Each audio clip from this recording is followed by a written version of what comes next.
Welcome back, my family. Before we dive into tonight's creepy little journey, make sure to like the video, subscribe to the channel, and share this with someone who loves a good scare before bed. I would love to know where you are watching from and what time it is for you right now. So drop it down in the comments and hype me up a little on YouTube. Now get comfortable, dim the lights, and let us step into tonight's story. The messages were written on paper towels left on desks stuffed inside Bibles. Everyone laughed and called it a prank, until one of those notes proved a 15-year-old victim wasn't dead, she was being held above our heads. The messages weren't written on fancy stationery or typed out in some serial killer font. They were scribbled on paper towels, folded into sloppy squares and left in places they had no business being, on desks that were locked the night before, on top of file folders inside offices nobody had gone into, stuffed deep inside church Bibles that hadn't been opened in weeks. That was the first thing that bothered me. The second thing was the handwriting. It looked like panic. The letters pressed so hard, the ink bled through, as if whoever wrote them thought the pen could punch right through the paper and claw its way into the real world. The words were jagged, rushed, cramped up against the edges like they'd run out of room and time at the same moment. Everyone else thought it was a joke. We worked in a big church in Memphis, a whole school, inside long carpeted hallways, a gym, offices, a full kitchen, kids everywhere during the day, parents, volunteers.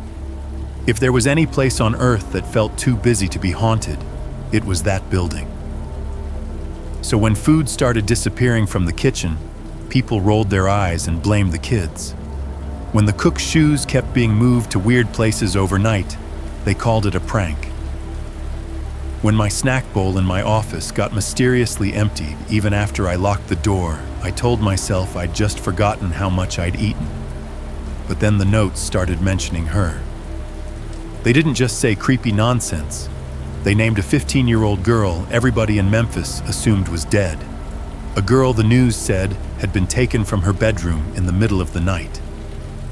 I remember the first time I saw her name on one of those paper towels. It was sitting in the exact center of my desk. It wasn't there when I left. It was there when I came back. My office door had been locked. The note said there was something in the attic of our church that could change everything people thought they knew about her case. I called the police. They searched the attic. They searched the classrooms, the hallways, the storage rooms. Boots thumping above our heads. Radios crackling, flashlight beams slicing through dusty rafters. And then the all clear. Nothing. No evidence. No girl. Just an old building making old noises. They left. Everyone relaxed. See, they said. Just some stupid prank. The notes didn't stop. They started turning up in new places, on a secretary's keyboard, tucked inside a hymnal. One of them slipped out of a Bible and fell into my son's hands during Sunday service. That was when I stopped laughing. I changed the locks. I checked the cameras. I stayed late. I listened to the building breathe, HVAC cycling off, fridge humming, exit signs buzzing in the distance, and told myself it was nothing. Until the night one of our maintenance guys was walking down an empty hallway, heard a sound behind him, turned around, and saw the kitchen light turn on by itself. I can tell you this much, by the time we opened that kitchen door and saw who was standing under that buzzing fluorescent light, no one ever called those messages a joke again. I still remember the exact color of that morning. It wasn't anything dramatic. No storm rolling and no strange red sunrise. Just a regular Memphis winter morning, pale gray sky, a thin mist clinging to the parking lot, and the kind of cold that makes your breath hang in the air for a second before it disappears. I pulled into the church lot at 7:18 a.m., like I did most weekdays. Same spot, second row, close to the side entrance near the school offices. My tires made that soft, wet hiss on the pavement as I eased into place. The building loomed above the cars, a big brick and concrete complex that never looked quite like one thing. Not quite a church, not quite a school, not quite an office building. It was all of them mashed together, a maze of wings and hallways and add-ons. The lights over the side entrance buzzed faintly in the cold, that high electrical whine you only really notice when you stop and stand under them. I shut off the engine and sat there for a second, both hands on the steering wheel, staring at the glass doors and the reflection of my own face in them. Just another day, I told myself. I grabbed my briefcase from the passenger seat, my coffee in its stained travel mug, and stepped out into the chill. The air smelled faintly like wet asphalt, and weirdly fabric softener one of the laundry rooms must have been venting out the back. I locked the car with a quick chirp, the sound oddly sharp in the quiet lot, and headed for the door. When you're the headmaster of an elementary school, your mornings become rituals, whether you like it or not. Mine started with doors and keys. The church's side entrance resisted for half a second. When I pulled on it, the seal giving way with a little suction pop as the warm, recycled air met the cold outside. The smell hit me immediately, a mix of cleaning supplies, old paper, that waxy smell from buffed floors, and the faint, lingering scent of yesterday's cafeteria lunch. Familiar, ugly, comforting in its own way. I stepped inside the door, thudding shut behind me, and that's when the building swallowed the outside world. The sound of the street faded, replaced by the low, constant hum of the HVAC system and the soft, padded silence of carpeted hallways. My keys jangled on my belt as I walked, and for a moment, they were the loudest thing in the corridor. The overhead fluorescent lights hummed softly, their light too bright for my not-quite-awake eyes. Down the hall, I could hear the faint, distant thump of someone dragging chairs in the fellowship hall, and once a muffled beep from the alarm panel in the lobby. Routine. All of it. I passed the copy room, and the big old machine inside was already warming up fans, whirring the smell of toner lingering just outside the open door. There was a stack of worksheets on a table just inside the room, left by some teacher who'd be sprinting in for them 5 minutes before first bell. I knew this building well enough that I could have walked through it blindfolded, just following smells and sounds. At the corner, the intercom on the wall made a soft pop as its system cycled on for the day.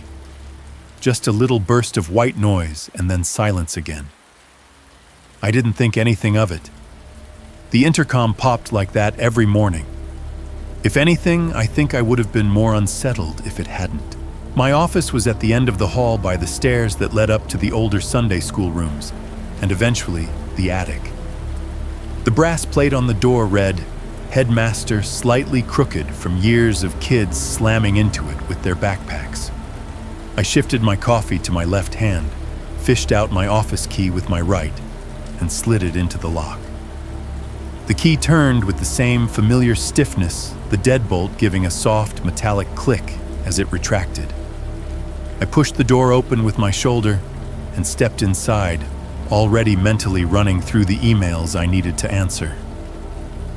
The room smelled like it always did, coffee paper, a hint of dust from the old carpet, and something like stale air that never quite went away, no matter how often we cracked the window. My desk sat under the window facing the door, covered in neat stacks of manila folders, a blotter, a lamp, a phone. The computer monitor was a dark, blank square waiting to be jolted awake. And there, just to the right of the monitor, was my bowl. That stupid glass bowl had become something like a companion. I'm not proud of it, but I ate constantly when I was alone in that office. Busy work does that to you. So instead of candy, I'd started keeping mixed nuts in there. Something that felt marginally less like I was trying to give myself a heart attack. Every night before I left, I would top it off. Not because I needed to, but because I hated starting the day with it running low. That bowl full and waiting for me had become one of those small anchors that convince your brain the world is still in its place. This morning it was empty, not half full. Not maybe I overdid it yesterday. Empty like someone had rinsed it out. I stopped just inside the doorway, my body still angled, as if I were walking my brain taking a second to catch up with what my eyes were telling it. I know rationally that an empty bowl isn't anything, but there's something about seeing a small, controlled piece of your routine wrong that hits you harder than a big change. It's like finding your toothbrush in the freezer. It shouldn't be a big deal, but your brain grabs it and shakes it hard. I frowned and stepped deeper into the room, setting my coffee down a little too hard on the right corner of the desk. The ceramic thunked against the wood, sloshing a bit of dark liquid up against the lid. For a second, I tried to tell myself I must not have refilled it the night before. Maybe I'd been tired. Maybe I'd intended to and got distracted by an email or a phone call. But as I looked at that bowl, bare glass, a couple of broken salt crystals at the bottom, nothing else, the excuse didn't sit right. I remembered standing right there yesterday at the end of the day, packet of nuts in hand, shaking them into the bowl until they domed slightly above the rim. I remembered tapping the side of the bowl twice the way I always did, listening to the soft clatter like it was punctuation at the end of the day. Now it looked like I hadn't eaten in that office in weeks. I found my eyes drifting to the doorframe, to the lock I had just opened from the outside. I always locked my office when I left. It wasn't about the nuts, obviously. My desk drawers had student records, personal information. The idea that someone had been in here standing where I was standing now, picking at the bowl, made something cold settle in the middle of my chest. I forced myself to take a breath, then another. Kids. It had to be kids. One of the older ones maybe, who'd watched me, who'd seen me come and go, noticed where I kept my keys. Maybe a staff member had needed a document from my office and forgotten to relock the door. Maybe I was making something out of nothing. I reached out and nudged the bowl with my fingertips. It slid half an inch across the desk, with a faint scraping sound. Still empty. It was such a stupid thing to get hung up on that I actually laughed under my breath, a short, humorless sound that sounded wrong in the quiet room. That's when it happened. A tiny sound so soft that if I'd been shuffling papers or setting my bag down, I might have missed it.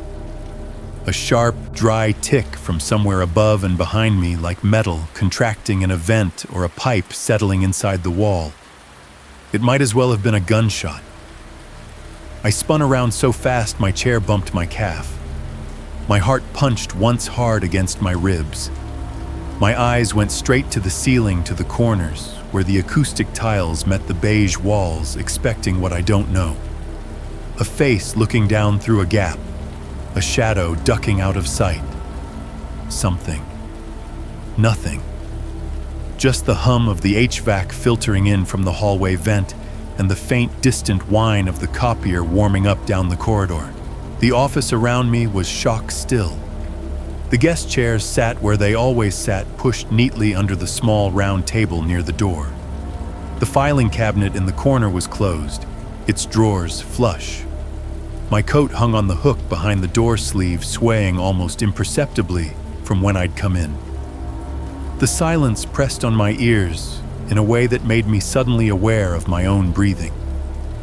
I could hear the small, wheezy whistle in my nose on the inhale, feel the pulse at the side of my neck. I stood there in the middle of my office, turning slowly, scanning a room I knew better than my own living room. And for the first time since I'd started working in that building, I had the irrational sense that I was intruding, that I had walked into a space that already belonged to someone else. Then the intercom in the hallway crackled to life for a second. Just a tiny burst of static, no voice, then silence. The sound jolted me like a slap snapping the spell. I let out a breath I hadn't realized I was holding and shook my head once, as if I could dislodge whatever weird paranoia had settled there. "It's just an empty bowl," I told myself out loud this time, my voice sounding thin in the room. Just a stupid bowl of nuts. But as I sat down at my desk, the empty glass gleaming in the corner of my vision and the ghost of that tiny tick still echoing inside my skull, something at the back of my mind whispered a different possibility. What if it wasn't? By the time I dragged my eyes off the empty bowl, my coffee had gone lukewarm. I took a sip anyway, more out of habit than desire, and it sat bitter and flat on my tongue. The rational part of my brain was still doing its best. Maybe the custodian had been in here. Maybe a teacher. Maybe I really had forgotten, but another part of me, the part that remembered locking my office door the night before, just kept circling back to the same thought. If someone was hungry enough to sneak into my office for mixed nuts, what else were they helping themselves to? The question followed me as I stepped back into the hallway. The building felt a little different now. Not loud, not chaotic, just watchful. The carpet swallowed my footsteps, but every other sound seemed somehow sharper. A classroom door clicked shut down the hall. Somewhere above me, a duct rattled and then stilled. The intercom gave another soft, aimless pop of static and went quiet again. I told myself I was being ridiculous. I was the headmaster for all intents and purposes, the adult in charge. If I let an empty snack bowl spook me, I was in the wrong line of work. Still, when I turned toward the kitchen, I found myself straightening up as if I were about to walk into a meeting instead of a tiled room with stainless steel counters. The closer I got, the stronger the smells became. First, that faint institutional cleaner scent, then the sharper, fresher smell of cut vegetables and onions. The hum of the big refrigerators rolled down the hallway like distant thunder. I could hear a radio playing softly, some AM station, with a host talking over music words indistinct under the buzz of the lights. I pushed open the swinging door with my shoulder and stepped into the kitchen. If my office was my brain, this room was the building's stomach. It was always a little too bright, a little too warm and more alive than any other room at that hour. Stainless steel prep tables, industrial sinks, stacks of plastic trays, the big gas stoves with their heavy black grates. The overhead fluorescence made everything look overly sharp, casting hard-edged shadows under pots and pans. The lights themselves gave off that constant insect-like none that you eventually stop hearing until the day you start paying attention. At one of the prep tables, the cook stood with his back to me, knife moving in a steady rhythm through a pile of celery. He was a broad man in his late 50s, with a white apron tied around his middle and worn black work shoes planted solidly on the tile. Steam rose from a pot on the back burner, carrying the smell of chicken stock and herbs. "Morning," I said, forcing my voice into a casual register. He glanced over his shoulder, gave me a quick nod that counted as a hello in his language, and kept chopping. The radio on the shelf next to him crackled faintly under a DJ's laugh. I headed straight for the dry pantry, already picturing the big bulk container of mixed nuts sitting where it always sat on the right-hand shelf, above the cereal and below the baking supplies. The pantry door squeaked just a little. As I pulled it open, the familiar scent of cardboard boxes and dried goods washing over me. The shelf was bare. I don't mean it was low. I mean the spot where that container lived had a rectangular dust outline and nothing sitting inside it. The neighboring shelves, the ones that usually held crackers, chips, and snack bars, looked thin, like a grocery aisle the morning after a sale. I stood there for a second, hand braced on the doorframe, eyes scanning up and down the shelves. Sometimes the kitchen volunteers moved things around after big events, and I'd have to play hunt for the peanut butter for a few days. I checked the top shelf, ducked my head to peer at the lower ones. Nothing. Something about seeing the absence repeated, a missing bowl, a missing container, hit harder than I wanted to admit. It felt like a pattern, and patterns have a way of tapping on the back of your neck. I closed the pantry door halfway and turned back toward the cook. "Hey, did we have some kind of event last night?" I asked, trying to keep it light. "Looks like the snacks took a hit." He didn't answer right away. His knife kept moving for another 3-4 slices. Then he stopped, set the knife down on the cutting board with a careful, deliberate motion, and turned to face me fully. There was something in his expression I hadn't seen before. Not quite anger, not quite frustration. Something closer to relief. "I'm glad someone else finally noticed," he said. The way he said it made the hairs on my arms rise. It wasn't a joke. It wasn't a complaint. It sounded like the end of a very long sentence he'd been saying to himself for weeks. I walked closer, leaning one hand on the edge of the prep table. Up close, I could see the lines around his eyes deeper than I remembered.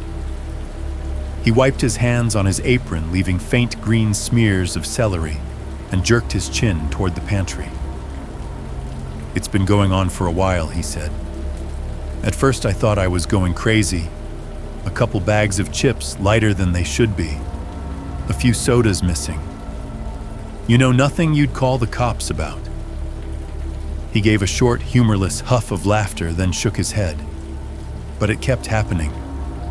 Little things. A box of crackers with half of it gone overnight.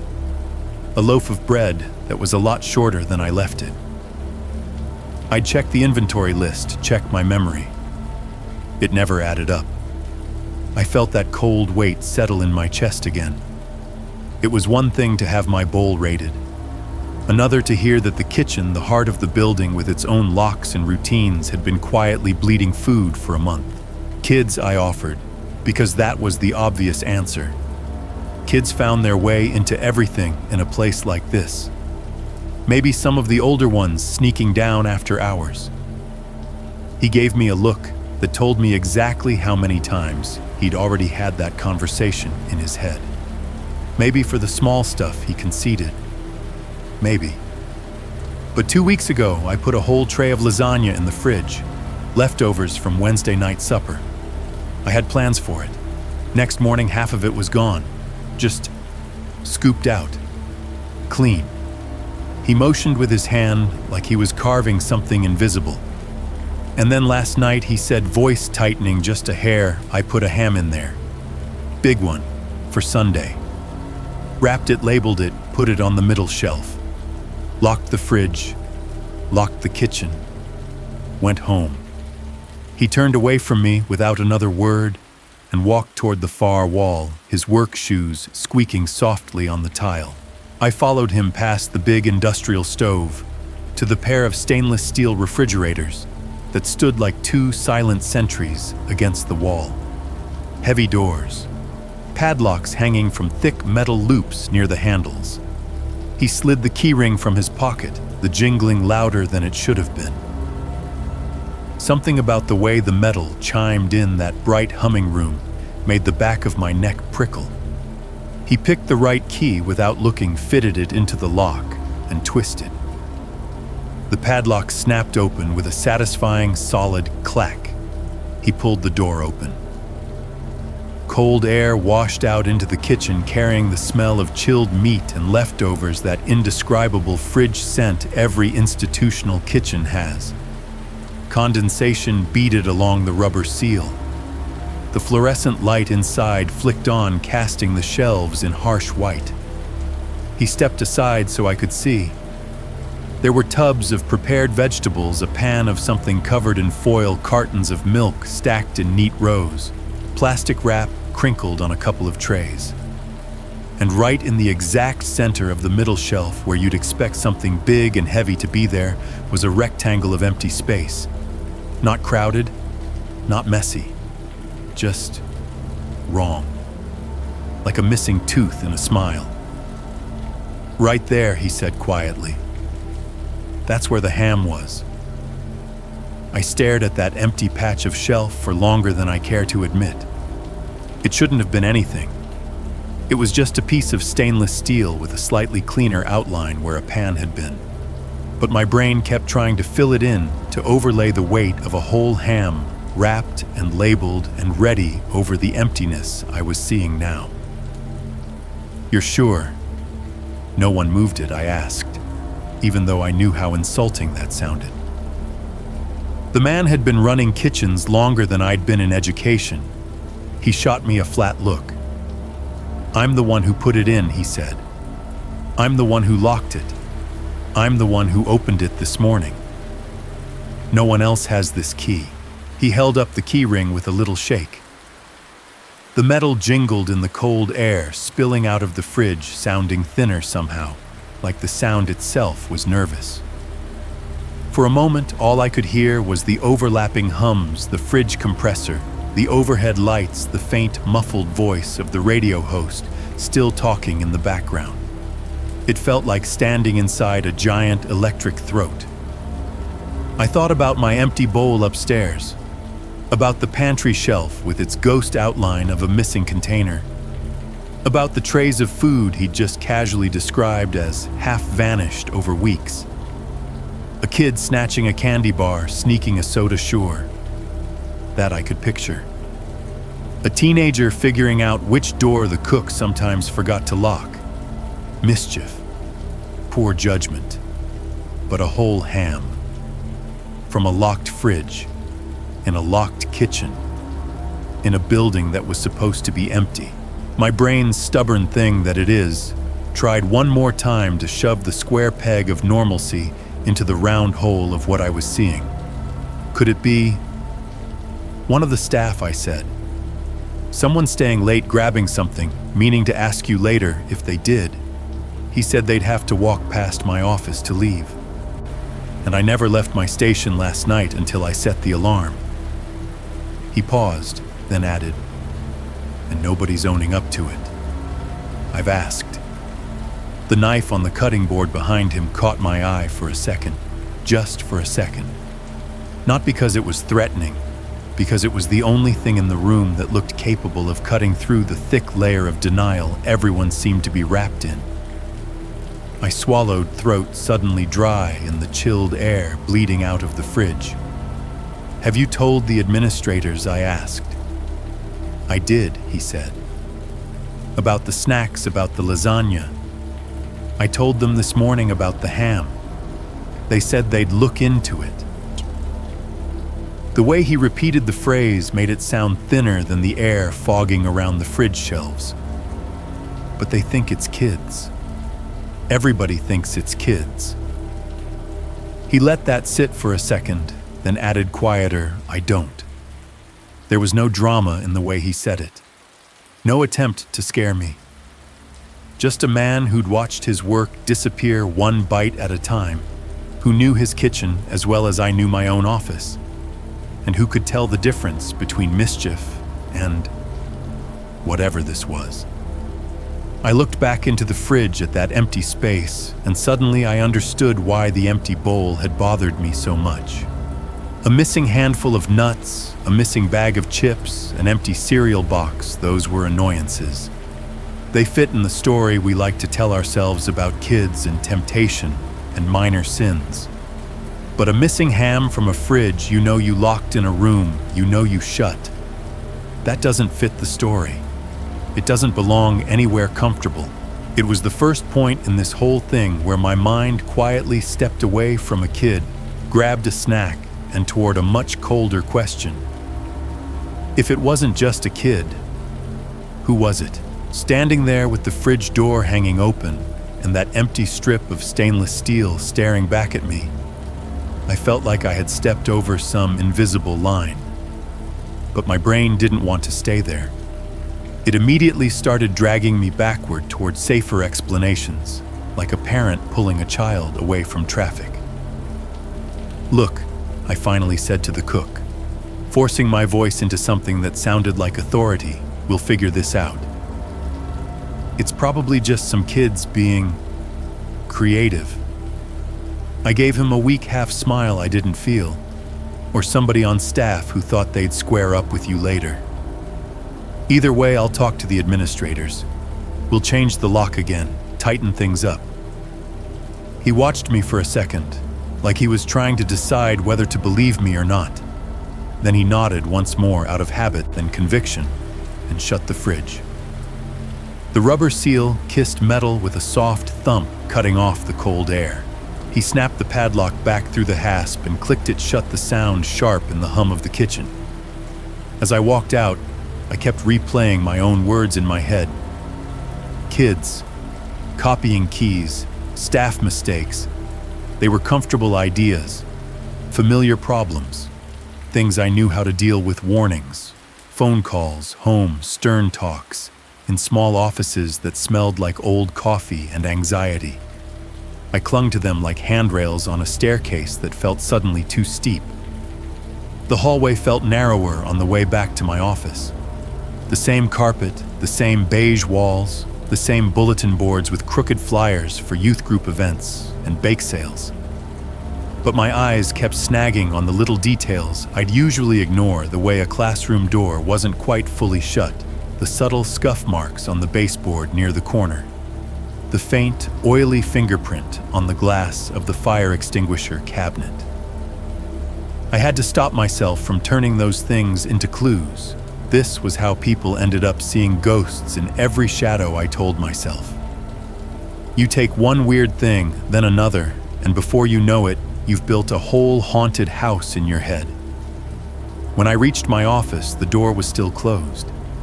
I unlocked it, stepped inside, and for a strange half-second, I expected the room to be different. Maybe I'd find another small thing out of place, another detail that had been quietly altered. But everything looked exactly as I'd left it 10 minutes before. The same stacks of folders, the same lamp, the same empty bowl glinting blandly beside my computer monitor. That was almost worse. I set my coffee down, sat heavily in my chair, and stared at the bowl like it had personally insulted me. I could feel the argument starting in the back of my mind. You might have forgotten to refill it. Maybe the custodian came in to dust and grabbed a handful. Someone on the tech team needed a quiet place to make a phone call, saw it, and helped themselves. The cook is just tired and miscounted. Lasagna evaporates, now ham grows legs. I began drafting the email to the church administrators, my fingers hovering over the keys for a good 10 seconds before I actually typed anything. I didn't want to sound paranoid. I didn't want to sound like I was accusing anyone. Food theft in a church building, what a ridiculous phrase. If I framed it wrong, they'd roll their eyes and file it under Sam worrying again. So I stuck to facts. I told them what the cook had told me. I mentioned the lasagna, the missing ham, the recurring issues with snacks and drinks. I referenced my own empty bowl in a single, almost throwaway sentence, as if to say, see, it's not just his kitchen. Something's going on. Then I suggested something simple, concrete, easy to approve. Change the locks on the kitchen and maybe on the fridge itself. Review who has keys. Make sure we knew exactly who could get into what. It was the kind of solution administrators like tidy, measurable, responsible.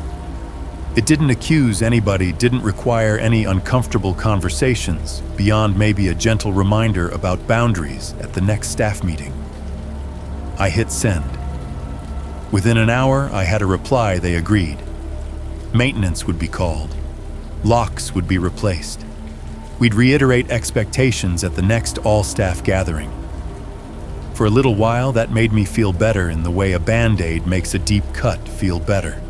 Not healed, just covered.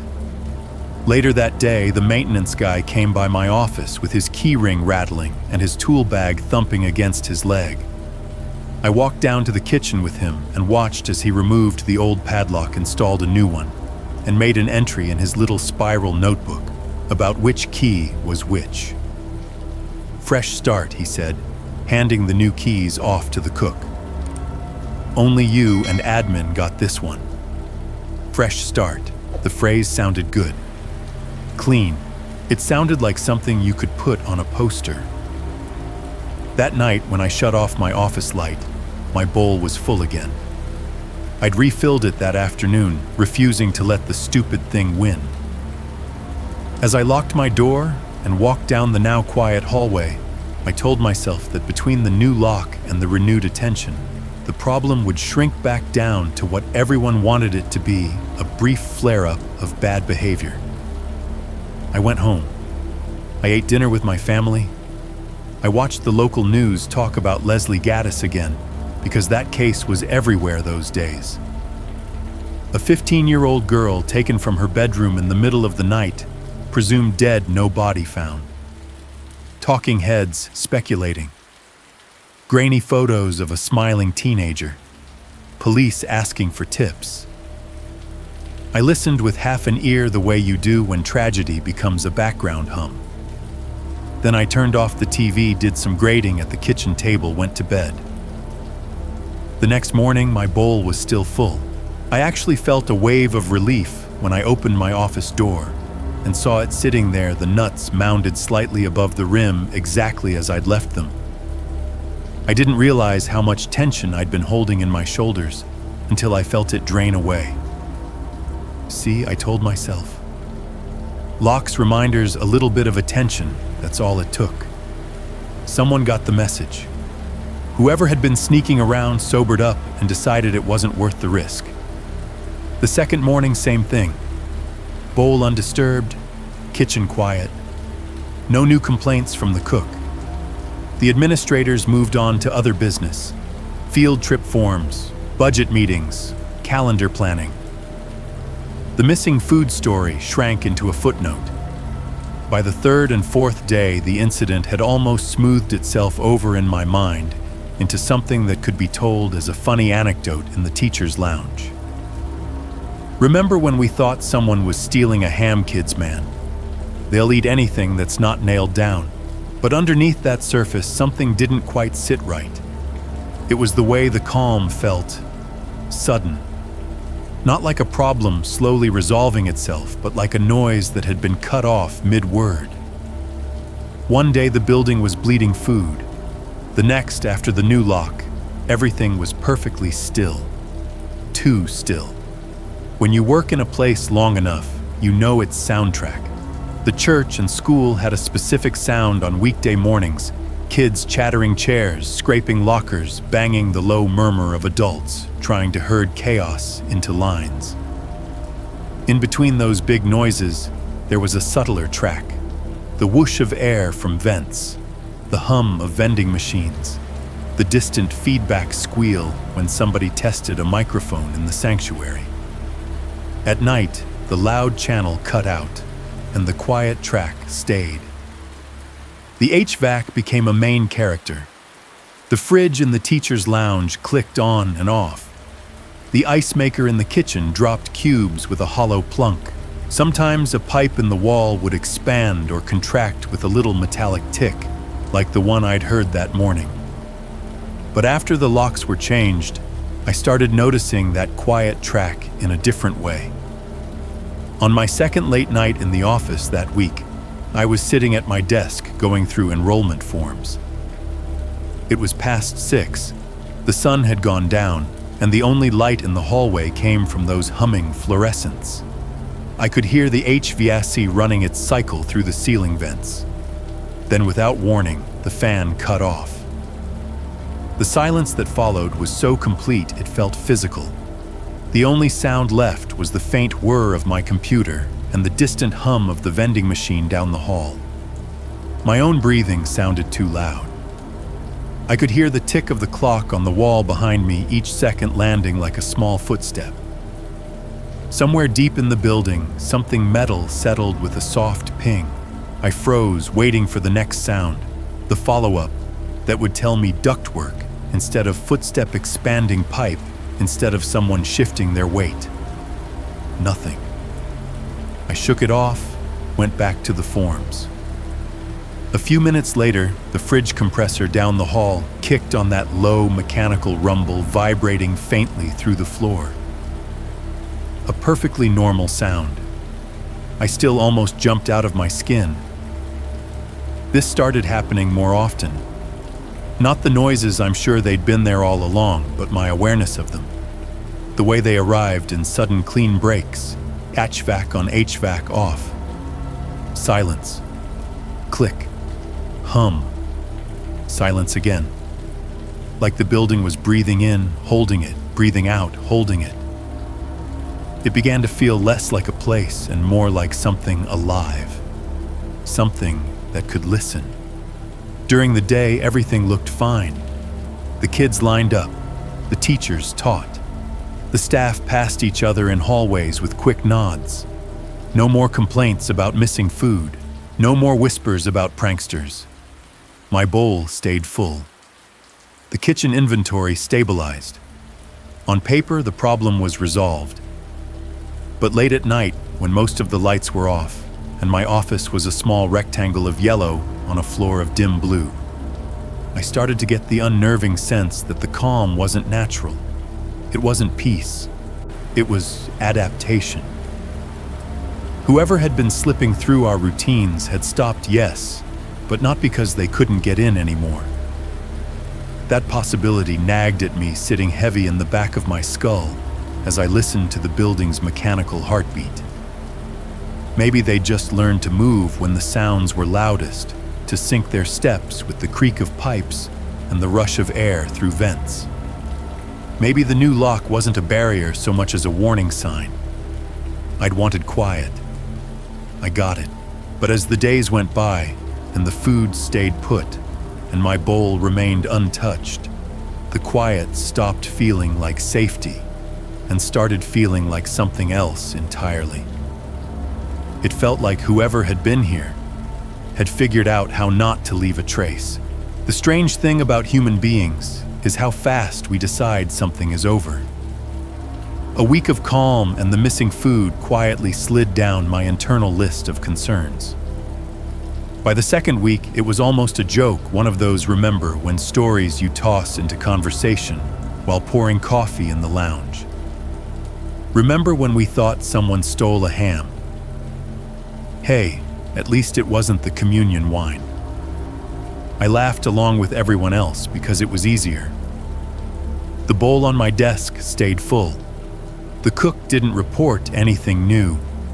The administrators stopped mentioning it unless I brought it up, and even then it was with that light dismissive tone people reserve for problems that didn't turn into lawsuits. I started to let myself believe it too. The new lock, the reminders, the extra attention. Maybe that really had been enough.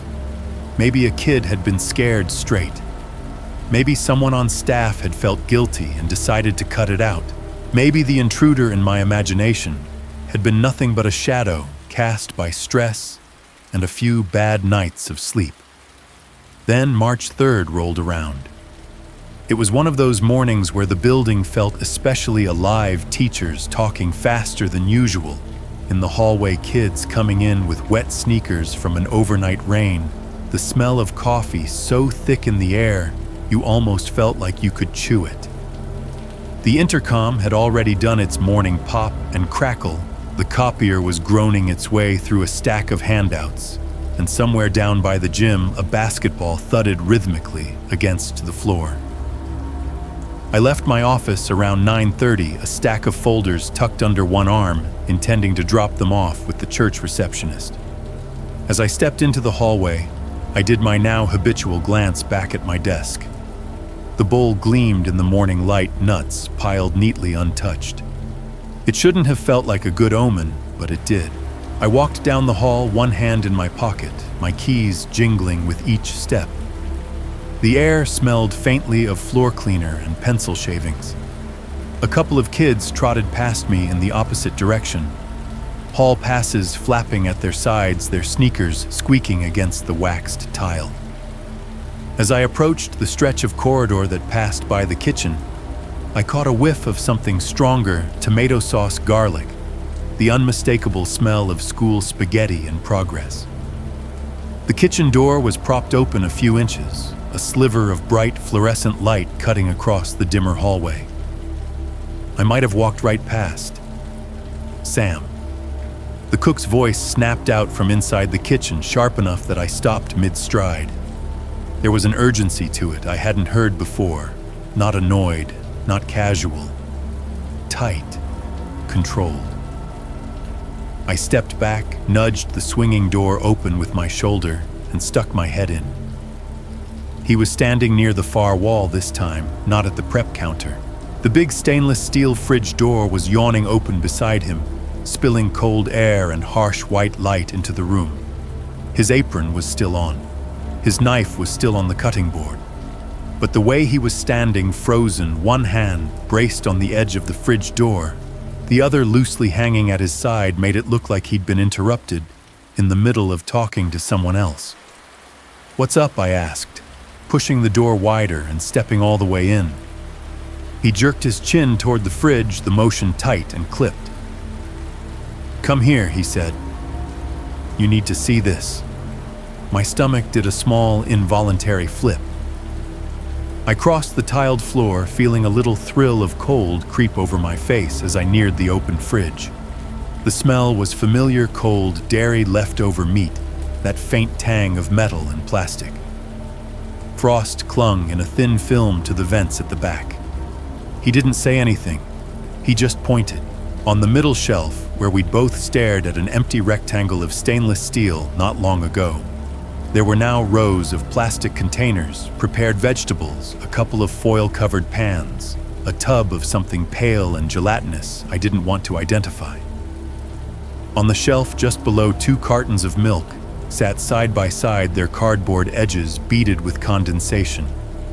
And on the top shelf, where there should have been a neat lineup of soda bottles, treats for staff soda for church events, a couple of 6-packs of generic cola we kept on hand for last-minute gatherings, there was a gap. Not completely empty. 2 lonely bottles stood on the far right, sweating in the cold. But the space to their left, where there should have been at least 8 or 10 more, was bare. The plastic rings that had held some of them together were still there, hanging limply off one of the shelf bars, empty loops swaying slightly in the breeze of the open door. "Those were full last night," he said, voice tight. "I loaded that whole row before I locked up. You can see the condensation from where they were sitting."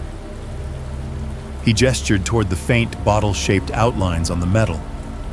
Once he pointed it out, I couldn't unsee it, darker strips on the shelf where cold had clung under the plastic now exposed. My first instinct was to count. 2 bottles. Space for 12. 10 gone. I swallowed, my tongue suddenly dry despite the cold air. "The lock," I said. "You locked up last night." He didn't answer with words. Instead, he reached up to the top corner of the fridge door, grabbed the padlock that was dangling open for the moment, and held it up in front of my face. This, he said, was closed. Key was in my pocket. Kitchen door was locked. Alarm was set. The metal of the lock clicked softly. As he squeezed it, the sound oddly loud in the refrigerated air. "Who's got a key?" I asked, though I already knew the answer. "Me," he said, "the administrator, and 1 spare in maintenance." That was it. 3 keys, 3 people. No teenagers, no wandering volunteers, no. I just needed a quick drink explanations. My brain immediately started doing gymnastics anyway. Could one of the staff have come in early? Maybe. I don't know, for a meeting. Grabbed some sodas for something. Even as I said it, it sounded thin. He shook his head. "I was here at 6, he said. "First one in. Soda Marks closed in the morning. Nobody scheduled an event. And if somebody did, why would they take 10? Why not leave a note? Why not ask me?" I looked back at the shelf. 10 missing bottles from a locked fridge didn't sound like hunger. It sounded like confidence. Maybe somebody from maintenance. I started. "Maintenance already told me nobody touched it." He cut in, not unkindly, but firmly. "They're the ones who put the new lock on. I asked them directly this morning before I called you. They said no one used the spare." The fridge's fan kicked on, adding another layer of hum to the kitchen.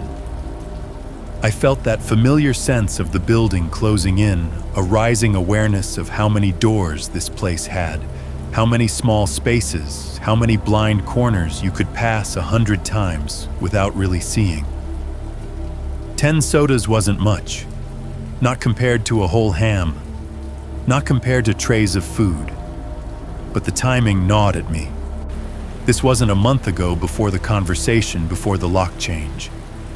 This was after we'd noticed, after we'd reacted, after we'd told whoever was doing this without meaning to, "We see you. Stop." And they hadn't. I stepped back a pace, letting the cook close the fridge. When the door swung shut, the seal pressed in with a dull thud, and the padlock clinked as he threaded it back through the hasp and snapped it closed. The little burst of cold air that had been seeping into the room vanished, leaving the warm, food-heavy air of the kitchen thick around us. "Maybe the new key list is longer than we thought," I said, clinging to my dwindling rationalizations. Maybe admin made a copy. Maybe the words died in my throat. From somewhere deeper in the kitchen, behind the row of metal shelving near the dry storage, there was a sound. Small, mechanical. A quick, sharp ting followed by a faint, wobbling rattle. Like a metal lid being nudged and then settling. Or a spoon vibrating against the side of a pan after someone tapped it. Or something being set down just hard enough to make noise. Every hair on the back of my neck stood up. I turned my head toward the sound, my heart giving a single heavy thump. The cook's eyes flicked in the same direction. For a second, neither of us moved. It wasn't a loud noise. If the radio had been turned up just a notch higher, we might not have heard it at all. But in that moment, with the fridge closed and the room momentarily still, it cut through everything. "Did you?" I started. He shook his head. The rational explanations lined up again like dutiful soldiers. Pot expanding from the heat. Metal cooling after being washed. Fan or compressor kicking on. Building settling. I could hear each possibility like multiple choice answers in my mind. But none of them felt quite right. There was something intentional about it. A small, precise tap in a room that had no business feeling like it had intentions. I stepped around the prep table and walked toward the back of the kitchen, my shoes squeaking slightly on the tile. The smell back there was different, more of cardboard and dry goods, less of fresh cooking. The metal shelves loomed taller, casting thin ladder-like shadows on the floor. "Hello," I called immediately, hating myself for it. What was I expecting? Someone to say, "Yeah, sorry, just stealing your food, be right out." No answer, just the hum of the walk-in cooler, the low chatter of the radio host still droning about traffic conditions, and the hollow echo of my own voice bouncing off the stainless steel. I rounded the end of the shelf. Nothing. Just the usual stacks of cans and boxes, tomatoes, beans, flour, sugar lined up like soldiers on parade. A couple of empty produce crates leaned against the wall. The industrial sink in the corner was dry. The dish rack was empty. I scanned the floor. No rolling bottle, no dropped spoon, no evidence that anything had been disturbed in the last 10 seconds. Out of the corner of my eye, I saw something shift, and my heart jumped into my throat before my brain registered that it was just my own reflection in the side of a metal storage cabinet. For half a heartbeat, it looked like someone else was standing there half hidden behind stacked trays. I let out a breath and forced myself to roll my shoulders, trying to shake the tension loose. The more jumpy I got, the more I knew everything would start to look like a threat. Behind me, the cook cleared his throat. Anything he asked. I turned back toward him, the shelves between us like bars. Nothing I said. Probably just the building. The phrase sounded weak even to my own ears. I walked back to the main part of the kitchen, every squeak of my shoes suddenly magnified. When I reached the prep table again, I realized my hand was clenched around the files I'd meant to drop off, the edges of the folders slightly bent under my grip. "It's odd," I said finally, because that was as far as I was willing to go in that moment. "I'll talk to the administrators, again. We may need to review who actually has keys. Maybe even put a camera in here for a while." The cook nodded slowly. His jaw was tight. "I'd appreciate that," he said. I gave him a brief automatic pat on the shoulder as I passed some instinctive managerial gesture meant to say, "We've got this." My fingers brushed the rough fabric of his apron, warm from his body heat. It was the most human, grounded thing in the room. Then I walked out, the radio's murmur and the fluorescent buzz fading as the kitchen door swung closed behind me. In the hallway, the normal morning sounds rushed back in to meet me. Children's voices drifting up from the lower level, the distant slam of a locker, the rolling thunder of a cart being pushed over tile. If you'd watched me from the outside at that moment, you wouldn't have seen anything out of the ordinary. Just a man in a tie walking down a hallway, a stack of folders under his arm, expression set in that neutral, busy face we all wear at work. But inside, the narrative had shifted. A missing handful of snacks I could blame on a hungry kid. A missing tray of lasagna, maybe an opportunistic staff member. A missing ham from a locked fridge I'd tried to file under unsolved but probably human. But now, after a new lock, after a tightened key list, someone or something had still walked up to that fridge, opened it, and taken exactly what they wanted. Locks apparently didn't mean a damn thing. The rest of that morning moved the way bad days usually do, too fast on the surface, too slow underneath. There were parent emails to answer, a teacher who wanted to talk about a behavior issue in her class, a quick meeting with the church administrator about budget numbers. I sat through all of it, nodded at the right times, scribbled notes on legal pads, and heard almost none of it. My mind kept drifting back to the open fridge door, those two sad bottles sweating on the shelf, and the ghostly outlines of the ones that weren't there. Every time I passed a window and saw my own reflection, I barely recognized my face, a little more pale, a little more tight around the eyes. I told myself I would circle back to the kitchen after lunch when things calmed down.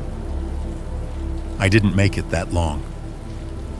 Around 11, I was walking past the stairwell when I saw the cook coming up from the lower level. He took the steps slower than usual, one hand on the rail. His apron was still tied around him, but it was twisted slightly, like he'd knotted it in a hurry. "Hey," I said, stopping at the top of the stairs. "How's it going down there?" He looked up at me, and for a second I thought he was going to say fine out of sheer muscle memory. But he didn't. He hesitated, lips pressing flat, then jerked his head toward the hallway. "Can I show you something?" he said. The way he said it made my stomach drop. I followed him back toward the kitchen. The hallway felt longer this time, the fluorescent lights overhead ticking faintly as they warmed. A group of students passed us, going the other way, their voices a sudden bright burst of noise that faded quickly once they turned the corner. When we stepped into the kitchen, the smell of boiling pasta hit me first, starchy and heavy. The clatter of a pot lid, the faint hiss of something simmering. The radio was still on, but the volume had been turned down low, so the DJ's voice was just a soft murmur behind the other sounds. "Look at this," he said. He pointed not to the fridge this time, but to a corner by the back wall where he usually kept his things. There was a mat on the floor, the kind with rubber edges, and a rough, grippy top placed in front of a row of hooks where aprons and jackets hung. It was where he always stepped out of his outside shoes and into his kitchen ones. Today, the mat was empty. His kitchen shoes, those beaten-up black work shoes I'd seen on his feet every weekday morning for years, were not on the mat. They weren't under the metal shelf beside it. They weren't kicked off carelessly nearby. They were on the prep table, set side by side, soles down, toes pointed toward the door. The sight was so absurd, my brain refused to parse it for a second. Shoes don't belong on tables, especially not in kitchens where we feed children. It hit me as both stupidly funny and deeply wrong, like seeing a fire extinguisher stuffed in a trash can. I stared at them, then at him. "You didn't..." I started. He shook his head. "I left them where I always leave them," he said. "On that mat. Put my sneakers on, went home. Came in this morning and they were just there." He nodded at the table. "If it were just this," he added, "I'd say maybe I did it half asleep. Maybe I changed shoes up here last night and forgot. But it's not just this." He turned slightly and pointed to one of the hooks on the wall. His apron was hanging there, same as always, but the strings that should have dangled straight down had been deliberately tied into a loose knot, the kind a bored person might make while fidgeting. "I don't hang it like that," he said. "I never hang it like that." I looked from the apron to his face. There was no hysteria there, no performative fear, just a tight, controlled anger and something like humiliation. "Has this happened before?" I asked. He exhaled slowly, the sound rough. "Once or twice," he said. "Last week I came in and my apron was draped over that chair instead of on the hook." He pointed to a metal stool near the corner. "Thought I might have tossed it there without thinking." A couple days before that, my shoes were pushed almost all the way under that rack. He pointed again, this time to the shelving. "I had to get down on my knees to fish them out. Figured I must have kicked them too hard on my way out." He rubbed a hand over his face. "I've been giving myself all kinds of excuses," he said. "Because if I don't, I have to believe someone is coming in here after I leave and just playing with my stuff." The way he said that word, playing, made my skin crawl. "Okay," I said quietly. "But nothing's gone. Just moved." "Nothing's gone," he confirmed. "Not my wallet, not my watch, not my phone when I leave it on the shelf. Just the shoes, the apron, once my hat." He jerked his chin toward a shelf where a white baseball cap with the church logo sat. "Found it hanging on the mixer. Little things." He paused, then asked the question that stuck with me long after that day. "What's the point?" He said slowly, "if they don't see my reaction." He let that hang in the air between us, heavier than the smell of tomato sauce. The radio crackled faintly, some ad playing under our silence. "If this was about stealing," he went on, "they'd take things I actually need. Or they'd take money. If it was someone trying to get a rise out of me, they'd do it when I was here. Move the pan I just set down. Hide my knife while I'm cooking. Something. But this..." He gestured at the shoes on the table, then at the knotted apron string. "This is someone taking the time to move things they know I'll notice. But they want me to notice it alone. After. When it's quiet." I didn't like the way that word "alone" landed in my chest. I glanced back at the prep table. The shoes sat there mute and stupid. Someone had picked them up from the floor, had bent down, grabbed them in their hands, carried them across the room, and placed them side by side on a surface where food was prepared. It was pointless, childish, insulting. It was also intimate in a way I hadn't considered before. Your shoes and your apron aren't just objects. They're the things that mark your territory. They say, "This is where I work. This is where I spend my day. This is my spot." Having them moved, not stolen, just disturbed, was like someone slipping into your bedroom and turning all your picture frames a quarter-inch crooked. Could it be a joke, I tried, because that was the script we were supposed to follow. A bad one, sure, but maybe someone thinks it's funny. He met my eyes, and there was something almost like pity there. "You ever seen anybody around here with that much time and that bad a sense of humor?" he asked. I didn't answer. Because the truth was, I hadn't. The staff here were tired, busy, half overworked, and half underpaid. When they played pranks, they did it loud and fast, and in front of people, balloons in an office, fake spiders on desks, post-it notes stuck to someone's back. Nobody I knew spent their off hours crafting silent, invisible annoyances for one man to find alone at dawn. Besides, he added, voice dropping a notch, "It's not just me." The chill that ran down my spine then had nothing to do with air temperature. "What do you mean?" I asked. He shrugged one shoulder. "Heard the secretary say yesterday she came in and found her pencil cup on the wrong side of her desk," he said. "Wasn't there when she left. She laughed it off, joked about working too late. But then she said she could have sworn she locked her office." He hesitated, like he was weighing the wisdom of saying what he was thinking. "And you," he said, nodding toward me. "You told me about your nut bowl, about how sure you were you filled it." I had, in an offhand way, like I was trying to lighten his story. A little, "you're not the only one" solidarity moment. Now, hearing my own experience reflected back at me in this context, it felt less like solidarity and more like the tip of something else. In my mind, the pieces started rearranging themselves. The missing food, the ham, the sodas, the shoes, the apron, the pencil cup, the bowl. The fact that none of it was truly valuable in the way we usually measure value, but all of it was personal, aimed at spaces we considered ours. I had been treating the food like the main issue, a problem to be solved with locks and memos and key audits. The ham had seemed like the crescendo, the biggest, most expensive item taken. It was easy to hang the whole story on that hook. But standing there in that bright, humming kitchen, looking at the cook's shoes on the table and the lazy knot someone had tied in his apron strings, I felt something twist in my gut. This wasn't about hunger. Not really.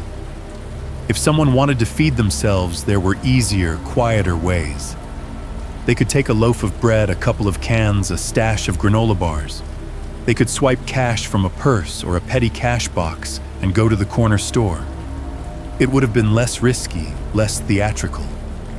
Theatrical. The word snagged in my brain. "This is weird," I said, because I didn't have anything better. "I'm not going to pretend it's not, but we're going to get to the bottom of it." He nodded, but I could tell his faith in that promise was thin. I looked around the kitchen again, really looked this time. The metal surfaces, the hanging pots, the rows of pans and trays, the door to the dry storage, the walk-in, the small gaps between equipment where a person could, if they wanted, step out of sight for a moment. The building hadn't changed. The layout was the same as it had been a month ago, a year ago. The only thing that had shifted was my understanding of what it could hide.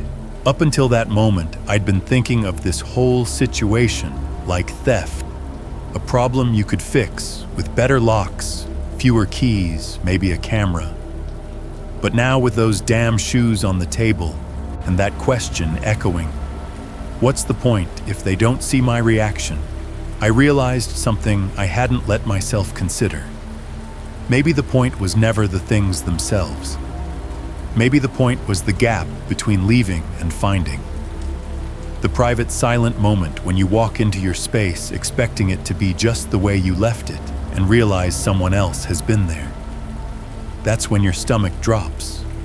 That's when your skin prickles. That's when you start questioning your own memory, your own routines, your own safety. That moment is its own kind of currency if you're the sort of person who knows how to spend it. I didn't say any of that out loud.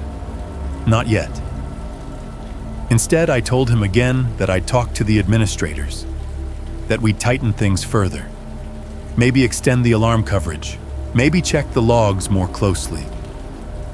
He nodded again, turned back to his cutting board, and grabbed his knife. The blade flashed briefly under the fluorescent lights as he started chopping vegetables with a little more force than before. As I walked out of the kitchen, the door swinging shut behind me, that one question kept replaying in my head like a stuck record. What's the point if they don't see my reaction? It was then that the bigger realization finally slid fully into place, cold and unwelcome. Whoever was doing this wasn't just taking food. They were writing messages. Not in ink, at least not yet. In absence.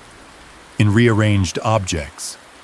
In little violations only the target would notice. They weren't looking for ham. They were looking for eyes. On the walk back to my office, I kept telling myself stories. That's what it felt like, stories, little narratives. My brain started spinning automatically to smooth the jagged edges off what I'd just seen in the kitchen. Maybe there was a mix-up with the new keys. Maybe someone from admin had told a staff member, just grab what you need, and forgotten to mention it. Maybe the shoes on the table were a weird joke, the kind people only find funny when they're the ones pulling it. But the stories weren't landing the way they were supposed to. They felt thin, too shiny on the surface, with something dark moving just underneath. The hall outside my office was quiet. Most of the noise had shifted downstairs with the younger kids. Up here, the air felt still, the fluorescent lights humming overhead, like a low, constant thought. My office door was closed, the brass nameplate catching a bit of hallway light. I fished my key out of my pocket more slowly than usual, the metal cool and familiar against my fingers. For a second, I stood there, key halfway to the lock, feeling stupid for hesitating. What exactly did I think was going to happen? That the door would be already unlocked? That I'd open it to find someone sitting in my chair? I turned the key. The deadbolt slid back with its usual solid click. I pushed the door open and stepped inside. The first thing my eyes went to wasn't the bowl this time. It was the center of my desk. Someone once told me that when something is perfectly centered, your brain registers it as important before you even understand why. A vase, a framed photo, an award, if it sits in the exact middle of a surface, it demands attention. There was a folded piece of paper towel sitting dead center on my blotter, right between the keyboard and the edge of the desk. Not off to the side, not carelessly dropped, not hanging off a stack of papers. Centered. Squared. Everything else on my desk was exactly as I'd left it earlier. The pen I'd been using lay beside the phone. The folder I'd opened before heading to the kitchen was still spread halfway, the top pages slightly askew. My coffee mug sat on its coaster ring of dried brown beginning to form around the lip. The only new element was that small, rough-edged white square sitting where no one had any reason to put anything. For a moment, I just stood there halfway between the door and the desk, my brain lagging behind my eyes again. I knew on some level that I was looking at a note, but another part of me insisted it had to be something else. An errant napkin, a piece of trash someone set down without thinking. Except no one should have been in here, and no one sets trash down that deliberately. I closed the office door slowly, the click of the latch sounding unnaturally loud in the quiet room. My footsteps felt muffled as I crossed the carpet, every step measured. The air smelled the same as it had that morning, coffee, old paper, a hint of the industrial cleaner the custodians used. Up close, I could see the texture of the paper towel. It was the cheap brown kind we used in the building, stamped with a repeating diamond pattern. The edges were frayed, where someone had torn it off the roll. I could see ink bleeding through the top layer in places dark and messy.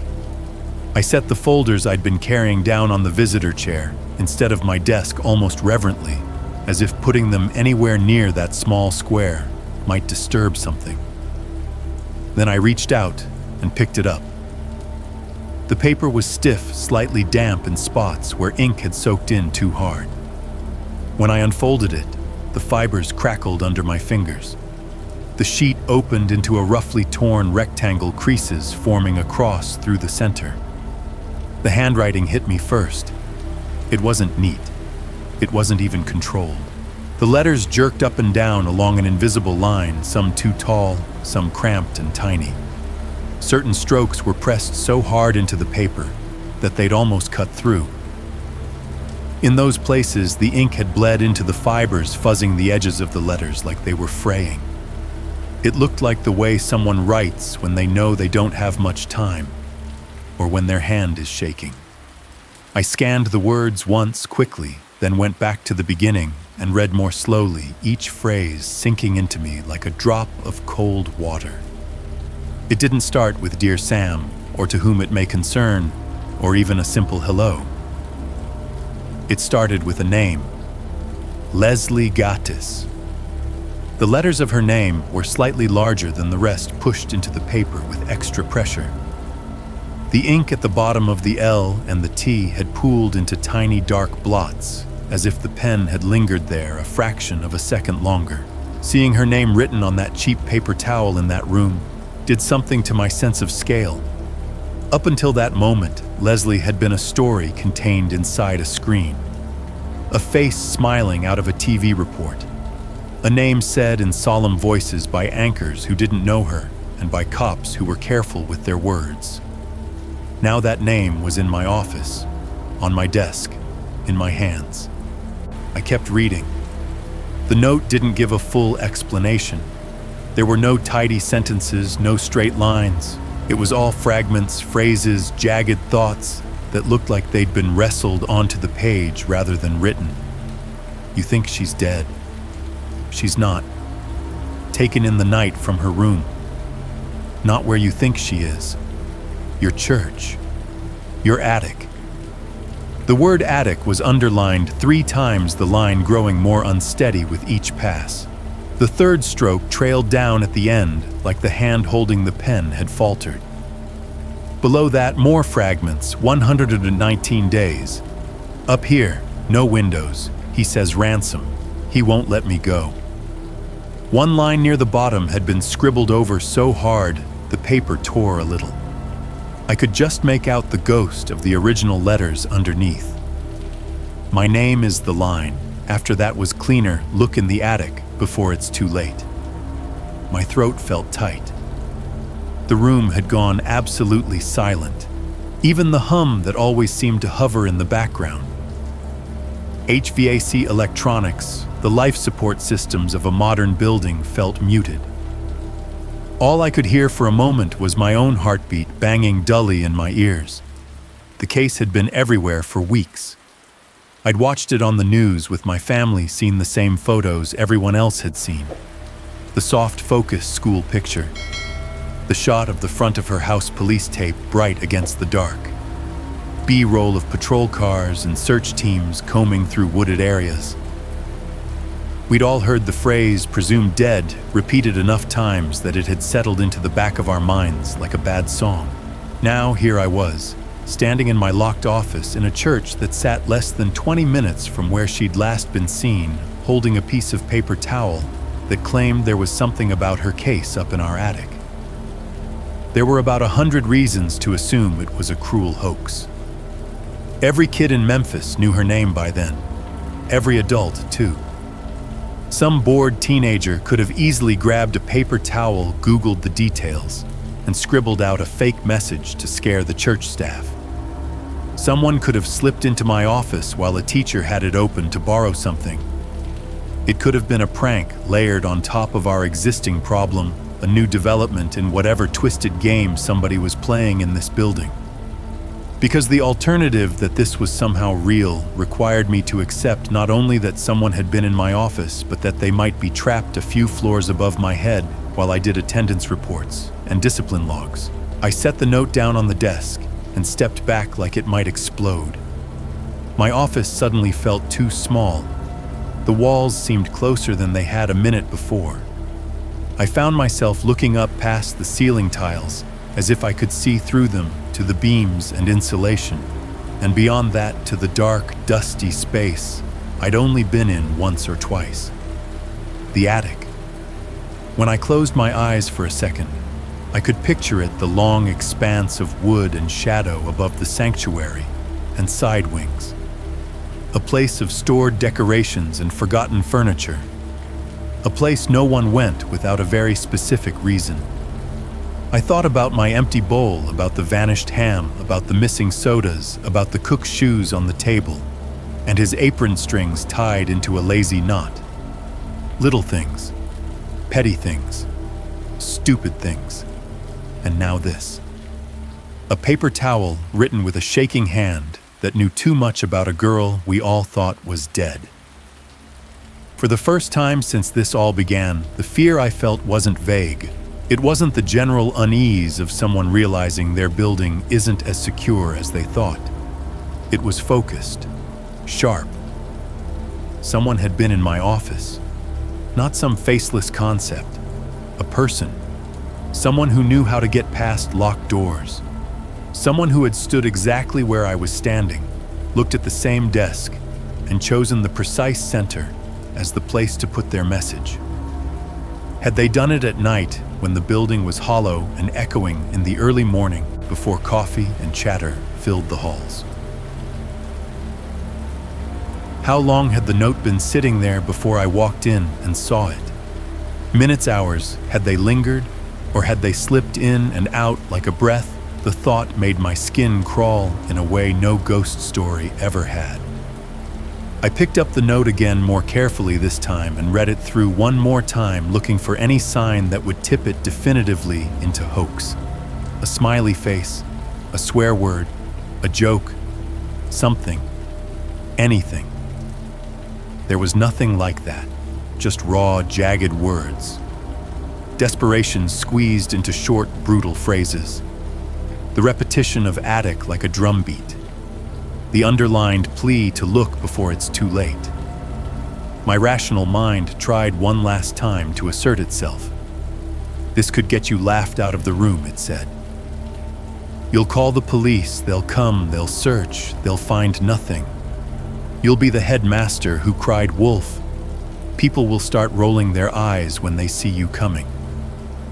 But the other part of me, the part that had watched those news reports with a pit in my stomach, the part that had seen the cook's face when he showed me the empty shelf, the part that kept waking up at night, hearing the phantom click of a door somewhere, spoke just as loudly.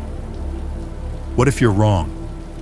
What if this is the one time you decide to play it safe to protect your image, and the cost of that caution is a girl's life? I'm not proud of how long I stood there weighing those two voices. In the end, it wasn't courage that made the decision for me. It was something simpler and maybe more honest.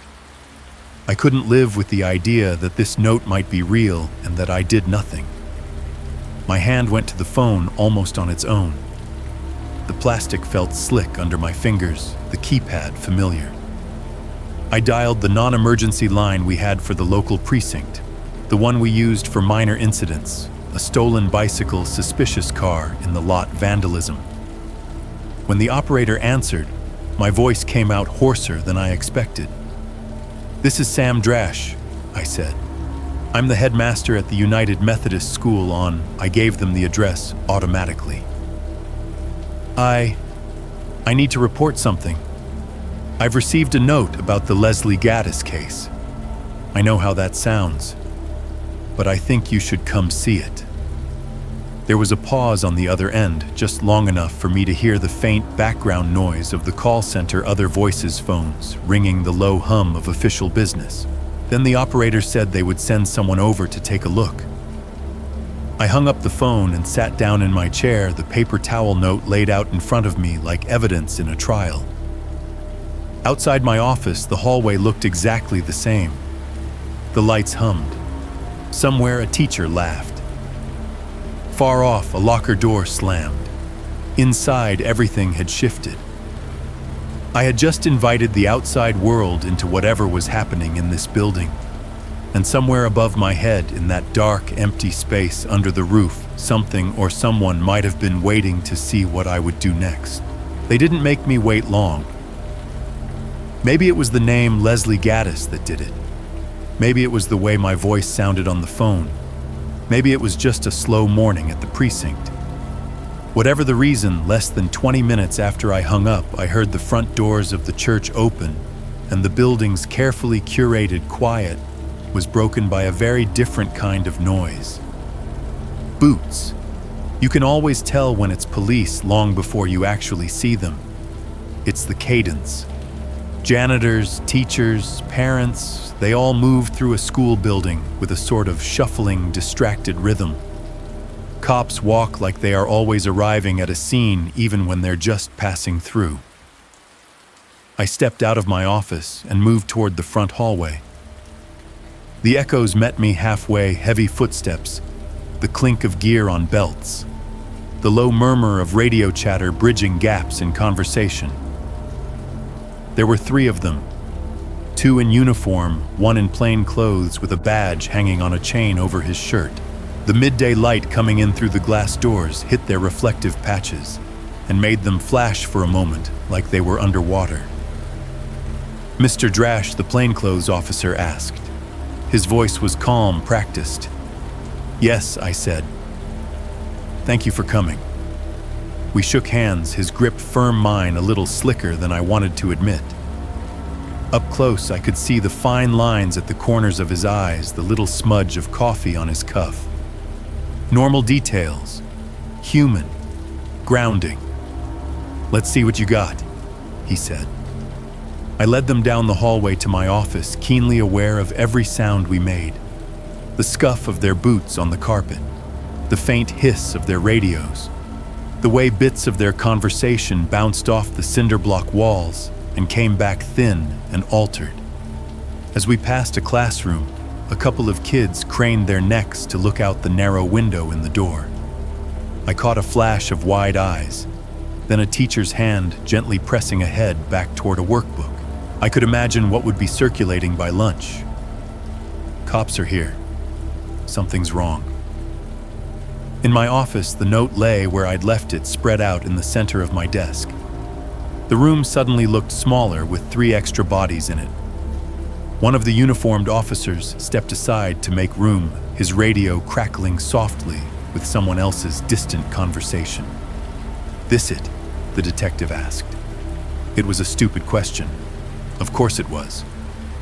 But protocol has its own script. I nodded. "Paper towel from the kitchen roll," I said. "Found it here when I came back from talking with our cook about a separate issue.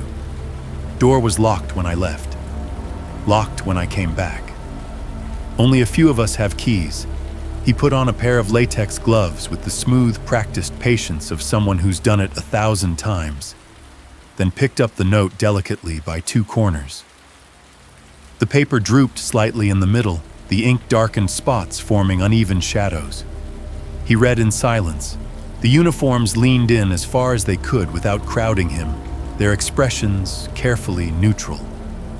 I watched their eyes track the lines, watched the small tightening at the corners when they reached certain words. Leslie's name, taken in the night. Your church, your attic. Look before it's too late. He finished, then flipped the towel over to check the back. Nothing there but the faint imprint of ink that had bled through. "Where did this come from again?" he asked, eyes still on the paper. "Someone left it on my desk while I was out," I said. "It wasn't there when I went to the kitchen. I locked the office. It was there when I came back, maybe 15 minutes later." "And how many people have keys to this office?" he asked. 4, including me," I said. 2 administrators, 1 custodian." He nodded like he was mentally filing that away. "You said you've had other issues," he added. "Missing food, things moved." I gave him the condensed version, no theatrics, no speculation. The ham, the sodas after the lock change, the shoes and apron, the growing pattern that had led me to take this note more seriously than I might have a month earlier. He listened without interrupting, his face unreadable. The only sound in the room was the soft squeak of his gloves when he shifted his grip on the paper. When I finished, he looked up at me, then at the other officers. "All right," he said. "We'll take a look." He handed the note carefully to one of the uniforms, who slipped it into a clear evidence sleeve with a faint plastic crackle. Seeing it disappear behind that glossy surface made it feel more real and less real at the same time. I led them back out into the hallway. The detective walked beside me. The other two followed, one slightly ahead, one behind a loose triangle formation that made me acutely aware of how many blind spots this building had. "Attic access?" the detective asked. "Upstairs," I said. "There's a stairwell near the older Sunday school rooms. The hatch is at the end of the hall." We climbed in a kind of echoing procession. The stairwell magnified every sound: the hollow thud of boots on steps, the jingle of keys, the distant drone of the HVAC system. Halfway up, one of the officers' radios squawked a burst of static and a voice saying something about a traffic stop on the other side of town. He turned the volume down with a quick twist of his fingers. On the second floor, the hallway was almost entirely empty. Classes weren't held up here anymore. Most of these rooms had been converted into storage meeting spaces or just plain forgotten. The air was cooler, carrying less of the kid smell from downstairs and more of dust and old paint. At the end of the hall, above a stretch of plain white ceiling, was the hatch. To anyone else, it probably looked like nothing, a simple rectangle in the ceiling with a metal lip and a pull cord hanging down. To me, at that moment, it felt like a mouth waiting to open. I'd only been up there twice in all my years at the church, and both times had been with maintenance. I knew in a vague way that the attic ran above a large portion of the building, a long, low space full of beams and ducts and insulation and whatever seasonal decorations no one wanted to deal with anymore. The detective looked up at the hatch, then at the officer who had a small folding ladder slung over his shoulder. "Let's do it," he said. The officer unfolded the ladder with a series of sharp clicks, the aluminum legs scraping faintly against the hallway floor. He positioned it under the hatch, tested it with one foot, then climbed up each step, squeaking slightly. Up close, the hatch looked even smaller. The officer reached up, grabbed the cord, and gave it a tug. The panel swung down with a soft wooden sigh, a little sprinkle of dust drifting from the edges. The air that wafted down was cooler and carried that distinct attic smell, dry wood insulation, a hint of rodent droppings and trapped heat. He pushed the panel fully aside and flicked on his flashlight. The beam cut into the darkness, illuminating the edges of rafters and the chaotic geometry of ductwork. Tiny particles swirled in the light, drifting lazily like snowflakes in slow motion. "I'll go first," the detective said. He climbed the ladder with the kind of careful confidence you only get from doing this sort of thing too often. At the top, he paused, ducked his head and pulled himself up through the opening, his boots scraping on the metal edge. For a brief second, his whole body disappeared into the darkness above. Then his flashlight came on again, a circle of white sweeping across unseen shapes. The other officers followed one at a time, passing through that small square hole into the hidden space above us. Their weight made the ladder flex slightly, the metal creaking. I stayed at the bottom, suddenly aware of how quiet the hallway had become now that most of the sound was traveling upward.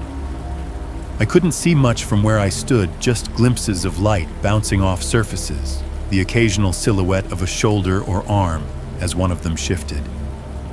The sounds came down clear, though the creak of old boards, the rustle of insulation, the low murmur of their voices, trading short, clipped observations. "Watch that beam. Lot of junk up here. Clear on this side." Dust sifted down in tiny streams whenever someone stepped too hard, and I found myself brushing at my shoulders even though nothing was landing on me. The attic might as well have been the surface of the moon for all I could see. But knowing that 3 people were up there now, moving through a space I'd only imagined, made my skin prickle. I caught a faint whiff of something that might have been old fabric, or maybe some forgotten box leaking its smell through a crack in the cardboard. It layered over the usual building scents in a way that felt foreign, like someone else's house had been stacked on top of ours without asking. Every now and then, a beam of light would angle toward the hatch, throwing a slice of brightness across the hallway wall before swinging away again. In those moments, I could see outlines, rolled up banners, the edge of a fake Christmas tree, the vague hulk of some large object covered with a sheet. No voices calling for help. No sudden intake of breath. No, oh my God. Just the steady workmanlike sweep of a search being conducted by people who had done this in too many basements and backyards and alleys to count. "How far does it go?" one of the officers asked up there. Pretty far, the detective's voice drifted down. But it's all the same. Storage, insulation, rafters. There was another creak, then a dull thud like someone had nudged a box with their boot. Time stretched. My neck ached from staring upward. Somewhere downstairs, the bell rang for the end of a class period, its chime muted but still recognizable up here. The normal life of the school chirped on, completely unaware that 3 armed men were crawling around in the dark above it, looking for a girl everyone assumed was already dead. After what felt like both 10 seconds and 10 hours, I heard the detective's voice again, closer this time. "All right," he said. "Come on down." One by one, they reappeared at the hatch, descending the ladder with the same heavy carefulness. Their faces were a little smudged now, a thin film of dust on their shoulders, but their expressions hadn't changed much. No shock, no horror, no grim satisfaction at having found something that shouldn't have been there. Just the tired, neutral look of people who have once again discovered nothing where someone hoped there would be something. Anything, I asked, even though I already knew the answer from the way they were moving. The detective shook his head, brushing a bit of insulation off his sleeve. "Just an attic," he said. "Boxes, decorations, junk. No signs of anyone living up there. No sign of a struggle. No." He hesitated, then finished nothing to suggest this has anything to do with the Gotti's case. The relief I felt was quick and sharp, followed immediately by a wave of embarrassment. Part of me had braced for them to find exactly what the note hinted, at a scene so awful I hadn't dared fully picture it. Another part of me had clung to the chance that if they did find something, at least it would mean the note hadn't been a lie. Instead, I had exactly what logic had predicted all along, 3 professionals telling me in so many words that there was nothing. Could it be a prank? I heard myself ask. He considered that for a moment, looking back toward the open hatch, then at the evidence bag one of the other officers still held. "It could," he said. "This case is high profile. Her name is everywhere. Kids, adults, anybody with a mean streak and access to a pen could have written that. Leaving it in a church office makes it more dramatic." He shrugged slightly. "We'll send it to the detectives working the Goddess case, let them decide if it's worth anything. But between you and me..." He let the sentence trail off. He didn't need to finish it. The meaning was clear. "Between you and me, this looks like nothing." They closed the hatch, pushing it back into place with a soft thump. Dust shook loose around the edges and fluttered down in a pale, glittering curtain. The ladder folded with a series of small metallic clicks and was carried away down the hall. By the time we made it back to the main floor, the kids had learned to stop staring. The building had absorbed the presence of the uniforms, the way it absorbed everything else, smoothing the ripples and returning to its regular rhythm. At the front doors, the detective shook my hand again. "You did the right thing calling us," he said. "If you get anything else like that, He nodded toward the evidence bag, let us know. And if you start seeing anything that rises above missing lunches and practical jokes, call right away. There was something oddly dismissive in the way he said missing lunches, though I don't think he meant it that way. To him, this building was just one more address, one more place where people got nervous and needed reassurance. To me, it was the place I spent most of my waking hours, the place I was supposed to keep safe. We'll keep our ears open about the case, he added. But for now, my guess, someone's idea of sick fun. They left in a small burst of radio noise and cold air as the doors swung open and closed behind them. The echoes of their boots faded down the sidewalk. The glass stopped rattling. The building took a breath and settled. On the surface, nothing had changed. They had come. They had searched. They had found nothing. They had gone. But as I stood there in the lobby looking down the hallway that led back to my office, I couldn't shake the feeling that whatever had written that note, whatever had moved those shoes and emptied that bowl and taken that ham hadn't left with them. The building always felt a little too big when it was quiet, but after the police left, it felt enormous. Their departure left a kind of vacuum behind it. The last echo of their boots died away, the front doors hissed shut, and all at once the sounds that usually comforted me, the hum of the HVAC, the distant squeak of sneakers on tile, the muffled chatter from classrooms seemed to fall into the background, swallowed by something thicker. Silence isn't really the absence of sound. It's the presence of all the little sounds you never paid attention to before. I walked back toward my office alone, and every small noise came at me separately. The soft buzz of the exit sign overhead, the faint rattle of the heating system as air moved through ducts, the almost imperceptible click of a fluorescent ballast struggling somewhere above the ceiling tiles. Underneath it all, my own footsteps too loud in my ears. I'd thought having the police here would make me feel safer, that their presence would put some kind of invisible border around the building. We've checked, we've cleared it, you can relax now. Instead, their search had left me with something worse than fear, doubt. Not doubt about them, doubt about me. They had done their job. They went where the note pointed them. They looked in the attic. They saw nothing. They left. On paper, that was the end of it. So why did the hallway feel like it had grown another 50 yards in the space of an hour? Back in my office, the absence on my desk hit me as hard as the note had earlier.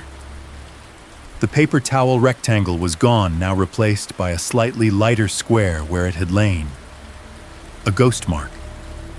The evidence tech had left behind the shape of the thing, but taken its weight with him. I sat down and tried to pull myself together. Think like an adult, I told myself. Think like someone whose job is to keep hundreds of kids safe, not like a kid hearing a campfire story for the first time. The rational explanations lined up dutifully again, like they always did. Leslie's case was all over the news. Her face was on television, in the paper, online. Anyone within 50 miles of Memphis who had glanced toward a screen in the last month knew her name and age and the bare outline of what had happened to her. Kids absorb that stuff. So do adults. Obsessed ones. Lonely ones. Ones who like attention. Someone could have written that note as a way to stir things up, to see sirens outside the church, to watch officers tromp through the halls. Maybe they lived nearby and had been waiting at a window, grinning as the squad car pulled up.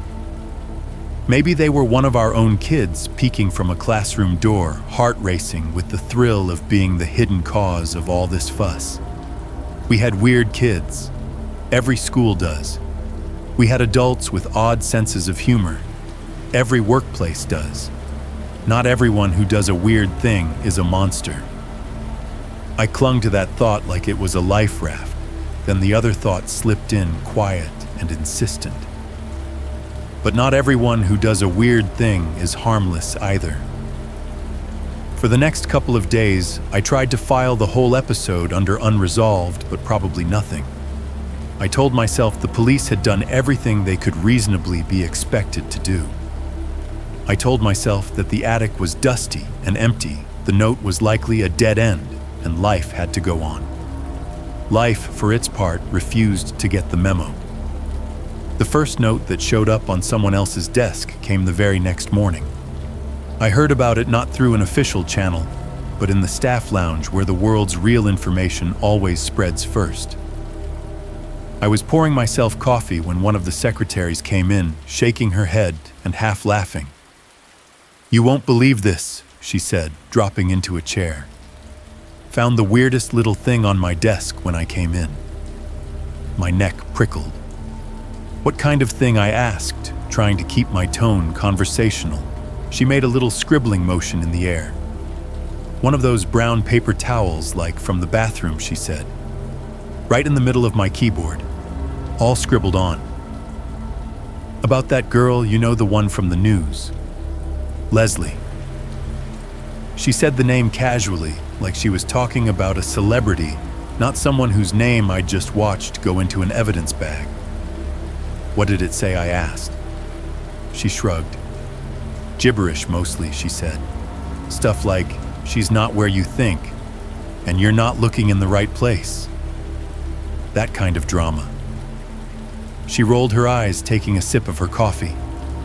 "Probably one of the kids, honestly. They've been talking about that case like it's a horror movie." I stared at her over the rim of my mug. "Did you show anyone?" I asked. She waved a hand. "I tossed it," she said. "I don't have time for that nonsense. We've got a fundraiser coming up. That's the only crisis I'm dealing with today." The casualness of it made my stomach knot. I wanted to tell her that the police had just been in my office holding a very similar piece of paper with gloved hands.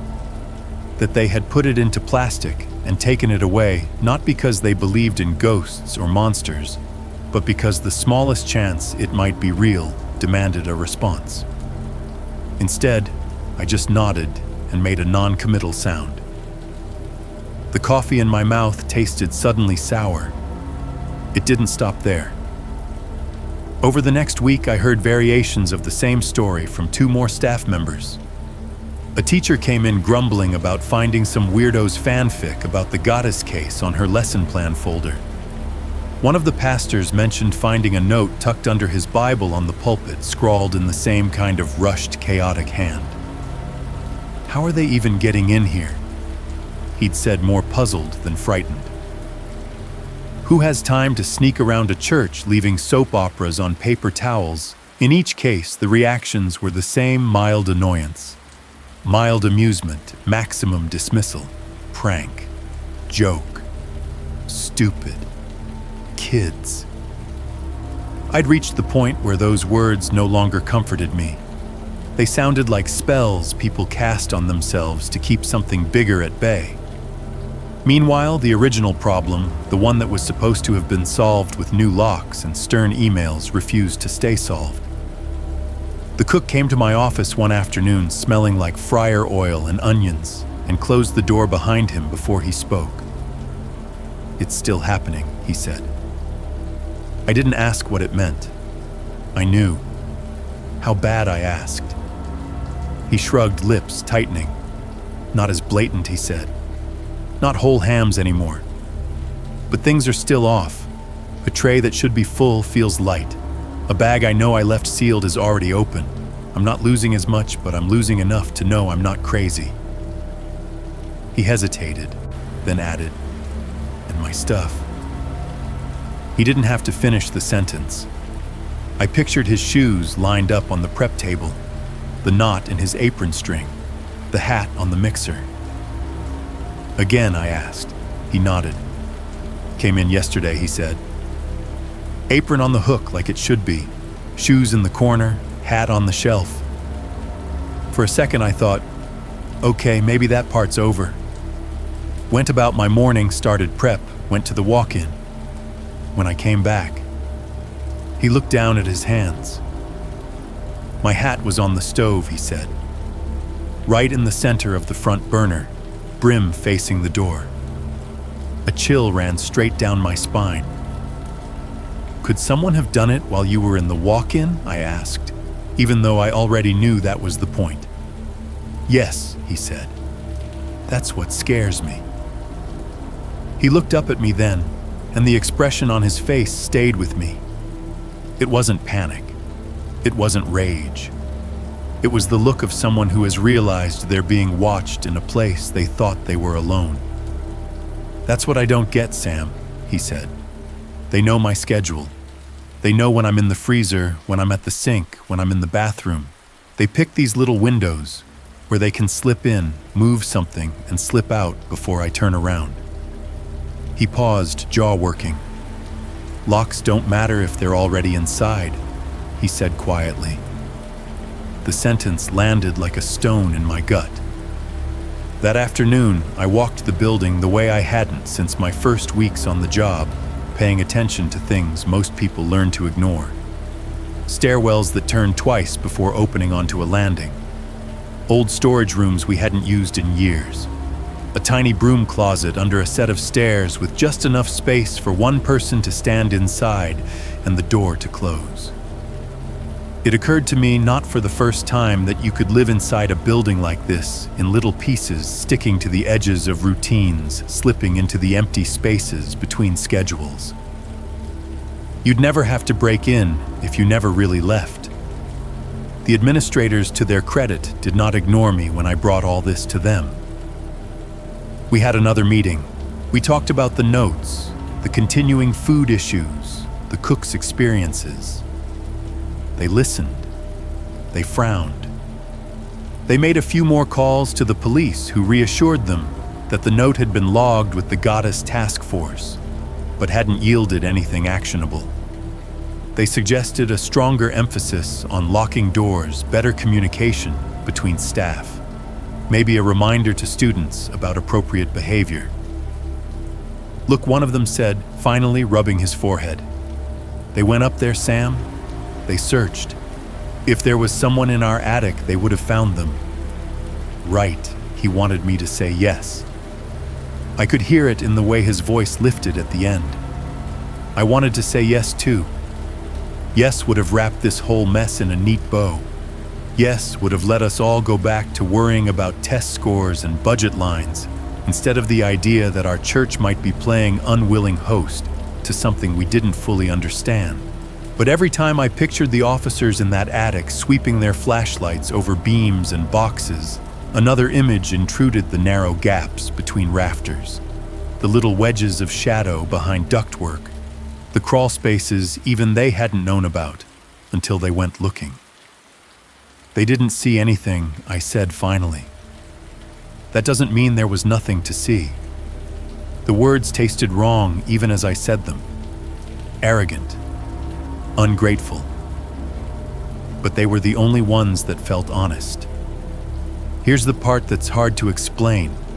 If you've never lived through something like this, the moment you realize nothing found isn't the same thing as nothing there. Something in your relationship with your surroundings breaks and can't be put back. The police had gone into our hidden spaces with flashlights and authority and come out empty-handed. To everyone else, that was the end of the story. To me, it was proof of something else. Whoever was leaving those notes, whoever was moving those shoes, whoever was still quietly siphoning off food from locked fridges, had just passed their first serious test. They'd been searched for by professionals, and they'd stayed unseen. After that, the building started talking to me. Not in words, obviously. No whispers through the vents, no disembodied voices calling my name from empty classrooms. It spoke in switches and cycles and clicks and pops and all the small noises that had once blended into a familiar hum and now stuck out like pins. The first thing I noticed was the air. Our HVAC system had always been a background presence, something you only really thought about when it broke. But once you start listening for it, you realize how much your sense of safety depends on that constant low rush of air. One night I stayed late to finish some paperwork. The halls were already dim. Most of the staff had gone home. Downstairs, the evening custodial crew pushed their carts around mops, squeaking faintly on tile. Their sounds drifted up the stairwell as a kind of reassuring echo of life. I sat at my desk, the fluorescent light above buzzing quietly, the computer screen casting a cold glow over my hands. The HVAC was running that familiar soft roar, rising and falling as the system cycled. Then, without warning, it shut off. Not with a dramatic clank or anything cinematic, just a sudden clean cut in the white noise. 1 second the air was moving, the next it wasn't. The silence that followed felt wrong. I could hear the rapid tick of the clock on the wall, the faint whir of the computer fan. Somewhere down the hall, the barely audible fizz of an exit sign ballast. It was as if someone had turned down a volume knob I hadn't known was there, making every individual sound stand out against the newly exposed quiet. In that vacuum, every click and creak became loaded. A door settling in its frame 2 corridors over made me sit up straighter. The distant thump of a mop bucket bumping into a wall made my heart jump. A soft electrical pop from the intercom speaker just outside my office door had me staring at it for a solid 6 seconds, waiting for I don't even know what. The longer I sat there, the more aware I became of the shape of my office. The corners felt deeper. The space under my desk felt more like a gap than an absence. The ceiling seemed lower, the acoustic tiles suddenly flimsy, just a thin sheet between me and the crawl spaces above.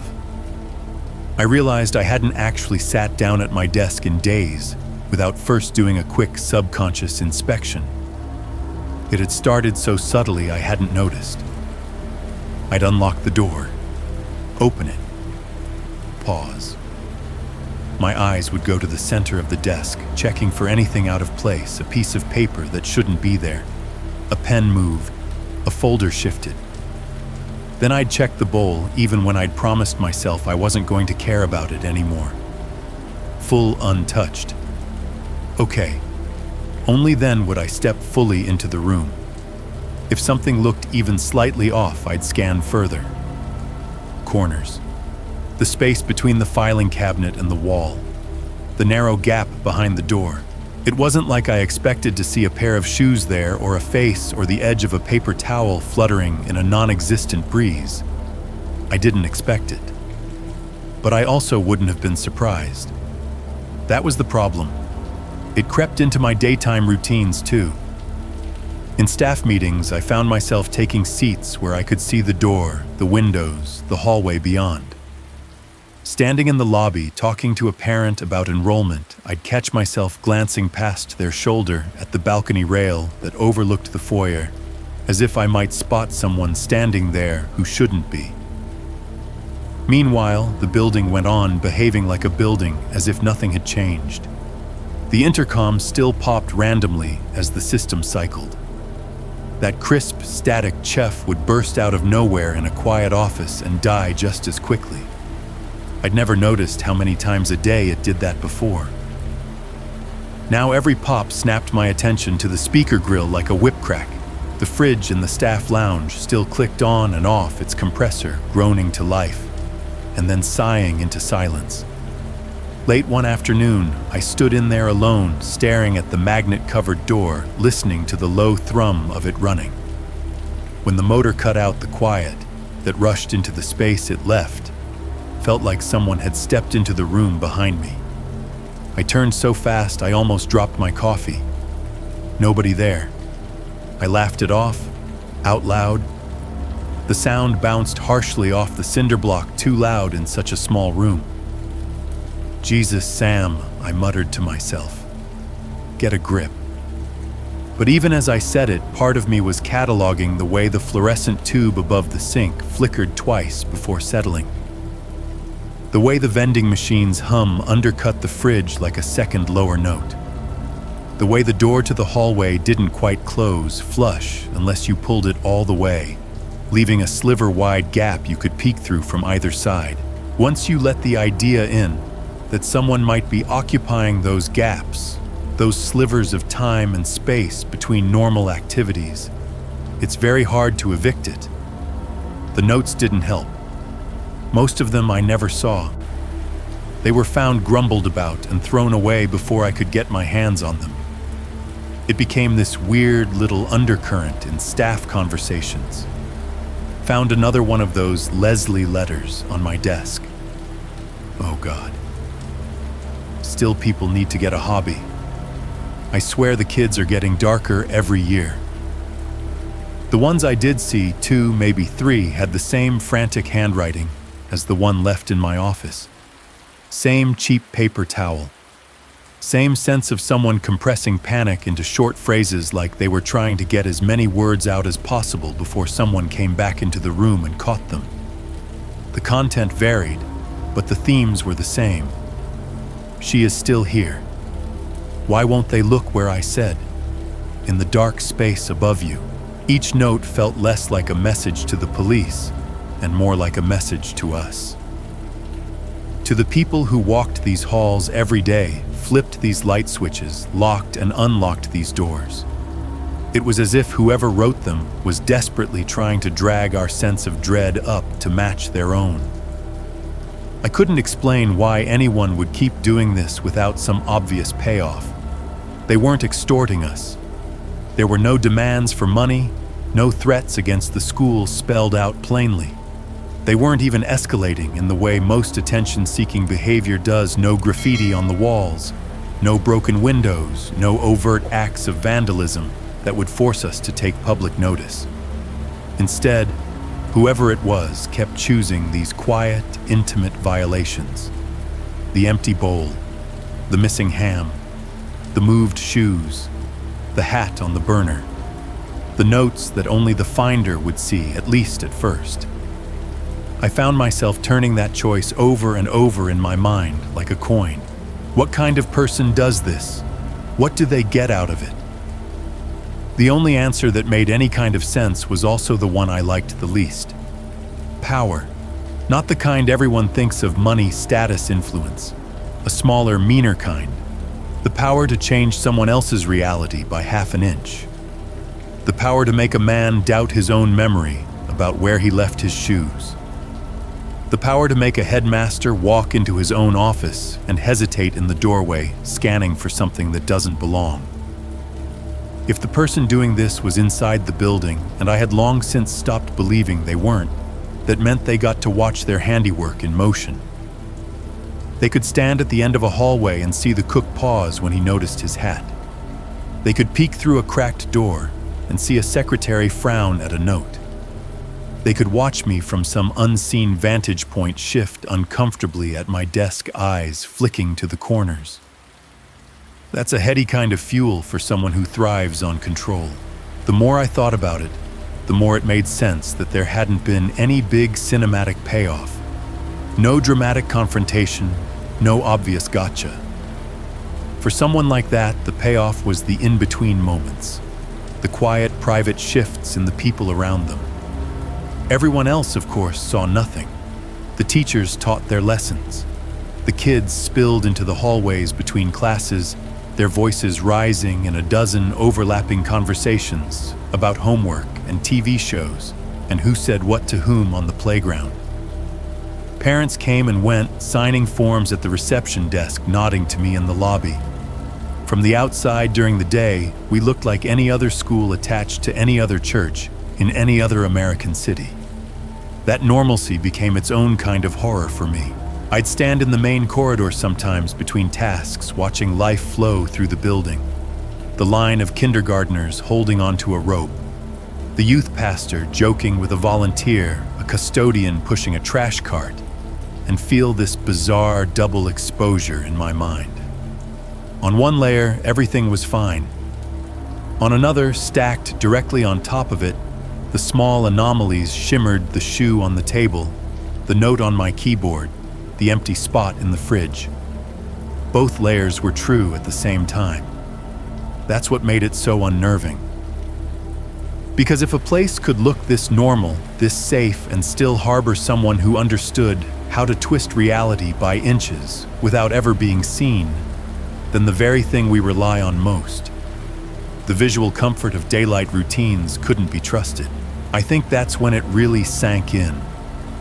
The scariest thing about what was happening in our church wasn't the missing food or the creepy notes, or even the possibility that someone up there had written them with shaking hands. It was how perfectly, utterly ordinary the building still looked while it was happening. If you'd asked me back then to name the safest place in the world, I probably would have said Sunday morning in our sanctuary. It was predictable in all the right ways. You knew how it would smell when you walked in old hymnals, wood polish, a hint of perfume and coffee. You knew what you'd hear, the low murmur of families finding seats, the organist warming up with the same 3 chords she'd been playing for 20 years, bulletins rustling like soft waves. For an hour or so, the chaos of the rest of the week got pressed out of the picture. No missing food, no moved shoes, no paper towel notes about missing girls. Just church. That Sunday started exactly like that. The sky outside was clear, bright enough that the stained glass windows were already throwing colored patterns onto the carpet when we walked in. Reds and blues and golds shimmered across the pew backs, turning the dust in the air into tiny floating jewels. My wife walked beside me, one hand resting lightly on our son's shoulder as we wove our way down the aisle. He was 8 then, all elbows and nervous energy, wearing a collared shirt he'd already managed to untuck on one side. His hair stuck out at the back, where he'd refused to let us smooth it down. We slipped into a pew about a third of the way up our usual spot. Familiar faces nodded at us, parents of my students, older couples who'd been here since before I was born, the music director giving a quick, tight smile from the front. I sat the wooden pew creaking faintly under my weight, and for the first time in days, I felt myself begin to exhale. The sanctuary did that to me. It was like walking into a place where all the noise in my head had to lower its voice out of respect. The organist began the prelude, the first few notes rolling out slow and warm. People settled. Bulletins were unfolded. Somewhere behind us, a toddler laughed too loudly and was immediately shushed. My son swung his legs idly for a moment, sneakers not quite touching the floor. Then, like he always did when he got bored before the service really started, he reached for the Bible in the rack in front of him. It was one of those standard pew Bibles, dark red cover, gold lettering, a little scuffed at the corners. He pulled it out, hefting the weight in his small hands, and plopped it onto his lap. The sound of it hitting the fabric of his pants was swallowed by the organ's swells. I watched him out of the corner of my eye, smiling a little. He liked to flip through and pretend he was following along even when he wasn't.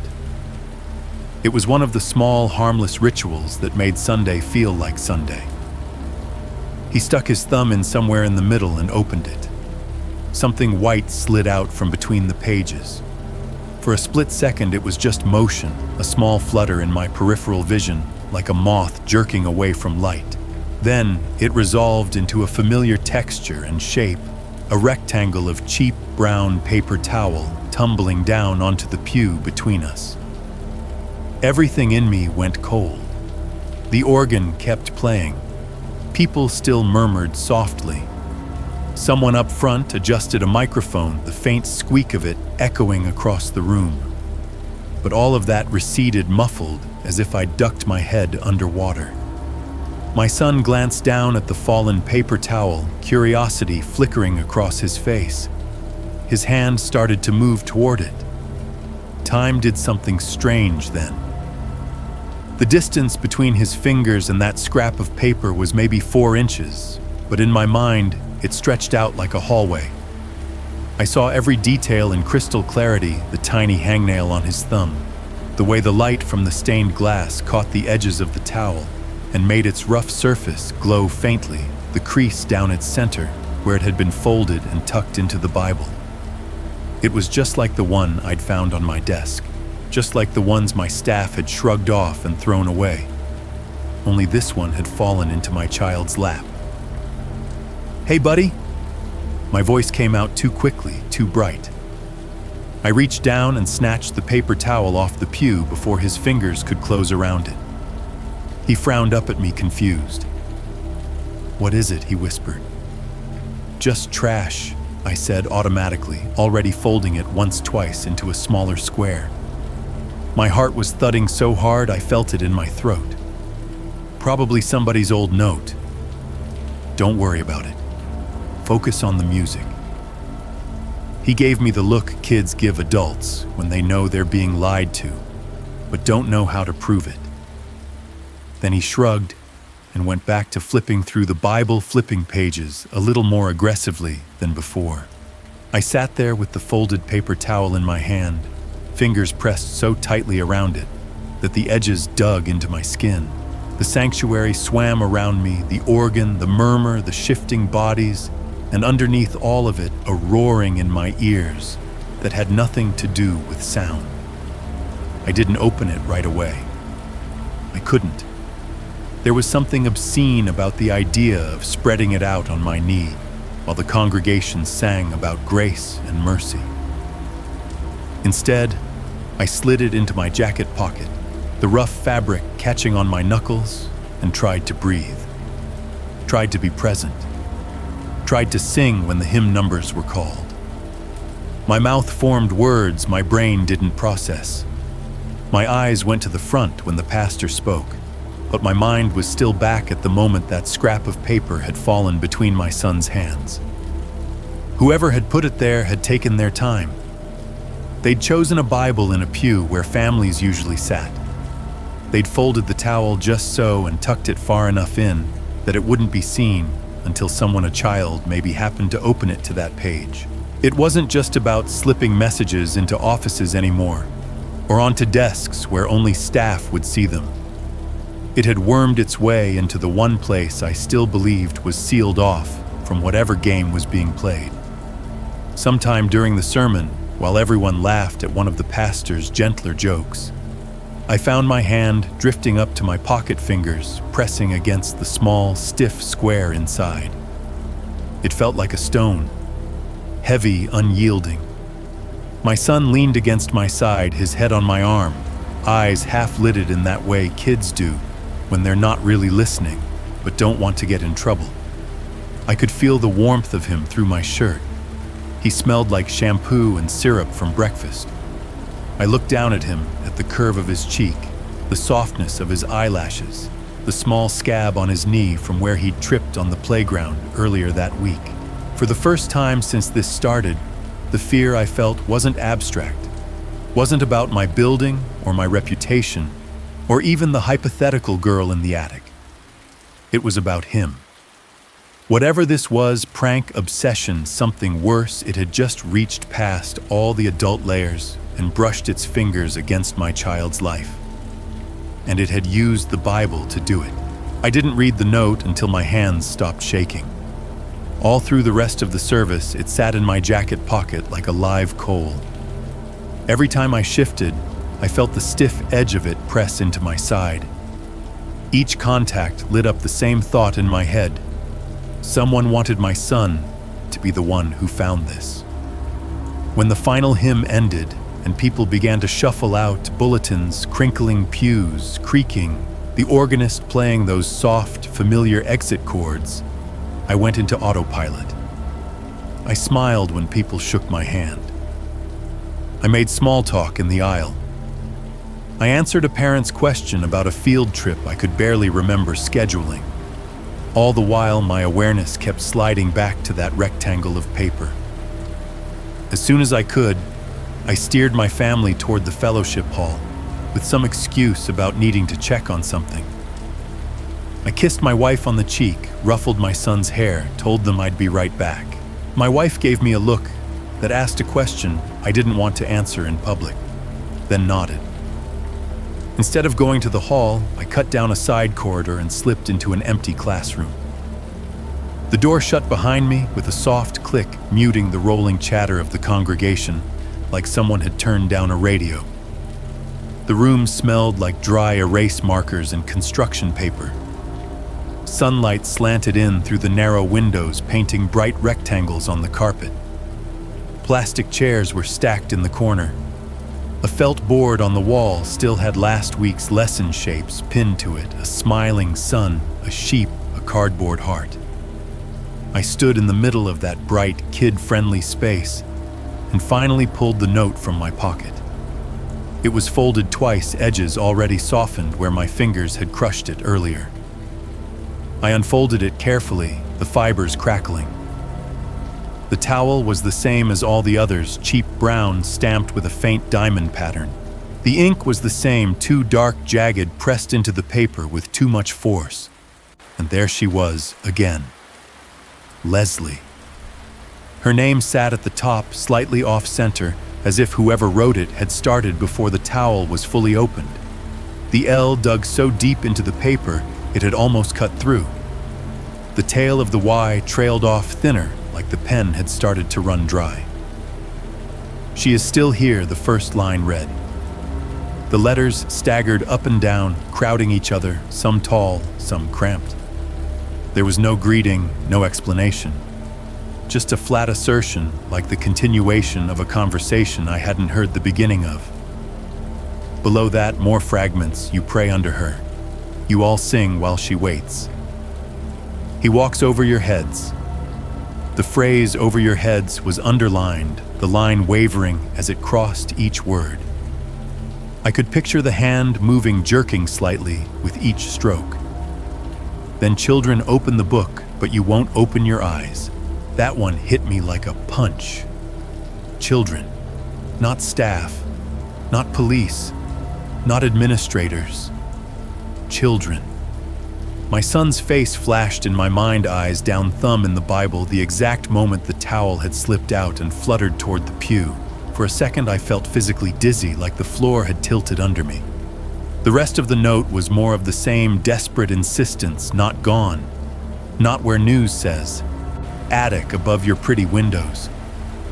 The word attic was scratched harder than the others, the ink bleeding into a fuzzy halo around it.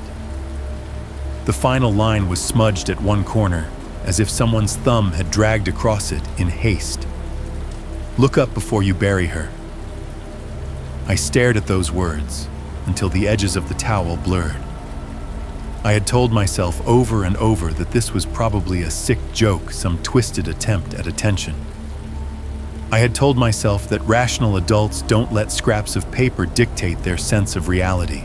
But standing there in a classroom built for teaching Bible stories to second graders, reading a message that had been tucked into a pew Bible for a little boy, to find my little boy, the fear that had been gnawing at me for weeks did something new.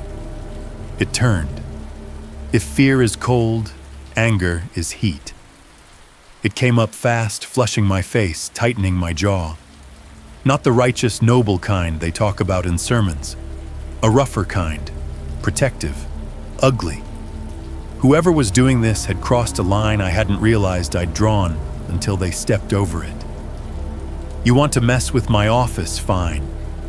You want to move shoes, steal ham, write anonymous notes to adults who've seen enough of the world to put up a few defenses. I hate it, but I can live with being a target. But you don't tuck this garbage into a pew Bible where a child could be the first to unfold it. You don't hitch a ride into my kid's hands on the pages of something he's been taught to trust. Coward. I whispered the word, escaping before I could stop it. It hung there in the empty room, swallowed by the faint hum of the lights and the distant muffled scrape of chairs being moved somewhere down the hall. I didn't know who I was talking to. The person who wrote the note. The person who placed it. The person watching all of this unfold from some unseen vantage point. All of them. My knuckles went white around the towel. For a moment, I wanted nothing more than to find whoever had done this and drag them bodily into the light, make them see the fear they were stoking with their little games. Instead, I folded the note again, more carefully this time, and slipped it back into my pocket. The anger simmered beneath my skin, too close to the surface to be useful. If I went storming into the sanctuary right then and started ripping Bibles out of pew racks, I'd look crazy. And worse, I'd scare the very people I was trying to protect. I took a breath. Another. Tried to pull myself back from the edge. From above, faint and distant, came a sound. A long, slow scrape. It was so soft that if I'd been talking or if there'd been kids in the room, I might not have heard it. But I was alone, the building between services, that special kind of quiet, where every small sound has room to expand. It sounded like something heavy being shifted across wood, or like a piece of ductwork settling deeper into its brackets, or like someone dragging a box across a floor, trying very hard not to be heard. The sound moved just a few inches, just enough to give it direction, then stopped. My head snapped up. The classroom ceiling was the same bland grid of acoustic tiles as everywhere else, the fluorescent fixture buzzing behind its plastic cover. But beyond that thin layer of foam and metal and dust, I knew there was space. Attic space. The word from the note pulsed in my mind, underlined over and over, attic above your pretty windows. Probably the building I told myself. I tried to stuff the sound into the same box I'd been cramming all the others into. HVAC expansion, roof settling, squirrels. The 100 harmless explanations we used to keep the dark at arm's length. The problem was, I didn't believe myself anymore. I stood there for a few long seconds, listening. The scrape didn't repeat. No footsteps, no muffled voices, just the hum of electricity and the faint rumble of the HVAC kicking back on somewhere else in the structure. But that one sound had already done its work. It had sketched a picture in my mind, a long, dim space above the sanctuary, and classroom wings, dust motes, spinning in thin beams of light wood, and insulation stretching into shadow. And in that space, something moving a man, a girl, both carefully, slowly, always just out of reach of the light. By the time I rejoined my family in the fellowship hall, I'd tucked the fear and anger away as best I could. I smiled at people. I shook hands. I accepted a paper plate with a donut and a smear of icing that got on my thumb. On the surface, it was any other Sunday. Coffee urns hissed. Kids wove between adults' legs, laughing. Someone made a joke about the pastor's sermon running long again. My son tugged at my sleeve to tell me about a friend's new video game. And underneath it all, the note in my pocket burned. The sanctuary, the one place I'd held onto as uncomplicatedly safe, had been used as a delivery system. The prank, or whatever it was, had invaded not just staff spaces, not just kitchens and offices and back hallways, but the center of our worship. It had dropped its poison right into my child's hands. That was the twist I couldn't unsee after that Sunday. The realization that however we tried to minimize it, prank joke kids being kids, this thing had stopped being an abstract nuisance the second a folded paper towel slid out of a Bible and fluttered between my son's knees. By the time we got home that Sunday, the note felt heavier than anything else I carried. I didn't show it to my wife. Not yet. I told myself I was protecting her, that I didn't want her looking up at the ceiling in our own house and hearing phantom scrapes. The truth was uglier. I didn't know how to explain that someone inside our church, inside my school, had slipped a message about a missing girl into a Bible, where our son's hands could find it before mine did. I waited until the house was quiet, until dishes were done and homework was spread across the table, and the normal evening sounds of our life had taken over. Then I went into my small home office, shut the door, and laid both notes out on the desk. Mine from my desk at work. My son's from the Pew Bible. Same paper, same jagged handwriting, Same obsession with Leslie and the attic and the idea that we were all moving under something we refused to see. One note to the headmaster, one note to a child. The anger that had flared in that empty classroom settled into something colder and more focused. I realized that whatever I'd been doing up to this point, talking to administrators, calling the police, hoping routine might smother weirdness, wasn't enough.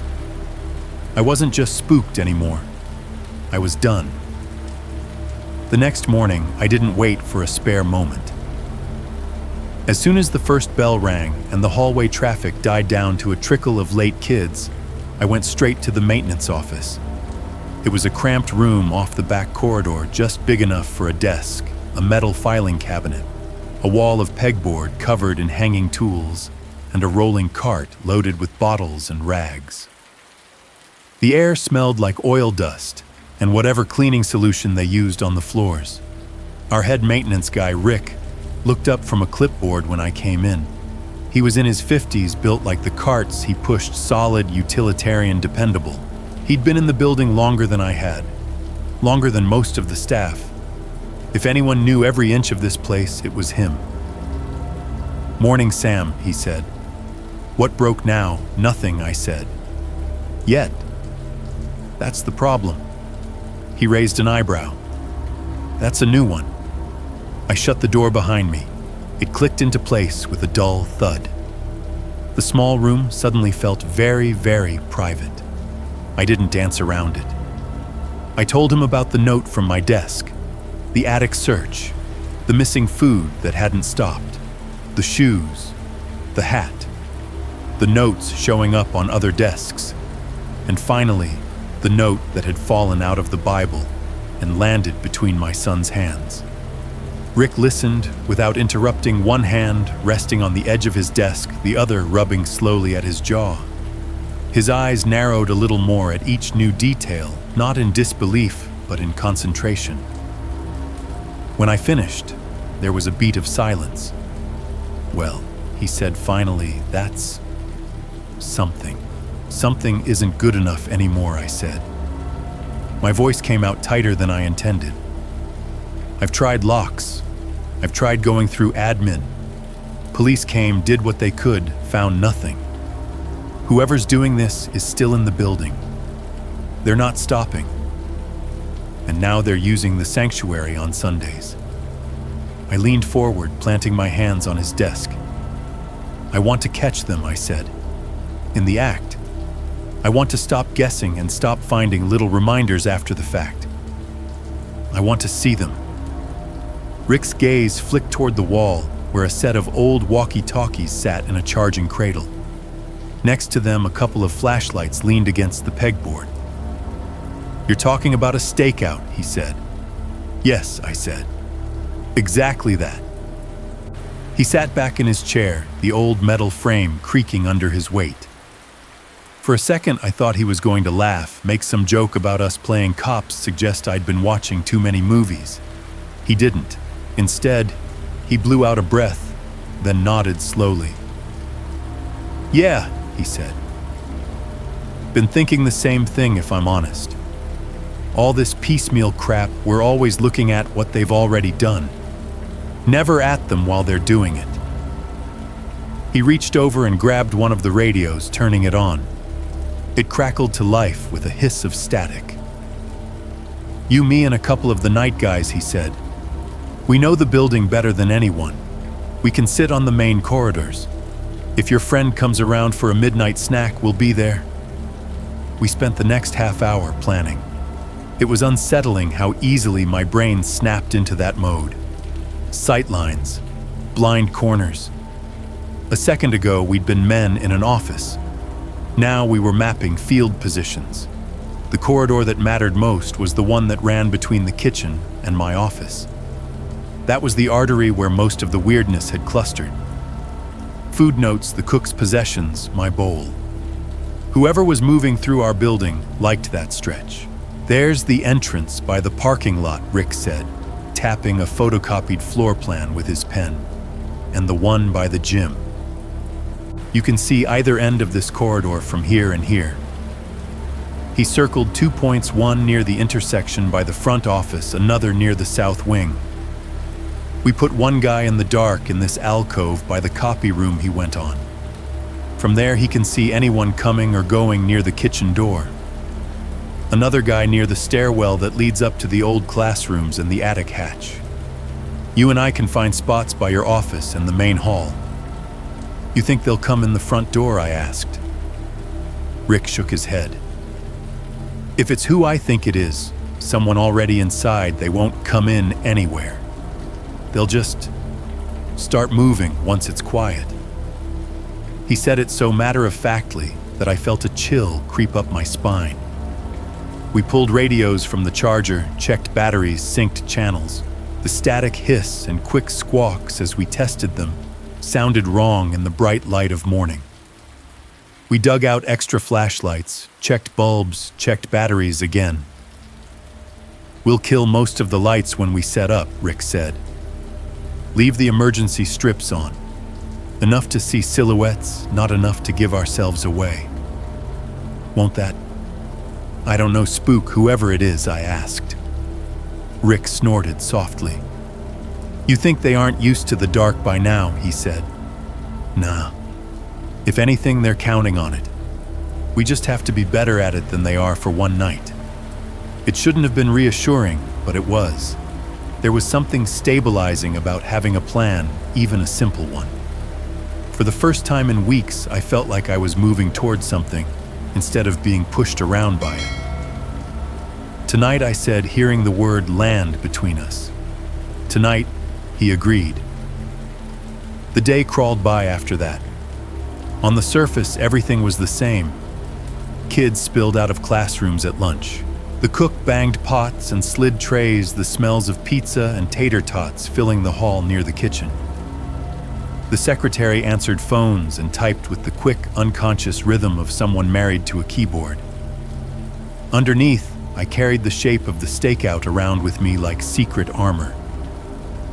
When I passed the alcove where one of the maintenance guys would be hiding later, I imagined him already there, curled into the shadows, radio clipped to his belt eyes, trained on the kitchen door.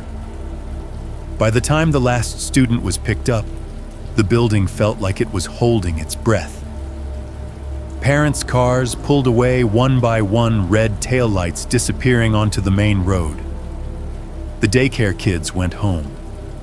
The youth pastor locked the side door behind his last straggler. Staff signed out one after another, their names scratched in blue ink next to timestamps.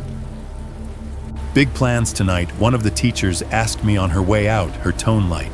Just paperwork, I said, because I couldn't say I'm going to hide in the dark and wait for whatever has been haunting our hallways to show its face. When the sun dipped low enough that the stained glass in the sanctuary went from glowing to dull, I knew it was time. We met in the maintenance office again, just the four of us. Rick and two of his guys, Luis and Mark. I knew them by sight, by their presence at school events, by the way they quietly made things work in the background. I'd never thought I'd be grateful for the fact that they all moved like men who knew how to be quiet. Radios on Channel 3, Rick said, handing one to each of us. Keep the volume low. Click twice if you see something but can't talk. Click once if it's nothing. We did a quick last check of flashlights' keys routes. Outside, through the narrow maintenance room window, I could see the parking lot emptying completely. The last few cars rolled out headlights, washing briefly over the brick before turning away. The streetlights flicked on in stages, pools of sodium orange light appearing on the asphalt like slow-motion camera flashes. When we stepped out into the main corridor, the building was already a different organism. During the day, it's all movement and noise, voices, footsteps, the constant opening and closing of doors. At night, it becomes something else. The air feels heavier. The shadows aren't just the absence of light. They're spaces that seem to be waiting for something to step into them. We moved through it together, at first flipping off banks of lights as we went. The fluorescent fixtures died row by row, leaving behind only the dim green glow of exit signs and the thin, ghostly white of emergency strips along the baseboards. The hallways narrowed, the corners deepened. Every glass window became a dark mirror reflecting our silhouettes as we passed. At the intersection near the front office, Rick stopped and turned to us. "Positions," he said quietly. "No heroics. If you see someone who doesn't belong here, don't go charging in alone. Call it regroup. We're not here to play soldier. We're here to stop a problem." His words should have steadied me. Instead, they made my pulse pick up. Someone who doesn't belong here. It was the first time anyone had said it that plainly in front of me. We split up. Luis took the alcove near the copy room, sliding into the shadow like it was built for him. Mark headed toward the stairwell that led to the old classrooms and the attic hatch, his flashlight beam briefly painting the steps before he killed it. I walked with Rick to the stretch of hallway that connected my office to the turnoff for the kitchen. It was the spine of all of this, the path I'd walked 1,000 times without thinking. Now every scuff on the floor, every ding in the wall felt like a potential story I hadn't heard. "I'll take this end," Rick said, nodding toward the darkened doorway of the staff lounge. "You tuck in by your office. You can see the corridor from there without being in the direct line of sight." He clapped a hand on my shoulder, a quick, solid squeeze. "We'll find them," he said. "Whoever they are." I nodded, throat too tight for words. Then I slipped into the shadow near my office door, back pressed lightly against the cool wall radio sitting in my palm thumb, resting just above the push-to-talk button. The emergency strip along the baseboard cast a thin, pale line along the floor, just enough to outline the opposite wall and the corner where the hallway turned. The building settled into its nighttime heartbeat around us. The distant rumble of the HVAC cycling, the occasional creak of wood somewhere deep in the structure, the soft metallic pops and clicks of cooling pipes. Every sound carried a little too far, like it was leaning in to see who was there. I thought about all the times I'd tried to write this off as kids, as pranks, as mischief, that would burn itself out if we ignored it. Standing there in the dark, listening to the building breathe, I couldn't believe I'd ever been that naive. Whoever we were waiting for wasn't a bored teenager grabbing a snack and scribbling a joke. They were someone who knew exactly how this place worked at night. Someone who understood sightlines and blind spots long before we'd sat in an office and drawn circles on a photocopied map. Someone who had been living in the negative space of our routines for weeks, maybe longer. We weren't chasing shadows anymore. We were waiting for a person who knew this building almost as well as we did, and maybe in the ways that mattered right now better. By 10 o'clock, the church was as empty as it ever gets. From my spot in the shadow near my office door, I could see just a thin ribbon of hallway, a slice of floor washed in that faint emergency strip glow, the opposite wall and the corner where the corridor bent toward the kitchen. Everything else was suggestion shapes, half-seen outlines implied by absence. The clocks in the building all ticked together, but you'd never notice that in the daytime. At night, when the noise drops out, you realize they're not perfectly synchronized. Seconds fell slightly out of phase from room to room, a tiny jittering chorus you could only hear if you listened very hard. At 10:02, the HVAC kicked on. I didn't look up, but I felt it. A low, distant rumble, a rush of air through vents somewhere overhead, the faintest stir of movement brushing over my hairline. The system always announced itself like that, a big mechanical inhale. I checked my watch by the weak light of my phone, cupping my hand over the screen to keep it from broadcasting my position. 10:04. The stakeout was officially underway. Positions check in. Rick's voice came through the radio in a low murmur, muffled but clear. I turned my volume down to almost nothing. Even so, the little burst of static felt loud. Copy room alcove. "I'm set," Luis whispered back. I could picture him, knees bent, tucked into that shallow nook, eyes on the kitchen door, stairwells clear. That was Mark, posted by the stairs that led up to the old classrooms and the attic hatch. I could hear the faint echo in his voice from the concrete steps. Office corridor. Eyes on the turn. I pressed my thumb softly on the talk button and released it. My own voice sounded strange to me, smaller, compressed by the radio's tiny speaker. Rick clicked twice instead of answering, his way of saying, "Heard you." He was somewhere near the staff lounge at the far end of the same hallway. I couldn't see him, but knowing he was down there, another dark shape just out of sight, was the only thing keeping the nerves in my chest from tipping into panic. Then we all went quiet. The building did what buildings do at night. It breathed. The HVAC ran for several minutes, the steady white noise of air moving through arteries we never thought about. Then it cut off mid-cycle, leaving the kind of silence that makes your ears ring. In that void, smaller sounds stepped forward. Somewhere above, a pipe ticked as it cooled metal, expanding or contracting with a tiny, sharp note.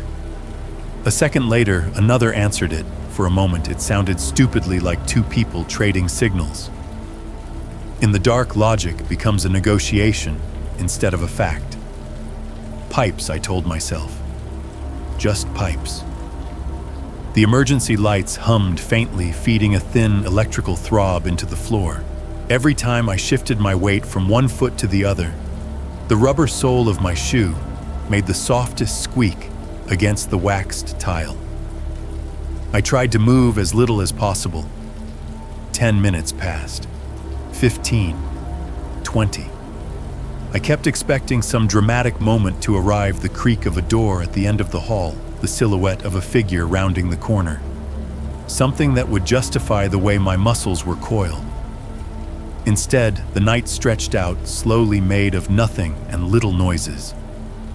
At 10:19, the intercom popped. It was the same sound it always made when the system cycled, a dry little chaff of static from the speaker grill just outside my office door. I'd heard it 1,000 times in the middle of the day and never once thought about it. In the dark, it was a gunshot. My heart slammed into my ribs. My hand jerked toward the radio before my brain caught up. I froze, held my breath, listened. No voice followed. No feedback squeal. Just the implied presence of the system, as if the building had cleared its throat and decided not to speak after all. "Intercom," I whispered into the radio after a second. "Just the intercom." "Copy," Rick murmured back.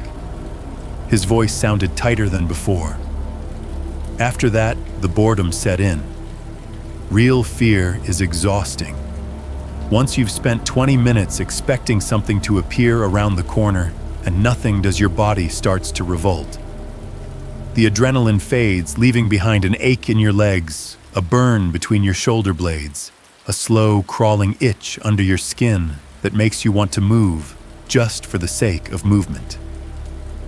I flexed my fingers, then shook them out at my sides. My watch crept toward 10:40, then 10:50. The glow from the emergency strip along the baseboard started to fuzz at the edges as my eyes strained. You don't realize how much you rely on tiny distractions during a normal day. Emails, small talk, the darting, purposeful errands that trick your brain into thinking it's accomplishing things, until you're standing still in the dark with none of that. The radio stayed mostly quiet.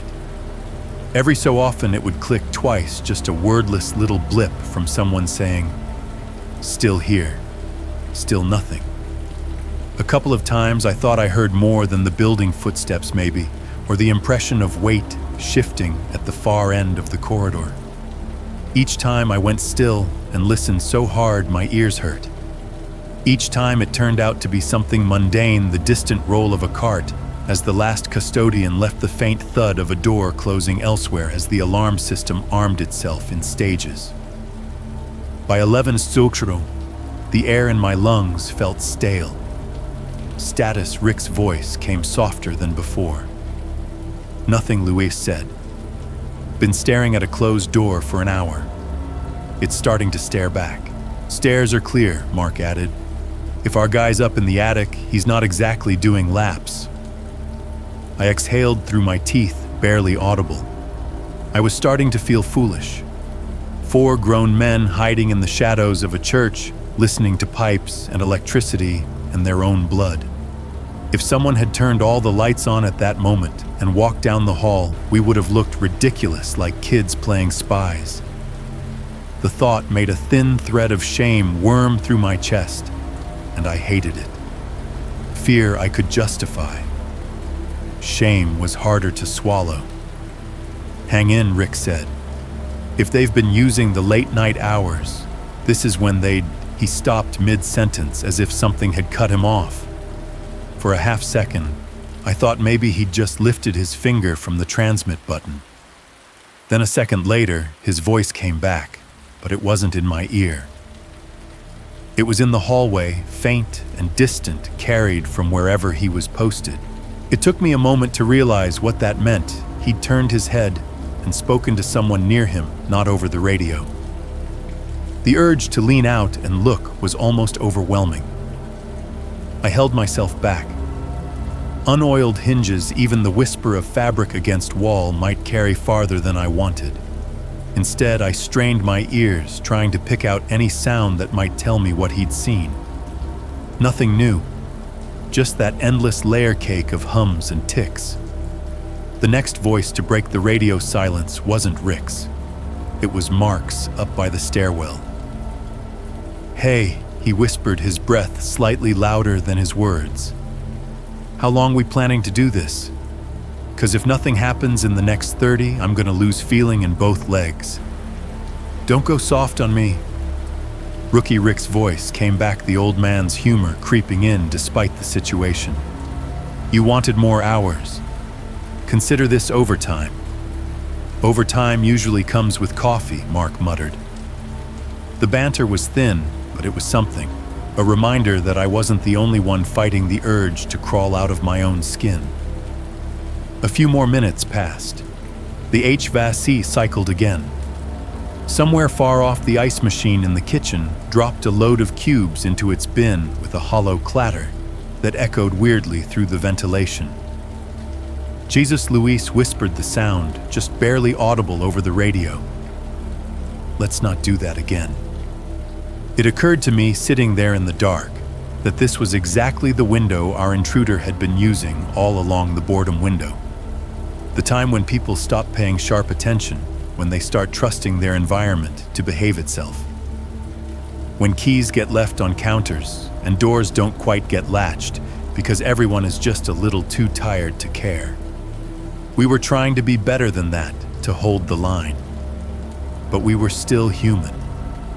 At around 11:15, there was a tiny burst of static. Then Luis's voice came through very low. "Gonna stretch my legs," he whispered. "Been in this alcove so long, I'm growing roots. I'll loop the hallway, stay on this floor. 2 minutes." I hesitated, thumb hovering over the talk button. Part of me wanted to say no, to order him to stay put, like I had any real authority over him. Another part knew that sending a man to sit in the dark for hours and expecting him to remain as alert at minute 90 as he was at minute 1 was a fantasy. "Stay on channel," Rick said before I could say anything. "Quiet feet. Call if you see anything weird." Boss Luis said just enough warmth in the word to take some of the sting out of the situation. I could picture him unfolding himself from that little alcove, knees cracking, hand braced briefly against the wall as he straightened. The emergency strip along the baseboard would turn him into just another shadow sliding along the floor. As he moved, the building seemed to shift with him. The faint squeak of his soles, the soft brush of fabric, the way his presence displaced silence, leaving little eddies of sound behind. He headed away from me at first, toward the older nursery rooms at the far end of the corridor, the direction opposite the kitchen. His footsteps grew fainter, then disappeared entirely into the building's ambient noise. From my post by the office, nothing had changed. The corner ahead of me was still a dark mouth. The air still tasted faintly of dust and old carpet. The only visible sign of the stakeout was the radio sitting in my palm, its tiny green LED winking slowly, like a patient eye. We had been waiting for hours for something to break the pattern. We just didn't know yet that the first crack wouldn't come where any of us were looking. From my position near the office corridor, I didn't see any of what happened next. I heard it later in pieces, first over the radio in broken whispers, then sitting across from Luis in the maintenance office after everything was over, his hands wrapped around a styrofoam cup that he never actually drank from. What I'm about to tell you is stitched from those two versions, what I heard and what he lived. He started down the hallway toward the nursery wing because his legs were going numb. That end of the building always felt slightly detached from the rest, older carpet, lower ceiling, the faint lingering smell of baby powder and craft glue from when it had actually been used for infants instead of overflow storage. At night, with only the emergency strips on it, looked like the idea of a hallway more than the real thing, pale line along the floor doors, as darker rectangles on either side the exit sign, at the far end bleeding out its tired green glow. Luis moved quietly, like Rick had taught him, heel to toe weight low, staying close to the wall. His radio was clipped to his belt volume so low he'd have to feel it vibrate more than hear it if someone called. His flashlight stayed off. We didn't want to spook anyone with random beams of light cutting through the dark. He told me later that as he walked, the boredom started to evaporate, replaced by something else. It wasn't quite fear, not yet. More like an awareness stretching out ahead of him. Every open doorway felt like an eye. Every sliver of darker shadow looked like a space a person could fit into if they held very, very still. Near the nursery, he stopped. He hadn't heard anything at first. That was what made what happened next so jarring. He'd been wrapped in the same low blanket of building noise as the rest of us. Faint HVAC rumble, distant ticks, the far-off thud of the ice machine cycling again. Then behind him, there was motion. Not a clear sound, like a footstep. More like the suggestion of one. A soft shift in the air, the quick, bare scrape of fabric against wall, the almost inaudible shh of rubber sole kissing carpet. Just enough to tell his body, you're not alone, before his brain could argue. He froze. The fine hairs on his arms lifted under his jacket. For a moment, the building noise dropped away, leaving a ringing in his ears, shaped exactly like his own pulse. He turned. In the narrow band of emergency light, the corridor behind him looked exactly the way it had 30 seconds before, empty. The corner where it bent toward my end was a dark mouth. The door to the nearest nursery room was ajar, just a hand's width, as it had been all day. A thin strip of darker dark showed at the crack. He stared down the hall, breathing shallow. Thought I saw, he started to say later, then stopped, shaking his head. I don't know. It felt like something had been standing right behind me and stepped back when I turned. He told me he almost clicked his radio right then. Almost said, "Hey, I think," and let his sentence trail off. But he didn't. Pride, maybe. Or not wanting to be the guy who called wolf over normal building sounds. He took a slow breath, rolled his shoulders, forced himself to keep walking. 2 steps later, it happened. Not behind him this time. Ahead. Down the hall, around the corner he couldn't see from where he was. Yet deeper in the building, a light snapped on.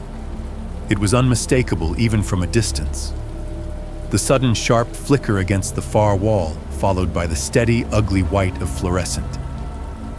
The light leaked around the bend in the corridor, painting the edges of lockers and door frames in a weird, sideways glow. His first stupid thought was that someone had just tripped a motion sensor. Then he remembered we didn't have motion sensors in that wing. All our lights in that section were on manual switches.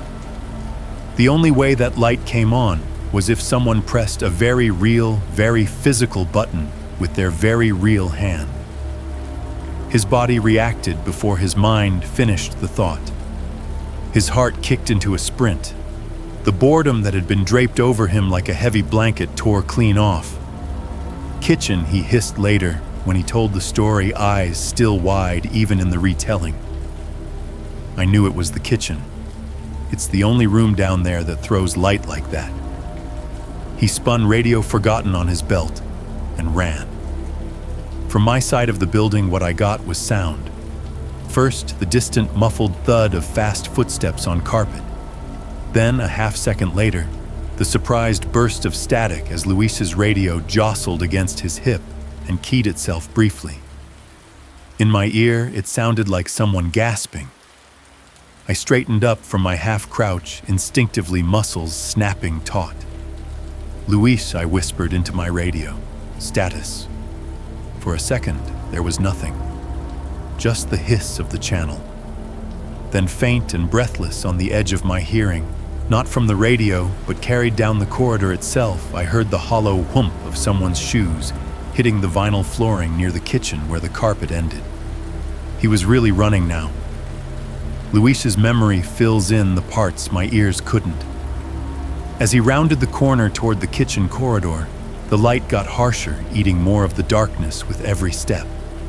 It was the particular unforgiving white of old fluorescent tubes, turning the beige walls into a sickly yellow and making every scuff mark and fingerprint pop.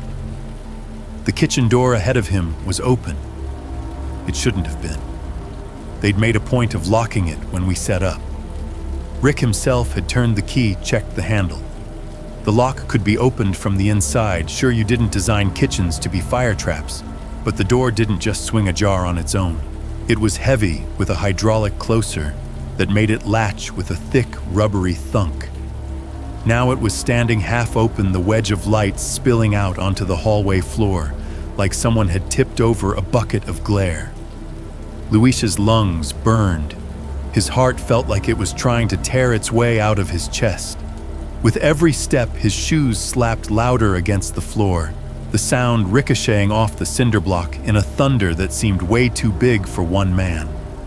"Rick," I hissed into the radio, my own voice a ghost compared to the growing roar in the building. Luis talked to me. "What's going on?" No answer. Just in the distance, the echo of that flight. If you've never heard someone running full tilt through a building that's supposed to be empty, it's hard to explain how wrong it sounds. During the day, footsteps get swallowed by other noises. At night, every impact of rubber on tile is a slap in the face. I stepped out a fraction into the corridor, careful to keep my back against the wall, just enough to see past the corner toward where the kitchen hallway branched off. The emergency strip made everything flat and two-dimensional, but down at the far end, I could see a rectangular splash of too bright light cutting across the floor. The kitchen. "What do you see?" Rick's voice crackled finally over the radio, tight and low. I could hear him moving his own boots, adding a second rhythm to the building's new heartbeat. Luis finally answered his words, broken by gasps, light kitchen doors open. He didn't bother finishing the sentence. He hit the kitchen doorway at near full speed and grabbed the frame to keep from barreling straight through. His shoulder connected with the metal edge hard enough to send a hot line of pain down his arm. The door swung wider with a protesting squeak. From my end of things, there was a sudden sharp squeal of hinges, the kind of sound that sends your teeth on edge.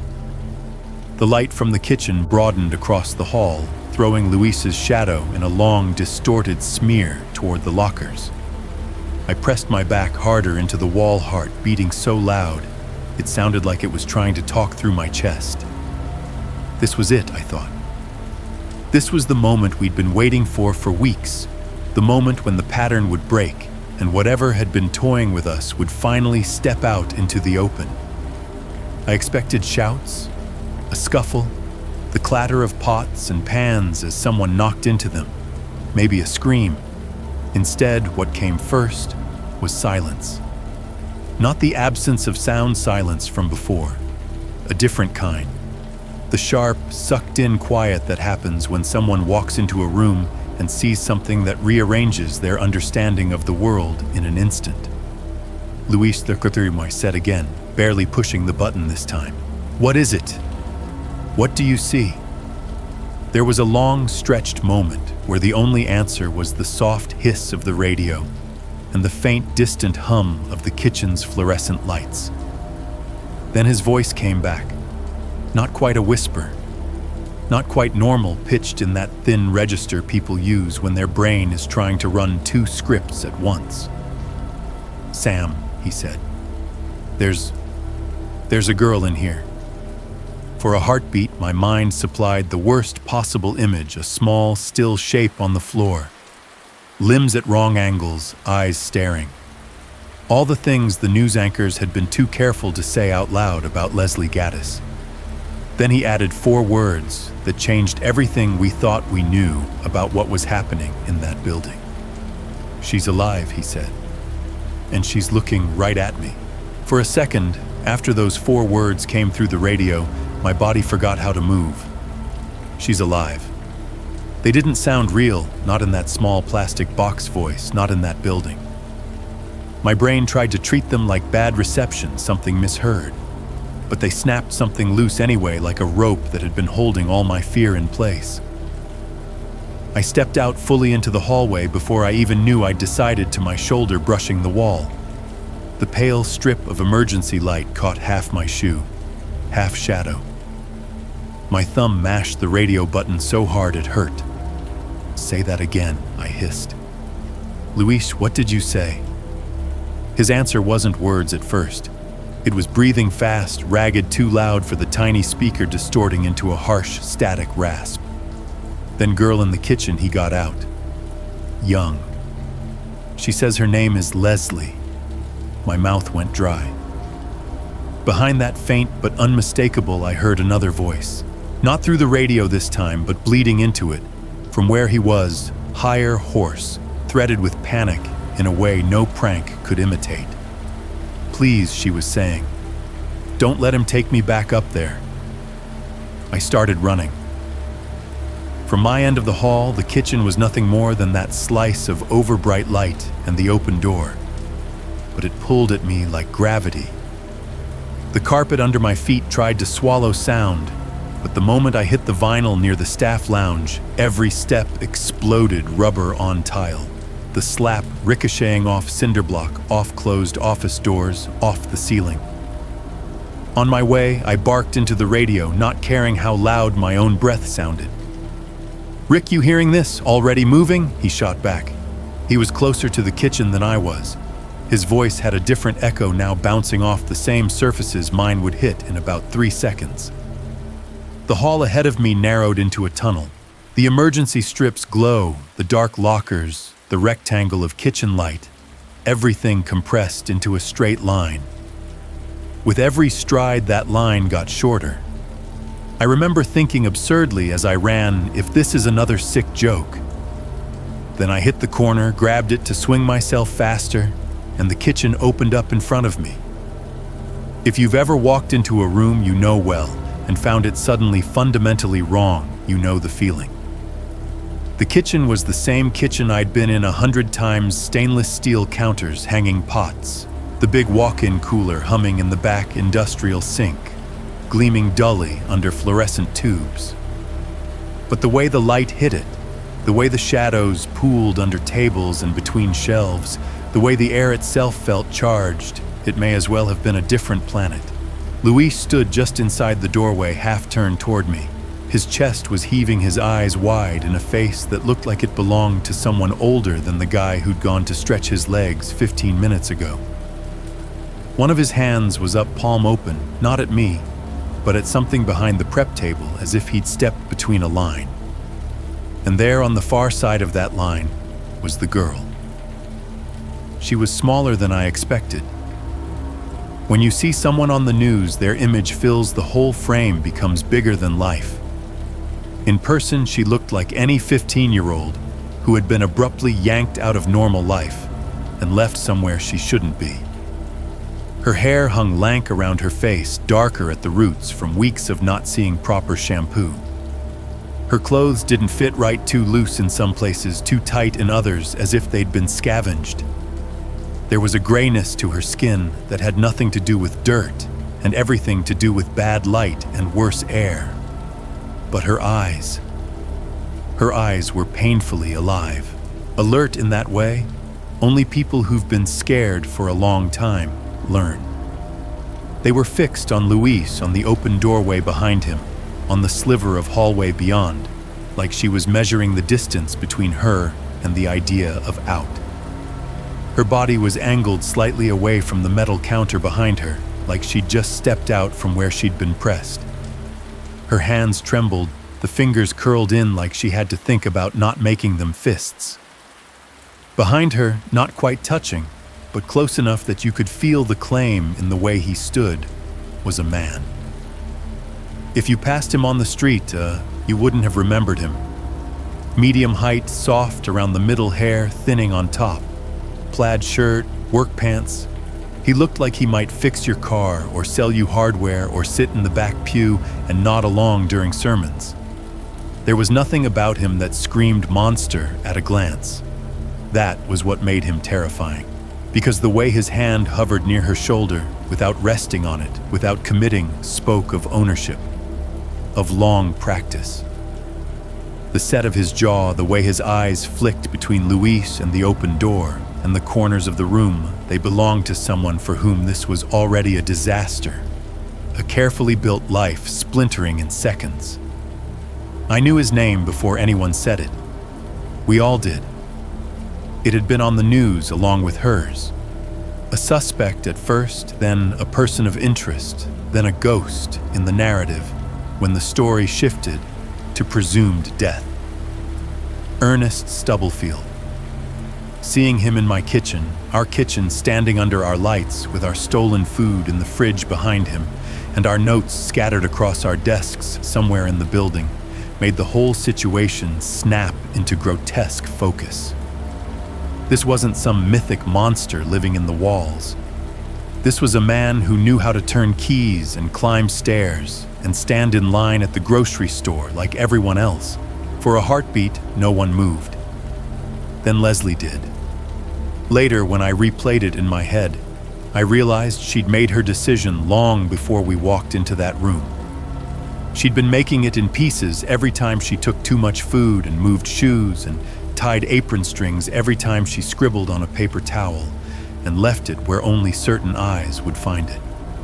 The instant she actually saw someone in a work shirt, someone who belonged to the building but not to Ernest, someone whose eyes widened with shock but not with intent, she moved. She didn't scream. She didn't hesitate. She just bolted. She lunged sideways away from Ernest, away from the counter, a blur of motion that felt too fast for how long she'd been trapped. Her shoulder hit the edge of the prep table hard enough to send a knife clattering to the floor. God, I hadn't even seen the knife until it spun out, flashing once in the harsh light before skidding under a shelf. Ernest shouted a raw animal sound and grabbed for her wrist. His fingers grazed her sleeve, closed on air. She slipped past him like she'd practiced the motion 100 times. Maybe she had. Luis didn't back away. That's the part I still think about when I wonder what any of us are capable of in those moments. He could have stepped aside. He could have frozen. Instead, he planted his feet and opened his arms. Leslie hit him full force. It wasn't graceful. It was two bodies colliding in a way that would have knocked them both down if he hadn't braced. Her momentum slammed into his chest, driving the breath out of him. For a second, they teetered. His hand scrabbled for the counter behind him, found it steadied them both. "I'm here," he heard himself say, over the blood roaring in his ears. "You're okay. You're okay." She clamped onto him like he was a life preserver thrown into deep water. Fingers dug into the fabric of his shirt. Her face pressed into his shoulder, I saw her mouth still moving, words spilling out in a rush against his neck. "Don't let him take me. Don't let him take me back up there. Please, please." Her voice was hoarse from disuse, from screaming into insulation, from whispering into paper towels. It still cut through every other sound in the room. For the first time since we walked in, Ernest moved toward us. He didn't charge. He didn't swing. He took 2 steps, fast, eyes wild, then saw both of us, me in the doorway, now Rick barreling up behind me, the radios at our belts. The reality of what he'd just lost flickering across his face. You could almost see the calculations, fast and ugly. Fewer people up in the attic, more people down here, more doors, more exits, more witnesses. He chose the only path left to him. He ran. He didn't go for Leslie again. He didn't try to pry her away from Luis. He spun toward the back door, the one that led to the loading area and the dim concrete strip behind the kitchen. His boots skidded on a slick patch near the sink. For a second, he pinwheeled, arms out, almost went down. Then he caught himself on the edge of a prep table and pushed off with desperate speed. "Hey!" Rick shouted, lunging. For a man his age, he moved fast, but not fast enough. Ernest slammed through the back door with his shoulder, the metal scraping the hydraulic closer, hissing in protest. Cold air knifed into the room, bringing with it the night smells of damp asphalt and distant traffic. By the time we reached the doorway, all we saw was his back disappearing around the corner of the loading bay, swallowed by the darkness beyond the reach of the security light. His footsteps pounded for a few seconds more, then faded. Somewhere far off, a dog barked. The ice machine dropped another load with a hollow crash, oblivious. I didn't chase him. Every instinct I had, the angry father, the responsible headmaster, the frightened man who'd been living with a ghost intruder for weeks, wanted to go tearing after him into the night. But right there in that moment, with a shaking 15-year-old clinging to one of my maintenance guys so hard she might fuse to him, I knew what mattered more. "We got you," I said, stepping fully into the kitchen. My voice sounded strange in my own ears, too gentle for how wired my body felt. "Leslie, we got you. You're not going back up there." Her eyes flicked to me over Luis's shoulder, wide and disbelieving. "You called the police!" Rick barked, already out in the loading bay, scanning the darkness. "I'm calling now," I said, grabbing for my radio, then for the wall phone, then finally for my own pocket. My hands shook as I punched in the number, the dialing tone drawing a straight line between this fluorescent-lit box and the wider world. When I said her name to the dispatcher, it felt like dropping a boulder into a still pond. On the other end of the line, the operator went very quiet for a second. Then everything sped up, questions, instructions, sirens in the distance winding up like something finally waking. The rest of that night is a blur in my memory, a blur of uniforms and statements, and Leslie wrapped in a blanket on a chair. Her legs drawn up, eyes never fully resting on any one place for long. They took her away in an ambulance, not because she was physically broken in any obvious way, but because you don't just walk a girl out of a church at midnight after that and tell her to go home. Ernest was caught later. The details of how don't belong to my story. They belong to case files and prosecutors and whatever justice looks like in situations where nothing will ever be truly right again. What stays with me isn't the chase. It's the way as the paramedics were leading her toward the front doors. Leslie stopped in the hallway and looked up. Not at the stained glass, not at the cross, at the ceiling. She tilted her head just slightly, eyes tracing some invisible line along the tiles, following the shape of spaces none of us could see from down there. "Up there," she whispered. I was close enough to hear it. I can still hear it up there. Her fingers tightened on the blanket. The medic murmured something soothing and kept moving. Later, when the sirens had faded completely and the police tape looked obscene against the wooden doors, I walked the corridors alone. Every corner was just a corner again. Every door was just a door. The kitchen was a kitchen smelling like metal and old fry oil and a faint sourness where adrenaline had sweat into the tile. By all external measures, the building was back to normal, but as I reached the bottom of the stairwell that led up to the old classrooms and the attic hatch, I stopped and put my hand on the rail. She'd been up there, above the sanctuary, above the classrooms, above my office, eating our food, breathing our dust, listening to our footsteps, writing on our paper towels. Not a rumor, not a case on the news, not a ghost, a girl, a real, terrified, stubbornly alive girl.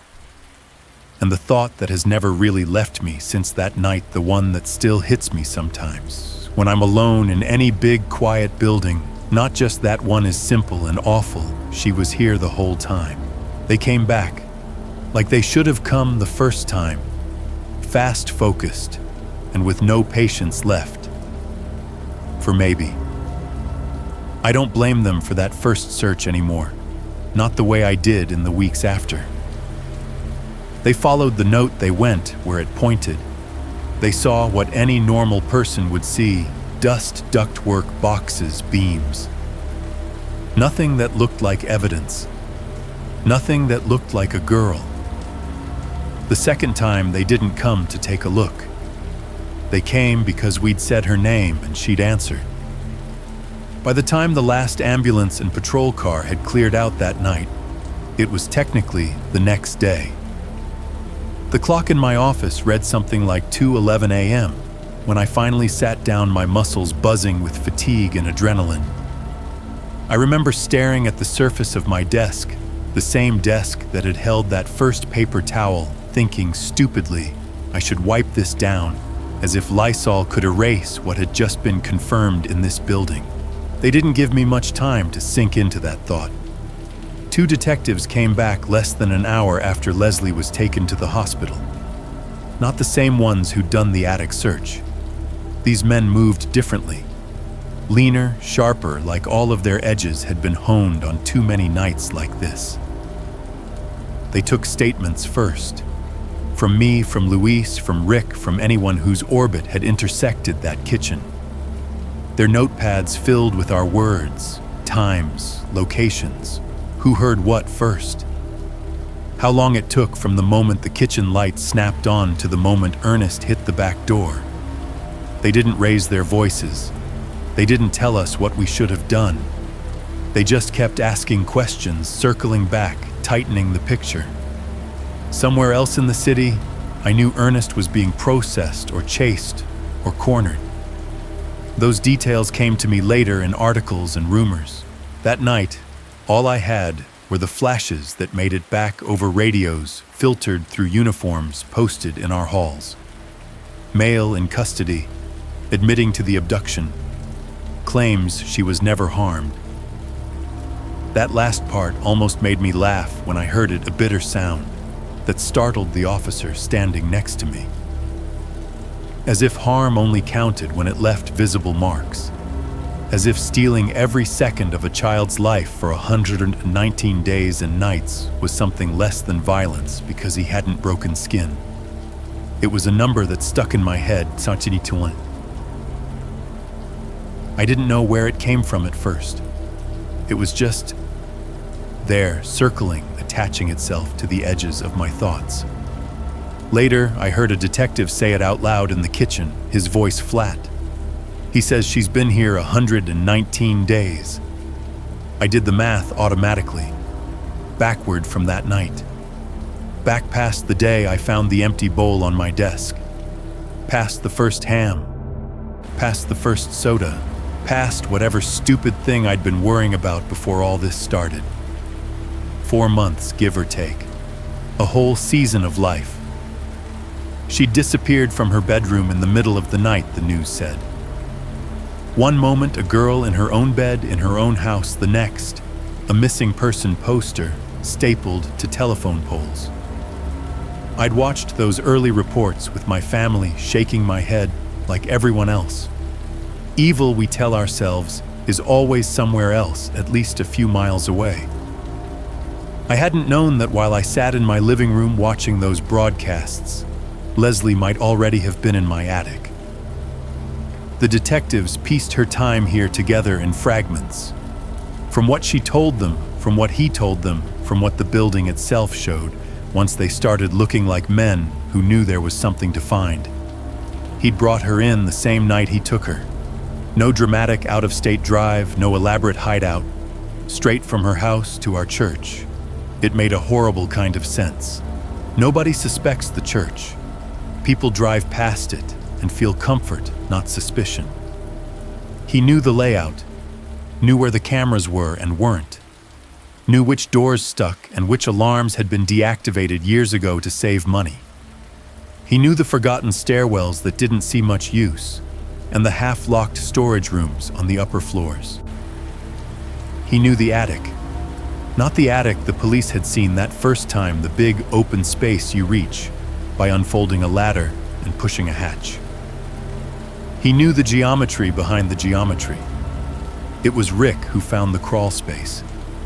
He told me about it later when the detectives had finally let him go home for a shower, and we were sitting on the back steps of the loading dock, drinking coffee that tasted like burnt mud. They never would have seen it, he said, staring out at the empty lot. Hell, I walked past it 100 times and never really saw it either. After they'd taken our statements and sent a car to sit on my street, just in case the detectives went back up. This time, they didn't just sweep their flashlights over the obvious paths. They got down on their knees. They peered behind ductwork. They looked not at the big spaces, but at the negative ones, the little gaps and shadows left over when you cram too much infrastructure into an old building. Behind a stack of unused folding chairs and a rotting cardboard box of fake greenery along the far edge of the attic, one of them found it a narrow panel that didn't quite match the boards around it. The screws holding it in place were shiny. "Who's been up here recently?" I heard one of them call down later, his voice muffled through the ceiling. Nobody raised a hand. They got the panel off and shined their lights into the gap. It was not a room. You couldn't stand up in it. You could barely sit. It was one of those leftover spaces you get when architects force lines to meet on paper, and the real world has to figure out where to stash the excess, a wedge of volume between roof and wall never meant to be seen or used. Except it had been used. They saw the depressions first, the flattened insulation where a body had laid again and again, the scuffed wood where feet had braced, an old pillow, dirty and misshapen, a blanket that might once have been pink or blue but now was only a sick, undefined gray. In the beam of a flashlight, something small glinted. A button, they told me later. A single shirt button pressed into the insulation, its thread torn. Nothing by itself. Everything when you put it next to the image of a girl being dragged out of her house with no time to grab a change of clothes. One of the detectives lowered himself onto his stomach and shimmied halfway in light held out in front of him. The space was so tight, he could feel the roof above his shoulder blades, the joists pressing against his ribs. The air in there was different too, staler, heavier, like it had been breathed too many times by the same pair of lungs. God, he muttered, voice coming back strange from inside the wall. The kid was in here. From where he lay, he could see further along the crawl space where it narrowed even more, then split around a support beam. Beyond that, the darkness folded in on itself. You could be 10 inches from the main attic and never know anyone was on the other side of that thin sheet of wood and insulation. They found other traces, food wrappers crumpled and carefully flattened again. A plastic cup tucked into a corner, faint rings along the inside showing where water had been rationed. paper towels balled up into little nests, some with faint smears of ink still visible where the writing had bled and faded. Every prank I'd chalked up to a bored kid had left crumbs, not in the pantry, in here. I didn't see the crawl space that night. They taped off the area and made noises about preserving the scene, even though the scene was mostly absence and compression. But I didn't need to see it. I could picture it perfectly. I pictured those first officers up here, the ones from the original search walking past. Boots on boards, flashlights sweeping in broad arcs, catching only the surfaces meant to be seen. Shining briefly over the stack of chairs, glancing off the box of fake greenery. Never dipping low enough, never close enough to see the small line where one panel ended and another began. I pictured those beams of light sliding inches away from that hidden seam, while on the other side, a girl held her breath and tried to make herself smaller than she already was. Had she heard them that day? Had she felt the boards vibrate under their weight? Heard their muffled voices through the insulation, the crackle of radios, the scuff of soles? Had she lain there in the dark, heart battering, waiting for the panel to come off, for a face to appear, for a hand to reach in? And what did it do to a mind when instead the boots moved on and the light swung away and the world stayed exactly as it had been? Every odd thing we'd experienced suddenly rearranged itself in my memory. The food vanishing wasn't freeloading. It was survival and a coded message. Take too much, make it noticeable, not because you're greedy, but because you're desperate for someone to say, "This doesn't add up."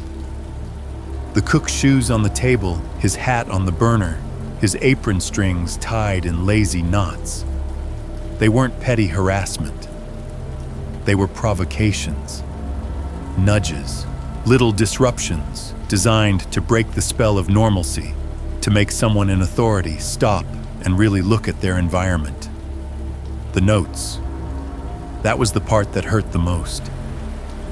Every time I'd picked one up, I'd felt the person behind it as someone trying to spook us. Sitting in that office now, knowing there had been a crawl space in my attic with a flattened blanket and 1,000 small proofs of presence, I understood they were something else. They weren't just messages. They were screams that couldn't be heard out loud. In the days after they found the crawl space, I started replaying everything that had happened in the church like a film, but this time I changed the angle of the camera. The plot didn't change. The facts stayed the same. But the meaning behind each moment twisted so violently it made me sick. Take the food, for example. For weeks I'd treated it like theft, an annoyance, a discipline issue. First my mixed nuts, then the snacks in the pantry, then that ridiculous whole ham. Even after the note, I'd lumped it into weird stuff and moved on. It wasn't until I sat with the detectives and listened to what Leslie had told them that I understood what taking too much actually was. She hadn't been greedy. She'd been loud. Those late-night trips to the kitchen, they told us, were always on his terms. Ernest chose the time, the route, the length of the leash. Sometimes he brought her down. Sometimes he went alone. Sometimes he kept her in that crawl space with nothing but a cup of water and a promise that he'd be back. On the nights she did make it to the kitchen, she had seconds, maybe minutes, where he wasn't inches away. He was rummaging in the fridge or checking the back door or listening for cars outside. That was all the time she had to speak. You can't scream from inside a wall. Not loud enough for people in a sanctuary to hear you over the organ. Not loud enough to penetrate drywall and insulation and the careful mental barriers people erect between church and bad things. So she screamed in the only way she could, by breaking patterns. Not by taking exactly what two people would need. That would disappear unnoticed. A few slices of meat, a handful of crackers, a container of leftovers. She took whole things. A ham. More sodas than 2 people could drink before the carbonation died. Half a box of cereal. Enough bread that someone somewhere would have to say, "Wait a minute, this doesn't make sense." She overdid it on purpose because subtlety doesn't get you rescued. And damn it, I'd noticed. We'd all noticed. We just interpreted it like law-abiding adults do as misbehavior, not distress. Then there were the locks. We were so proud of ourselves for changing them. "That'll show whoever's doing this," we said, as if metal and tumblers had any power against someone who had been living in our blind spots for months. The truth was, uglier and simpler locks only work if the person you're trying to keep out is on the other side of the door. Leslie told us that she knew exactly when the locks were changed on the fridge and why. She'd heard the cook complaining. She'd listened through floorboards and vents. From that crawl space, you can hear more than you want to. Voices rise through gaps you didn't know were there. Keys jangle at specific times. People vent their frustrations in rooms they think are private. The one with the blue handle now, she remembered the cook saying one night, frustrated. "That's the new key. Don't lose it." So when Ernest brought her down later, or went himself, they knew what to look for. A hook by the door. A drawer he opened every time. A jangling set he set down on the counter without thinking. Locks are theater against someone who is already backstage watching where you keep the props. We changed them 3 times. Each time she watched the new choreography and adjusted. That realization rewired my memory of the cook's story about his shoes and apron, too. I'd always thought of those as taunts, petty cruelty, some sick person's way of getting under his skin for no good reason. Move the shoes onto the table, tie the apron strings weird, put the hat somewhere it doesn't belong. It wasn't until I thought about Leslie trapped in that crawl space counting footsteps and door slams that another explanation forced its way up. If you're trying to prove you exist to people who don't know you're there, you don't have many tools. You can't step into the light and say, "Here I am." You can't leave a neatly typed letter on the pastor's desk with your return address. What you can do is change the environment by inches. A man who swears he left his shoes here and found them there has to choose between 2 options. Either someone is messing with him, or he's losing his mind. From inside a wall, both outcomes are useful. If he believes someone is messing with him, he'll talk. He'll complain. He'll start sentences with, "This is crazy, but," and bring other people into the feedback loop. If he starts to doubt his own memory, that can work in your favor too. Maybe he'll check things more carefully the next time he leaves the room. Maybe he'll lock a door he used to leave open. Maybe he'll stop trusting the quiet, which is exactly the kind of mind shift you're trying to cause.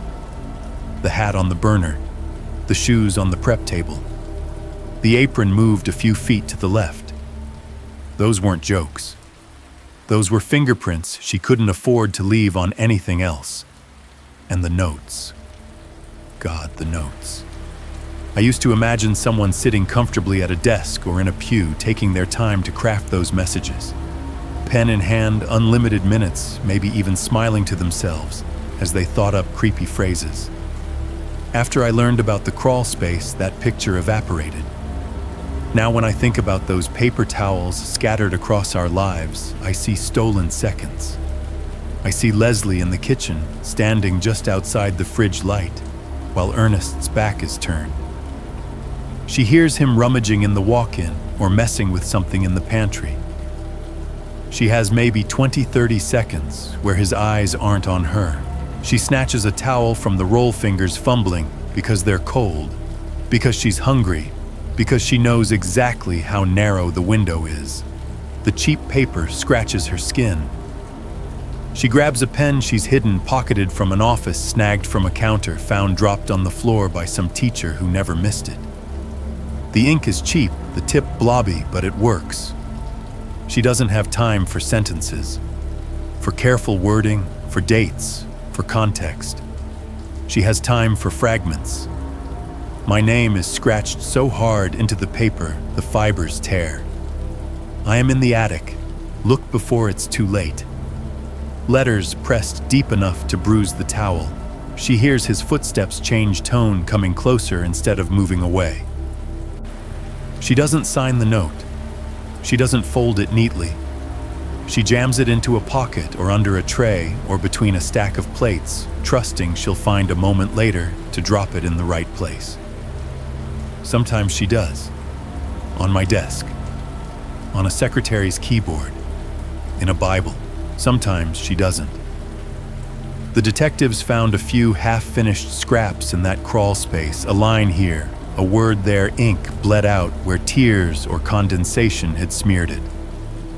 Those were the screams that didn't make it out. Every line of those notes suddenly felt heavier. Children open the book, but you won't open your eyes. That wasn't some edgy theatrical phrase. That was her watching us from above, hearing us sing, hearing us read scripture, hearing Bibles open and close while she lay on insulation and counted seconds between his checks. You pray under her. That wasn't poetic exaggeration. That was literal geography. We'd treated them like puzzles, like ghost stories. She'd written them like a person trying very hard not to die.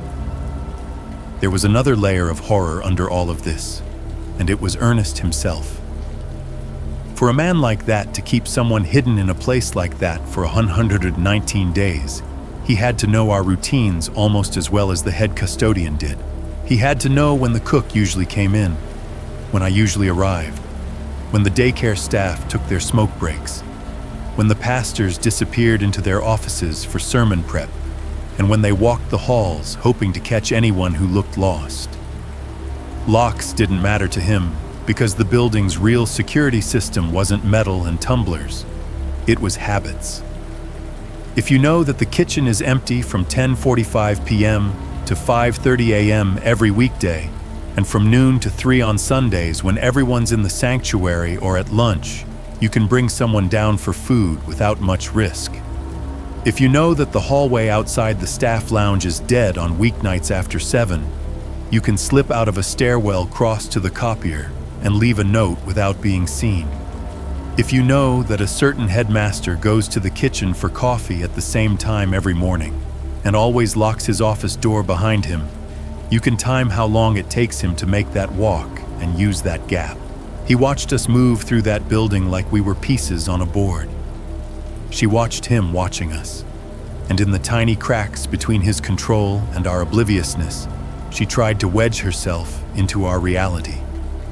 So no, the plot didn't change. A girl was taken. A man hid her. The church was used.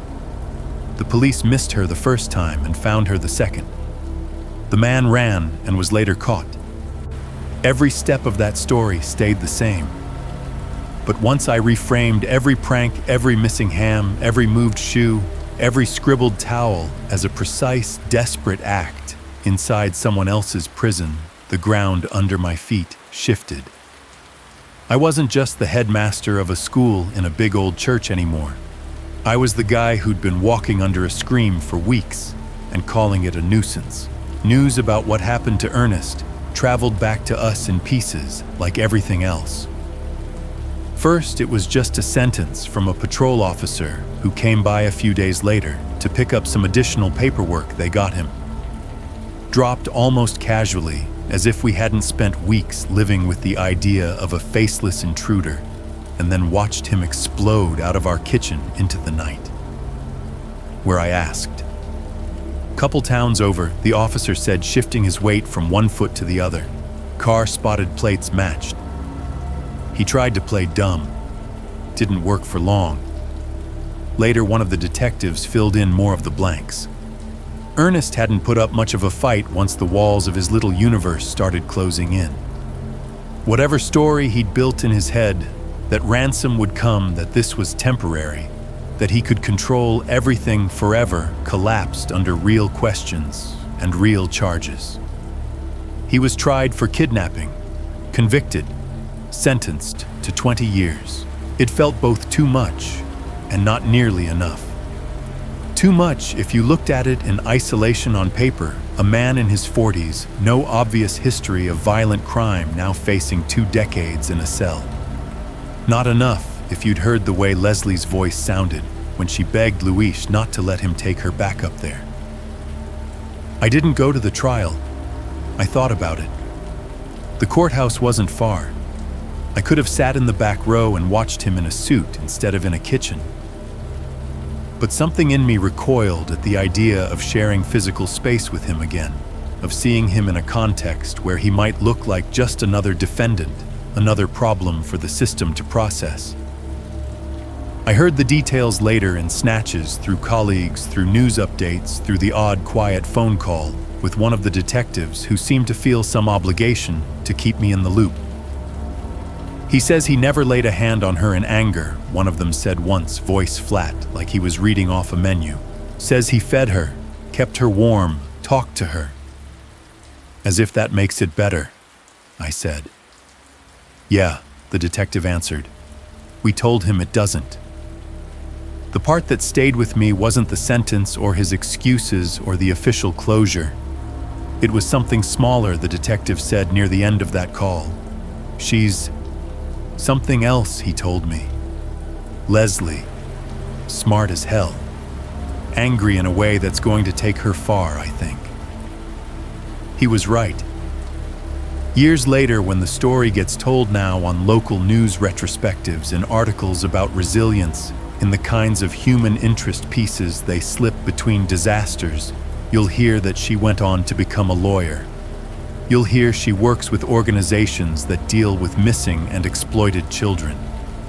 That she sits on panels and boards and uses her voice in rooms where policy gets shaped. That part is almost too neat if you don't know the middle. It sounds like an arc written by someone who likes tidy endings. I think about the middle too much to find it tidy. For me, the sickest realization didn't land the night we pulled her out of the kitchen. It came later in the quiet, when all the official noise had died down and the building had gone back to pretending it was just a church. It hit me in stupid places. Once in line at the grocery store, staring at the headlines of a tabloid about some celebrity scandal. Once sitting in my car at a red light, fingers drumming on the steering wheel in time with the turn signal. Once lying awake at home, listening to my own house settle in the dark. It always came in the form of a simple, intrusive picture, the first attic search. Not the one they did after we found her. The one before. I'd been downstairs then in my office, waiting for them to come back and tell me what they'd found. I remember their boots on the stairs, the flashlights, the way the hatch had opened with that soft, wooden sigh. I hadn't gone up with them that day. I'd stayed grounded. Part of me had wanted to believe it would all be a false alarm, a prank, a bad joke. Let the professionals go up into the dust and prove it. Now, whenever my brain replays that day, it doesn't stay in my office. It follows them up the ladder. It crouches in the attic just behind their flashlight beams, watching the cones of light swing over boxes, over ductwork, over holiday decorations no one had used in years. It hears their voices bounce off the rafters. Nothing over here, just junk. Watch your step. And then it does something worse. It pushes through the insulation, through the wood, through the thin, thoughtless barrier someone had once nailed up to make the building work, and it imagines her in that crawl space, inches away, lying on that flattened patch of insulation, knees pulled up, arms wrapped around them, cheek pressed against a piece of wood that separates her from 3 men who've come to save her without knowing it. She hears the hatch open, hears the ladder creak, hears the boots. For days, she's been sending messages to people who don't answer, notes that get thrown away, food that disappears without anyone understanding why the portions are wrong, shoes moved, hats rearranged, and everyone just gets annoyed. Now, there is no mistaking it. These aren't the normal sounds of church life. These are heavier, more purposeful, different voices, radios, She hears them move above her, their weight making the beams above and below her sing a note she's never heard before. Light filters through cracks, thin lines of brightness cutting across the dust in front of her nose. Maybe this is the part that kills me. Maybe she tries to make a sound. Maybe she doesn't. Maybe by then she's learned that any sound that isn't authorized will earn her consequences later up there where no one can see. Maybe she lies there rigid and repeats in her head, "Don't move. Don't breathe. Don't ruin this." The flashlights sweep past the panel. They don't see it. Why would they? It looks like a wall. It looks like part of the building, like something that has always been there and will always be there. One of the officers stops for a second, maybe 10 inches away from where she's curled. He shifts his weight, the board under his foot flexing slightly. That pressure moves through the joist, through the supports, through the insulation, through the plank she's pressed against. For one heartbeat, parts of two bodies share the same line of force. Then he moves on. In my mind, that's the moment her hope dies for the first time. Not later when the case goes cold. Not when the news cycle moves on. Not even when Ernest climbs back up to the crawl space after they've left and smiles whatever awful smile he has stored for her then. It dies right there in that attic when help comes close enough to shake the boards and still leaves. That near miss is the part I can't shake even now. We like clean stories. We like to say things like, the system worked, because eventually she did get out. He was caught. She lived. She turned her pain into purpose. The bad guy went to prison. Roll credits. But that first search sits under all of that like a bad foundation. Every time I walk under a ceiling in a building that's older than 5 years, I look up and wonder what's on the other side of it. Not just in a literal sense, pipes, wires, dust, but in the sense of how close we all live to each other without knowing. How many times have we walked past someone's hidden suffering inches away, eyes pointed somewhere else? How many times have we brushed against the wall of someone's crawl space and called the creak just the building settling because the alternative is too heavy to hold? I know rationally that those officers did everything they were supposed to do that first day. They searched the obvious spaces thoroughly. They followed protocol. They left when there was nothing they could put in a report. But when the building is quiet, when the HVAC kicks off and the hum drops out and the little noises stand up straighter, my mind goes back to that moment in the attic. To those boots, to those lights, to that panel, to the thin gap between we didn't find anything and there was nothing there. That gap is a nightmare you don't wake up from, because it means that sometimes help comes. Sometimes it comes right to where you are. Sometimes it makes the boards under your body shake and the air around your head brighter, and you can hear it clear as your own breath. And sometimes it still leaves. They told me I could go back to normal, not in those exact words. No one is that naive out loud. But the way people started talking around me a few weeks after Leslie was found all carried the same flavor. The worst is, over, the danger is gone, the building is safe again. We changed some locks again. We walked the parents through what had happened in a carefully edited meeting, the words ongoing investigation and miracle getting a lot of airtime. We added a line to the staff handbook about reporting anything unusual immediately. The pastors preached sermons about resilience and faith in dark times. The story moved forward. It always does. On paper, my job didn't change. I still woke up at the same time, still drank the same too-hot coffee, still grabbed the same keyring from the same hook by the front door. I still drove the same route past the same gas station and the same stretch of chain-link fence to the same massive brick building that had been my second home for years. Only now it didn't feel like a second home. It felt like a throat I had to walk through. The first day I came back after taking a week off, I sat in my car in the parking lot for 10 full minutes with the engine off. The church loomed in front of me, every window dark in the early morning half-light. The cross on the steeple cut a clean line through the sky. From the outside, nothing about it looked different. Inside, I knew every sound would be loaded. I forced myself out of the car. My shoes crunched on the gravel. The key slid into the front door lock with the same smooth resistance it always had. The alarm system beeped its familiar pattern as I punched in the code. Normal, normal, normal. When I stepped into the main hallway, the first thing I noticed was the smell. It hadn't changed: disinfectant, old books, a hint of dusty carpet.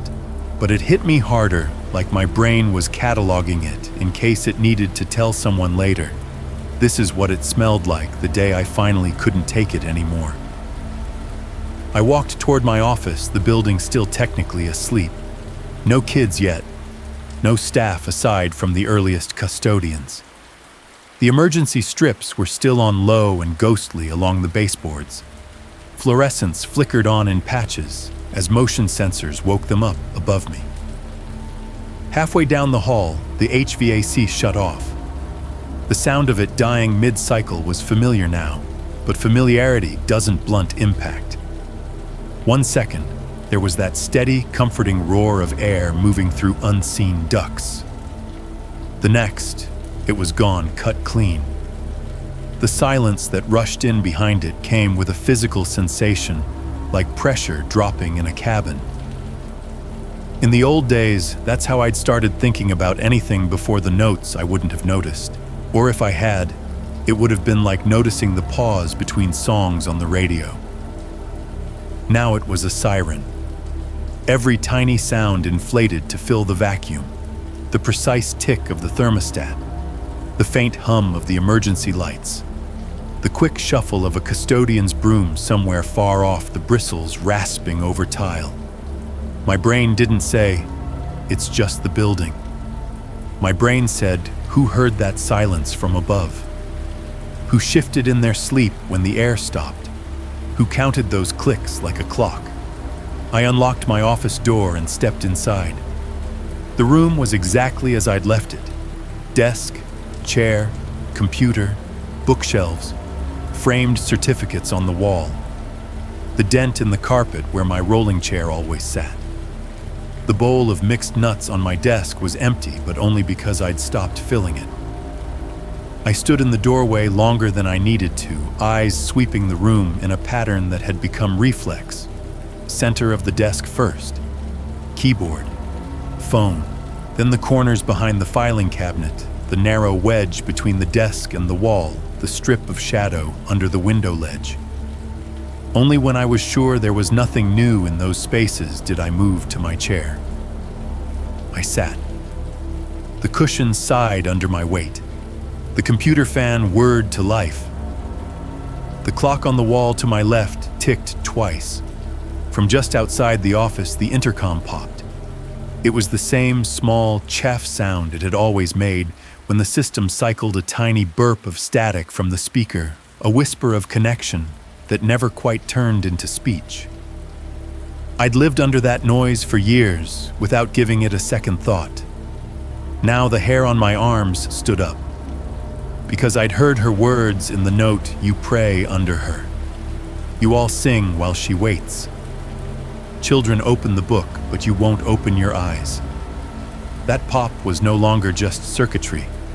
It was a reminder that sound travels in weird ways through old buildings. It gets into spaces it was never meant to go. It seeps through cracks and climbs through vents. For 119 days, that sound, plus the fridge click, plus the elevator whine, plus the janitor's radio, had been the entire soundtrack of someone's world. Now I couldn't hear any of it without imagining her listening too. The fridge in the staff lounge took on the same aura. The first time I went in there to grab milk for my coffee, I stood for a second just inside the door, staring at it. The hum of its motor, the faint tremor in the handle when the compressor kicked in, the little click when it shut itself off. Before those were nothing. Now each one was a marker. This is the sound that meant food is coming in a life where meals weren't guaranteed.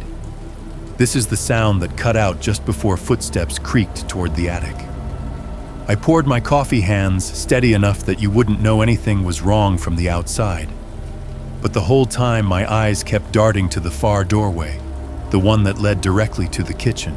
I'd never realized how perfectly that door framed the edge of the prep table where I'd first seen her, or how harsh the kitchen fluorescent looked compared to the softer lounge lighting. Every time I walked past that doorway in the days that followed, some part of me was braced for the light to snap on by itself.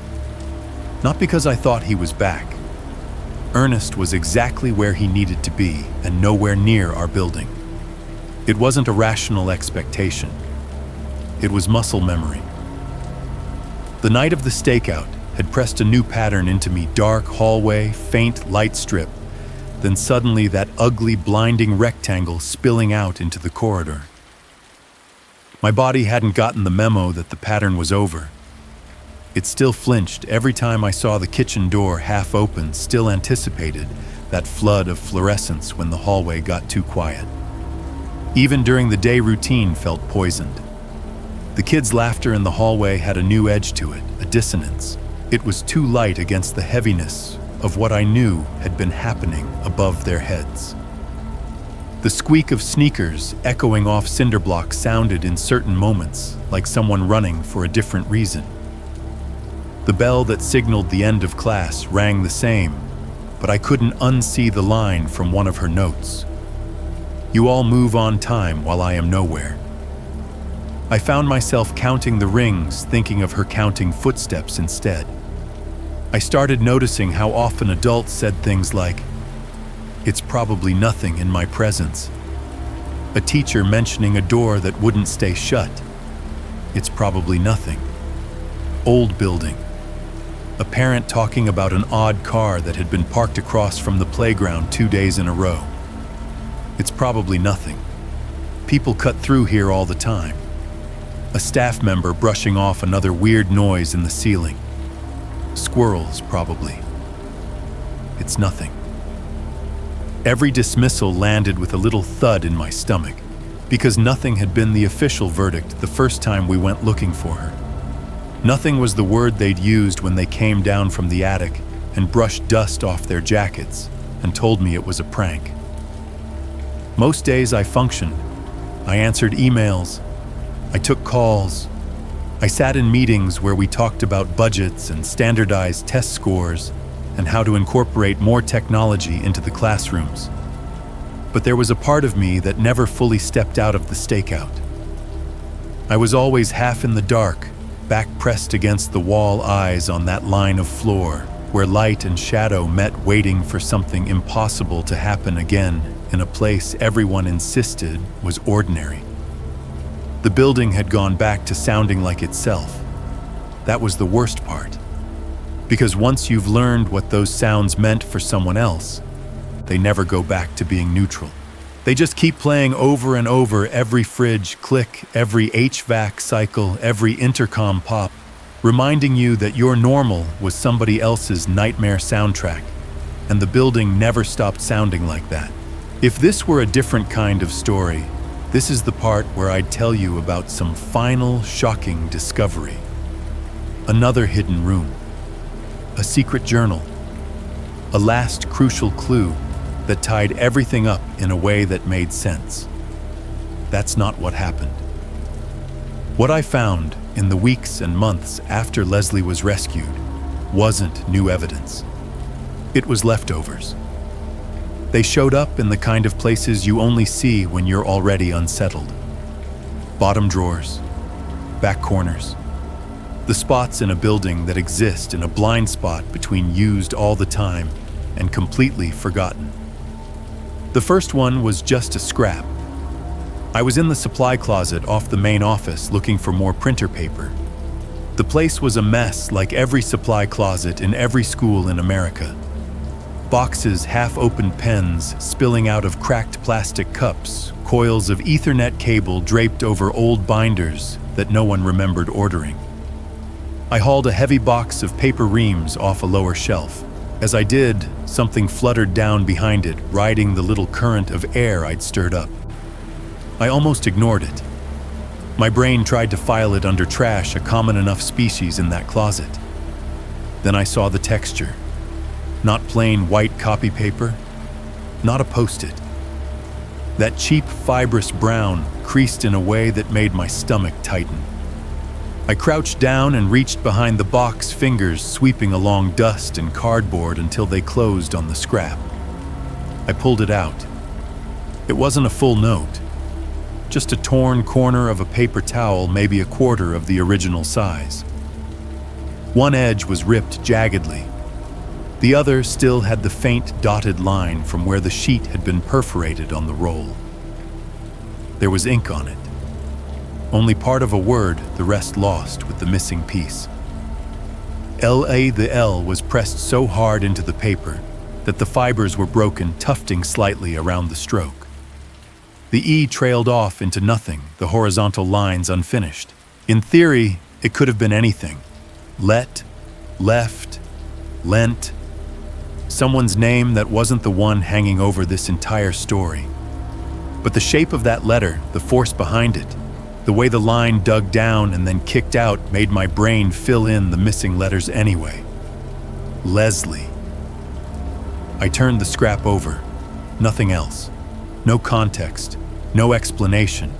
Just that half-formed start like a breath cut off. It wasn't a new clue. It didn't tell me anything I didn't already know. It wouldn't change the outcome of her case or his. It was just proof that the building still had bits of her caught in its teeth. I slid the scrap into my pocket instead of throwing it away. Later at home, I'd find it stuck to a receipt in the laundry, the ink blurred from the wash. A few weeks after that, I was helping one of the secretaries reorganize a drawer in the front office. We were doing the kind of busy work people gravitate toward when they don't want to think too hard about bigger things, sorting pens, tossing dried-out markers, making neat little rows of paper clips in the plastic organizer. At the very back of the drawer, under a pile of rubber bands that had fused together into a single brittle clump, I found another thing that prickled my skin. A plastic hotel keycard. It was scuffed, the magnetic strip scratched the logo from some budget chain half worn off. We have no reason as a church to have a hotel key in our office supplies. Know what this is doing here? I asked, holding it up. The secretary squinted. Lord knows, she said. Stuff just migrates. She shrugged and reached for another stack of envelopes. I turned the card over in my hand. It could have been nothing. Something left by a traveling guest pastor, maybe, or dropped by a parent who'd used it as a makeshift scraper and then forgotten it. But I'd seen the way a hotel room key sits on a bedside table in news reenactments. I'd read the part of the file where the detective mentioned the cheap motel Ernest had stayed in for a night between her house and our building, figuring out his next move. I slipped the keycard into my pocket too. It sat in my desk drawer at home for months next to the half-scrubbed paper towel corner, an unholy little collection of things that didn't belong to me but wouldn't let go. There were other moments. Glancing down into the gap between the sanctuary's back pew and the wall and seeing a wadded-up towel stuffed there, my heart stopping until I tugged it free and saw it was clean, unused blank. Pulling a stack of hymnals off a shelf in an unused classroom and watching a single folded sheet of cheap brown flutter to the floor, only to find that when I opened it, it was just some kid's doodle of a cross and a smiley face, the ink already faded. Finding a note taped under my own keyboard one morning months later, my breath catching until I read the tidy adult handwriting, a reminder from a teacher about a meeting I'd promised to attend and nearly forgotten. Little things, harmless things, except they weren't harmless to me. Each one cracked open the dread I'd tried to pack away. Not because they meant the horror was still actively happening, but because they reminded me that even when it isn't, the shape of it stays. The building had become a palimpsest, On top meetings, bake sales, youth group lock-ins, potlucks, Christmas pageants. Underneath, a girl in a crawl space listening to all of that, through wood and insulation, stealing food and moments and ink, to try to force us to see her. What really started to eat at me more than any physical leftover was the realization that this story could only have happened here.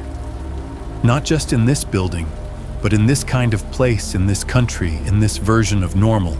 We love systems, procedures, assumptions that let us move quickly through our days without feeling the weight of every possible bad thing that could be happening just out of sight. We assume that if the doors are locked, the building is secure. We assume that if the police search and say nothing, then there is nothing.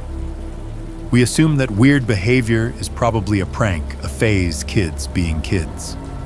We assume that churches are safe, that schools are safe, that bad things happen in alleys and cheap motels and the wrong side of town, not in the place we go on Sunday mornings. The horror in our building didn't thrive because no one cared. It thrived because everyone trusted their own assumptions more than they trusted the impossible. I included. It was easier for me, for the cook, for the administrators, for the first set of officers to decide that missing food and moved shoes and scribbled towels were probably nothing than to consider the alternative. The alternative required too many steps, that an adult kidnapper had chosen our church, that he'd found a crawl space not on any of our maps, that he'd managed to keep a girl alive and hidden above our heads for months, that every little annoyance was actually a tactical move in a one-person rescue campaign. It sounded insane, until it wasn't. I started hearing that phrase, "it's probably nothing," everywhere after that. At school, in conversations with friends, on the news when anchors talked about early warning signs before some tragedy that no one could have predicted. It became the American refrain. We use it to let ourselves sleep at night, to keep showing up to jobs and parent-teacher conferences and Sunday services, to move through big, complex systems without freezing up under the weight of everything they might be hiding. The monster that stayed with me wasn't Ernest. He was flesh and blood and bars and time. He had a beginning, a middle, and eventually an end. What stayed was quieter. It was the habit, mine hours, of looking at something that doesn't fit our idea of how things are supposed to go and smoothing it out with 3 words. It's probably nothing. The story in our church proved something I wish I didn't know. Sometimes those 3 words are all it takes to keep a scream trapped behind a wall a few months longer. People ask in quieter ways why I'm telling this to strangers. They don't phrase it like that, of course. They say things like, "Have you talked to a counselor?" or, "You know you don't have to keep reliving it," or "Isn't it better to just move on?" They mean well. They want a neat arc. Bad thing happens, justice comes, time passes, lesson gets filed under, we survived. They want to believe that if something like this ever happens to them, their story will end in the same place, with distance, with closure. I've tried to give them what they want. I've sat in a therapist's office and described the facts in a way that felt like reciting someone else's medical history.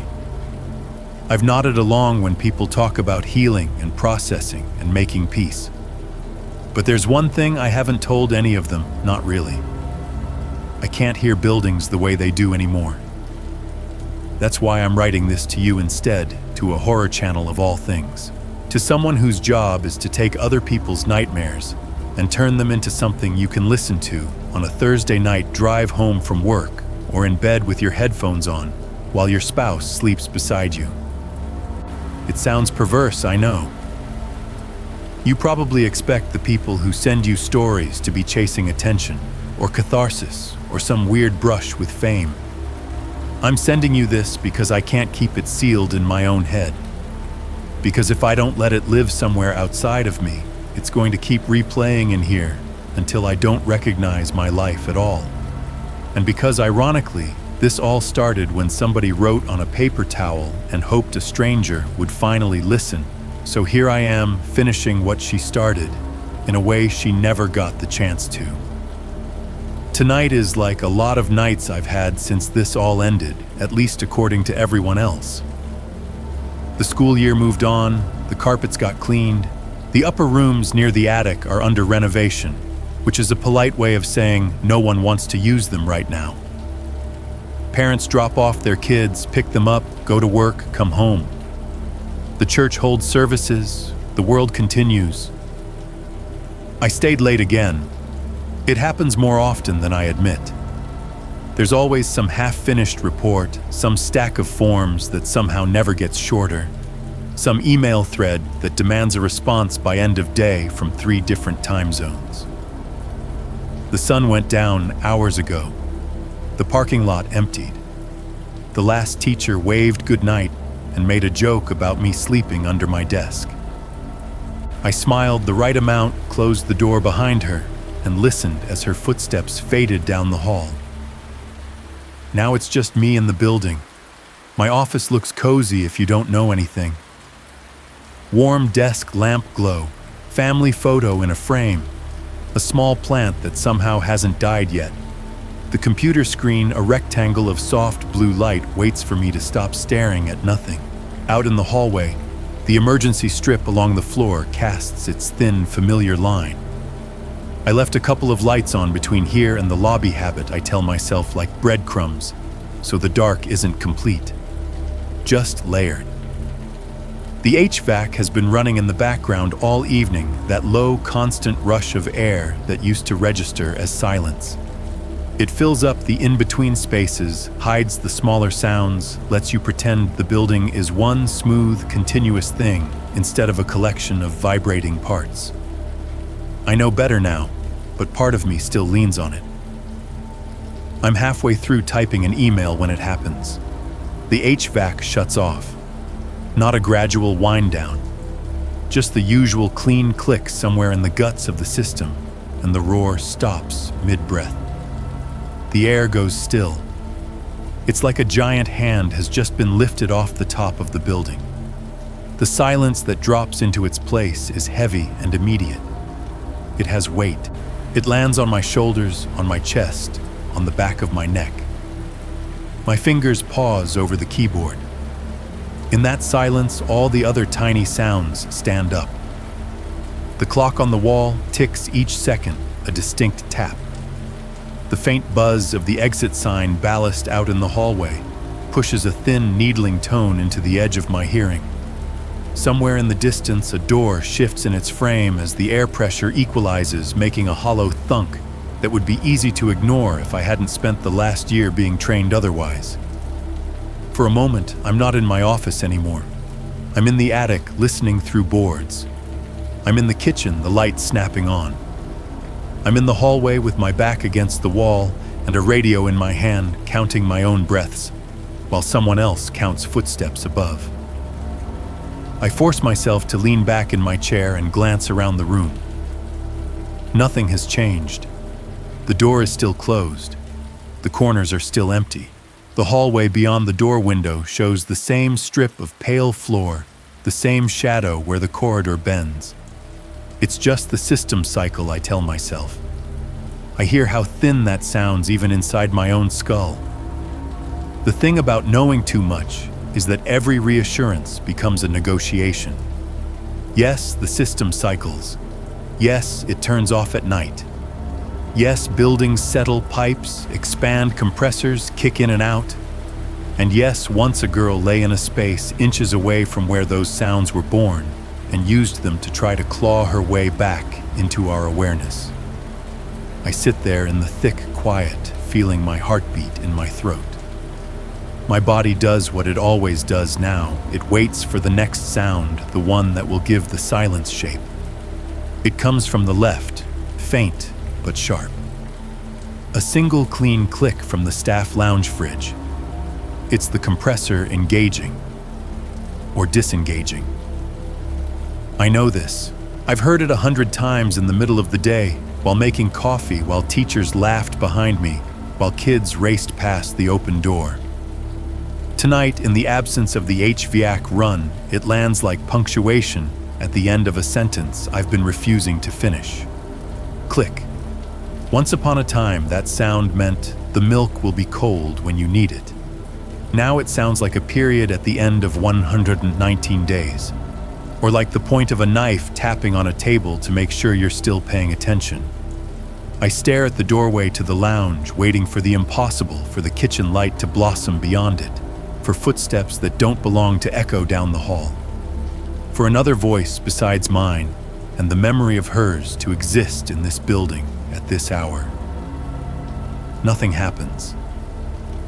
Of course, nothing happens. The light stays off. The hallway stays empty. The only movement is the slow scroll of text on my computer screen as the cursor blinks, waiting for me to decide what to say.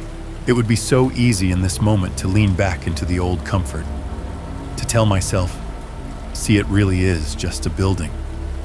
It's over. He's gone. She's alive. These are just noises again. To say out loud for the benefit of my own frayed nerves, it's nothing. I don't. That's what this whole story has been about, really. Not him, not even her, as much as my head and heart return to them. It's about what we call nothing. What we're willing to tuck into that category so we can keep believing in the safety of our routines. You're going to read this into a microphone probably, or someone will. You'll put music under it. You'll cut some parts for time. People will listen in their cars, in their beds, in their kitchens while they do dishes. Some of them will hear the starting details, the church, the attic, the missing girl, and think, that's wild. And then they'll go back to their lives. Some of them will think about their own buildings, their own nothing sounds. Maybe when their HVAC shuts off in the middle of the night and the room goes too quiet, they'll pause for a second and listen harder. Maybe they'll check on a noise instead of laughing it off. Maybe they won't.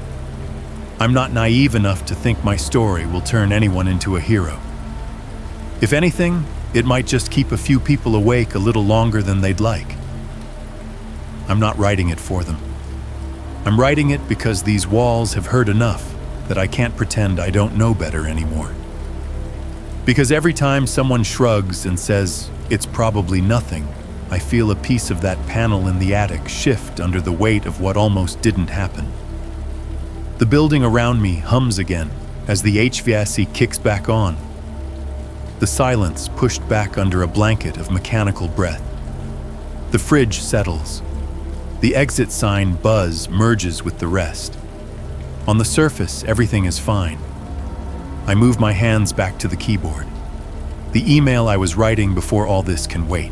I open a new document instead, the cursor blinking at the top of an empty page, and I start typing what I've just told you, beginning with an empty bowl of mixed nuts and a note on a paper towel. Outside my office, the hallway stretches away in both directions, normal and quiet and benign. People will say when they hear this that it's just a story. They'll say it like that word just is a shield. I know better now. So when that familiar phrase bubbles up in my throat, the one everyone uses to smooth down the spikes of the world, I swallow it instead. Because if there's one thing I've learned from all of this, one thing that still gets louder when the HVAC shuts off and the building drops into that held breath quiet, it's this: I admit I'll never hear nothing the same way again. What makes this story so disturbing isn't just the kidnapper or the crawl space or the church attic. It's how ordinary everything around the horror is. A school, a church, a kitchen, a hallway, a bowl of mixed nuts, a fridge clicking on and off. People doing their jobs, trusting the systems and routines they've always relied on. And inside that everyday rhythm, a girl is screaming the only way she can, by taking too much food, moving shoes, leaving crooked messages on paper towels. One of the most powerful ideas in this story is how easily we explain things away. It's probably nothing feels safe. It protects us from sounding paranoid, from overreacting, from admitting that something truly wrong might be happening right next to us. The cook, the administrators, even the first set of police officers weren't cruel or careless people. They were normal people leaning on normal explanations. And that's exactly what allowed the nightmare to stretch from one day into 119. But there's another side to this. The story is also about what happens when one person finally refuses to ignore that feeling that something's off. The headmaster's shift from annoyance to unease to anger to action is quiet but heroic. He doesn't kick in doors or play lone wolf savior. He does something very human and very important. He stops treating the weirdness as background noise and decides, no, we're going to watch. We're going to take this seriously. The maintenance crew's role is just as meaningful. These aren't detectives or soldiers. They're the people who know the building best. They show up, sit in the dark, get bored, and keep going anyway. And in that boredom, one man decides to walk the hallway instead of staying still, and because of that tiny choice, he's standing in front of the kitchen when the light comes on. The big miracle moment is actually built out of a ton of small, very human decisions. Leslie's part in this is deeply inspiring too. She doesn't just survive. She fights in every way she can. Every extra soda, every moved shoe, every note is an act of resistance. The story doesn't romanticize her trauma, but it quietly respects her intelligence and courage. Later, when we learn she becomes a lawyer and works on cases like her own, it feels less like a cliché and more like the natural continuation of who she already was, up there in that crawl space, stubborn, observant, refusing to disappear. Maybe the biggest takeaway is this horror isn't always about monsters in the dark. Sometimes it's about what happens when we choose comfort over curiosity, when we trust our routines more than the uneasy feeling in our gut. But the hopeful side is real too. If one person listens a little closer, looks up a little longer, decides not to dismiss the impossible so quickly. That can be enough to change everything for someone. If you were in that building, teacher, staff, parent, how do you think you'd react to those small, strange things, missing food, moved shoes, odd notes? And after hearing this story, is there probably nothing in your own life you might look at twice?